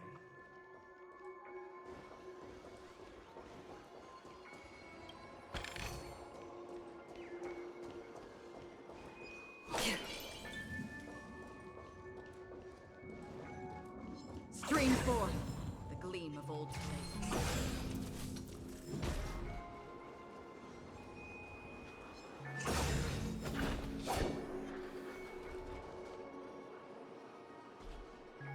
Is this... a topaz? What is this doing here? What? Does your cornerstone wrench out your heart, son? I was merely curious at why it was here. Maybe that winged guy put it here. To taunt you. Just to make you realize that your painstakingly arranged magic show is nothing but a death rattle. The cornerstone's hue is the same as the radiance of Clipoth's body. I've gotta give it to you. I've heard a lot of baloney, but that lie deserves a prize for sheer nerve. If he were just a little bit smarter, the jig would have been up right there. This is just bait. Of course. That's why Ratio's betrayal was one of the keys to your plan. I have to say, that doctor's acting was superb. Or maybe he wasn't acting at all. All the better for you. Sunday didn't become head of the Oak family by acting sloppy. He's obsessed with control. You have to give him enough detail to satisfy his meticulous nature, but not so much that he gets suspicious. Which is why you had Ratio seek him out and leak the plan on purpose. To prevent the other party from suspecting anything. The intel you gave to Ratio was all true. He spoke the same to Sunday. Finally, Sunday took the bait, found the other cornerstone, and before you know it...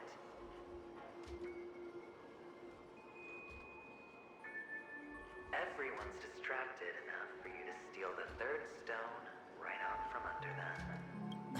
Why don't you stop rummaging through my mind? Your mind. It's our mind.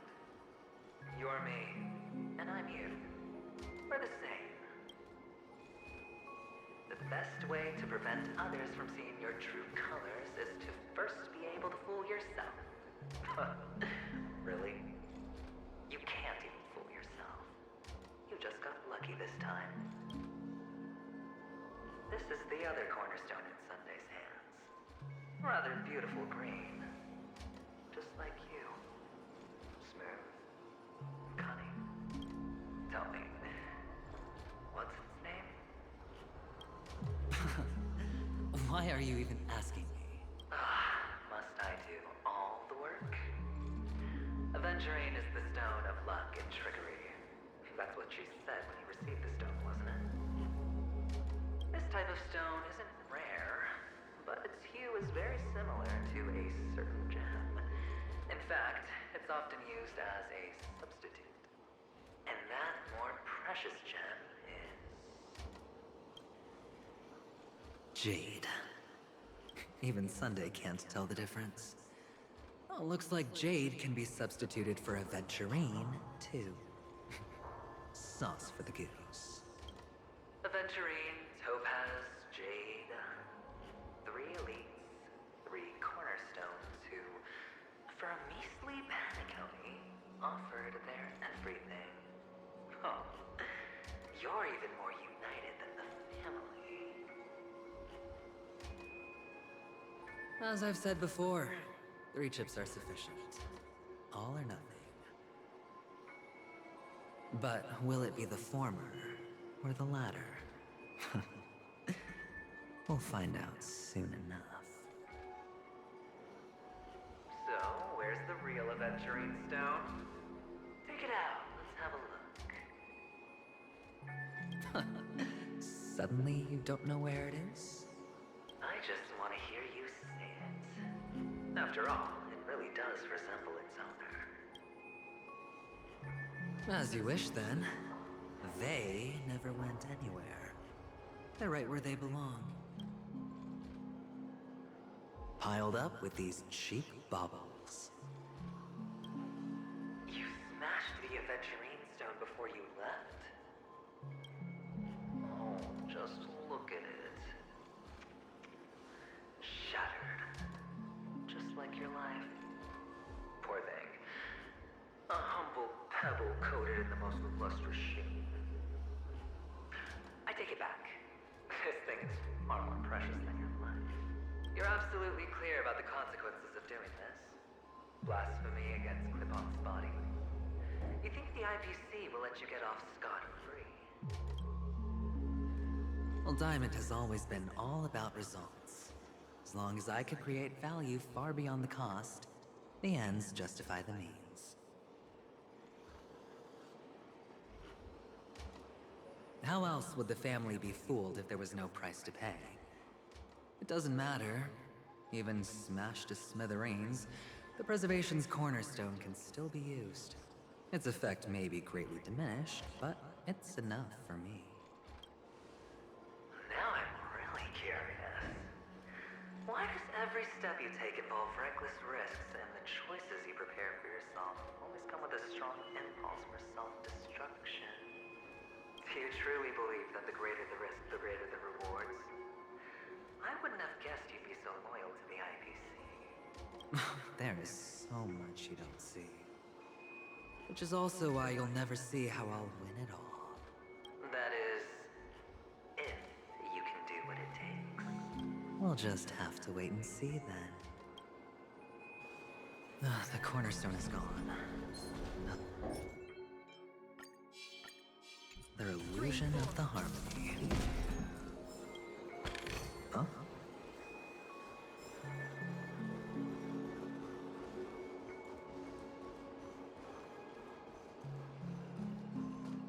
Hello. We meet again, Mr. Pretty Eyes. Yes. We meet again. Did you find your mother and father? Of course. Big Sis is there too. The 4 of us were just playing hide and seek. I'm so happy. On our way here, Papa even brought me to see a blimp. I think you mean Phil. Yes, that's it. Putting many drawings together and turning them into a moving wall painting. They put me, Papa, Mama, and Big Sis together, turning us into one big family. You should give it a try too, mister. You look sad. The amusement park will cheer you up. Sure.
How's that?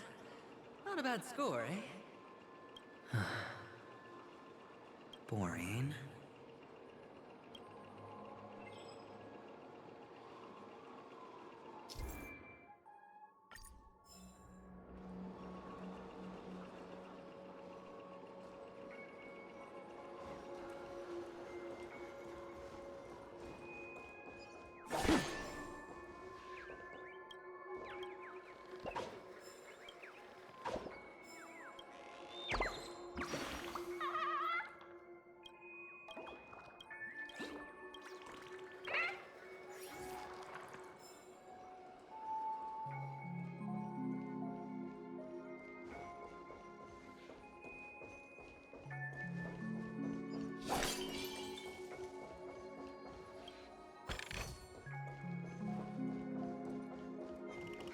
Stream forth, gleam of old blades.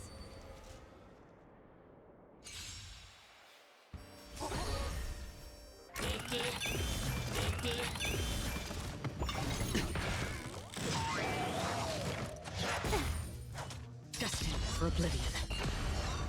I weep for the departed. It too shall fall. Time for a bug. This is double speed. Bust. Or maybe I'll take it all. Or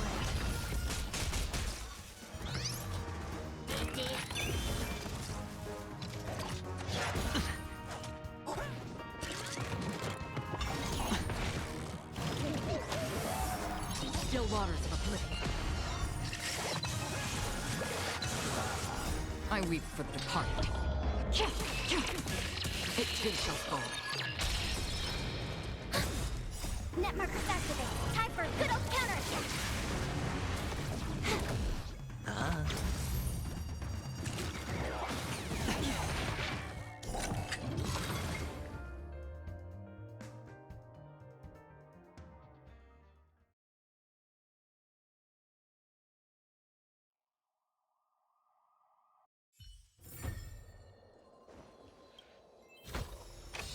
This is what exploring the cosmos is all about. Feeling lucky.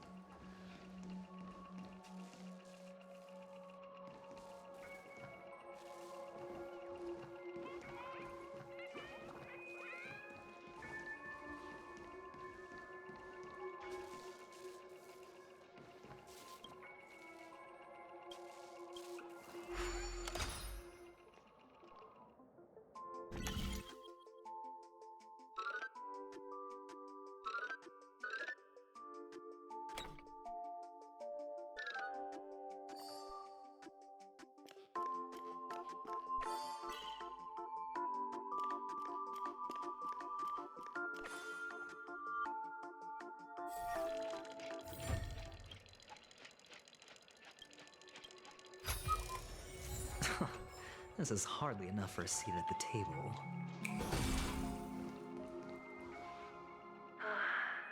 Why aren't you talking? You've piqued my interest. I'll admit that there are still aspects of you that I don't completely understand. Well, you sound sincere this time, at least. Well, sincerity is one of my traits that everybody likes. And I have precious few of those. Moving on. See that maze over there? I'll know everything about you before you reach the exit. Our quaint journey through this amusement park still isn't over. And I wouldn't mind stretching this out at all.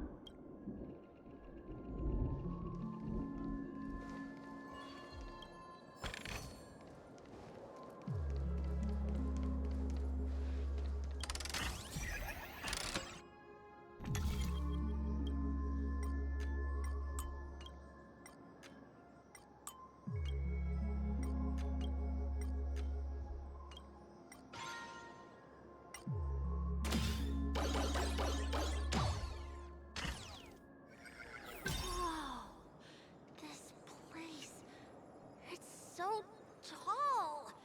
Even taller than the tallest rocks in the desert. And there are so many flowers here. Vixis, this one's for you.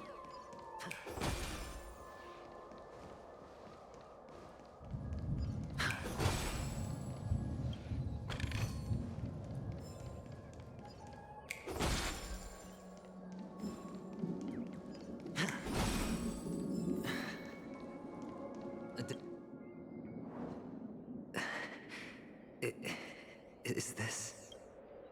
Oh, what's on your mind? It's got nothing to do with you. Do you need a hint? These are manacles on you. That man gave you your first job. You made your first pot of gold. I remember it all too well. You wrapped that iron chain around your fist, for that is the only tool you could find. Then, in that maze, you... Shut up. Oh, you don't wish to face your past? Unwilling to admit that your life is worth only 60 tamas? Well, from what I see, you refuse to confront it, because it only proves your weakness. How could a weak person take such daring risks? Oh, that's right. You love the thrill of danger, but you refuse to let go of meaningless sentiments. Even in this beautiful dream, the only thing you dare allow yourself is death. In your hands, those who follow you could have become Joker cards. They're far more useful that way. It's not like this is the only place the family ever cut corners. You could have had tons of action if you weren't so all or nothing. All it takes is a meager sacrifice. I bet Opal would have resolved this without a fuss. A pity you're not him. Well, you wouldn't be in this state if you could just get with the program. And why couldn't you? Out of professional integrity? Those techniques you mentioned are highly efficient, but it's not that I don't know about them. It's more like I couldn't care less. Get it? What fun is it if the fight isn't fair? Fair? You assume your opponents would fight fair in the first place. The odds are obviously not in your favor, so how are you just breezing by? But did that masked fool's words awaken something in you? Well, she gave me an answer that could turn everything upside down. Everything?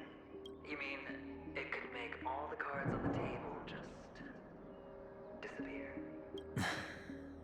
That's cheating. If these leaves could be brought back, would they bloom into new flowers?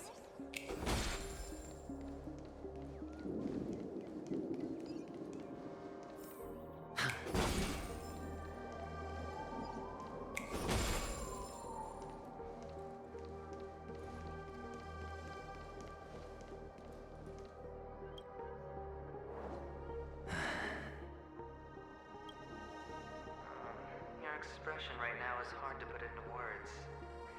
The lucky charm Mama left you is made from gold. Why did you never consider selling it? You obviously could have lived a normal life like Big Sis that way. Looking back, that was the better choice. Mama only left us with 2 pieces of jewelry. A necklace and a lucky charm. There won't ever be a 3rd piece. That's what you always say, but you actually regret it, don't you? That you didn't sell them. You can zip it if there's nothing to talk about. I know. You must remember what Big Sis told you. You're a child blessed by Gaiathra Triclops, and can lead the clan to happiness. So always remember to protect yourself and never resent the pain and poverty you're going through. The words still ring in your ears, don't they? You're a good kid, so you definitely won't have forgotten. So, you surely won't forget how tragic her last moments of life were. How the piercing laughter behind you felt like it was drilling into your heart. You ran away without looking back, just as she told you to. Tisk, tisk. A lifelong regret indeed. Enough! Do you not have anything better to talk about? Oh, shut me down like a champ! Well, I guess when it comes to mind games, this isn't exactly your first rodeo. I think I finally get you. And woo! You are nuts! In the end, I'll ruin this beautiful dream and create the grandest death. Well, you stuck to that start to finish. Think about it. There's a Stellaron in play, the fabulous Robin loses her voice, 2 unsolved murders, cryptic messages from a masked fool, and a chance to go head-to-head with Sunday himself. The only thing to pique your interest is one word. The last word. A word that's right there at your fingertips. Death. But whose exactly? We'll know when the dice falls. All right then. Reserve a seat for me in the audience. I'm curious to see just how capable you are. Still, you never answered my question. If you could start over, would you still want to be the child who received Gaiathra's blessing?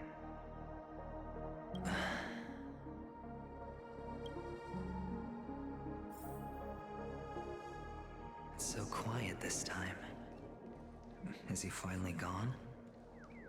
Or am I the one about to disappear?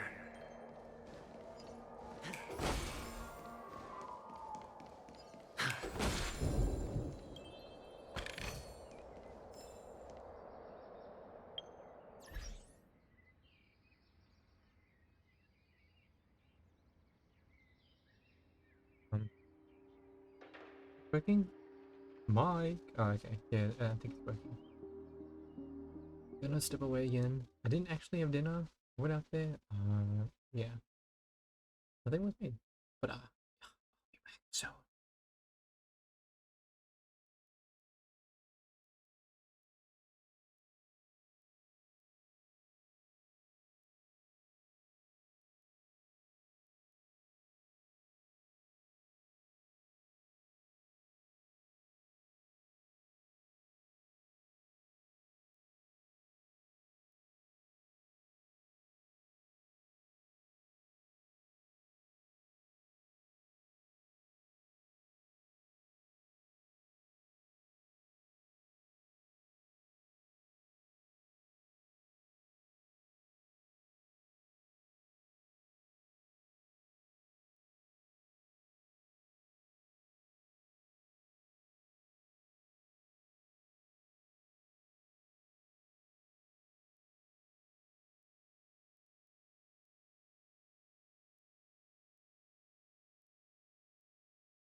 of this place. We're going home?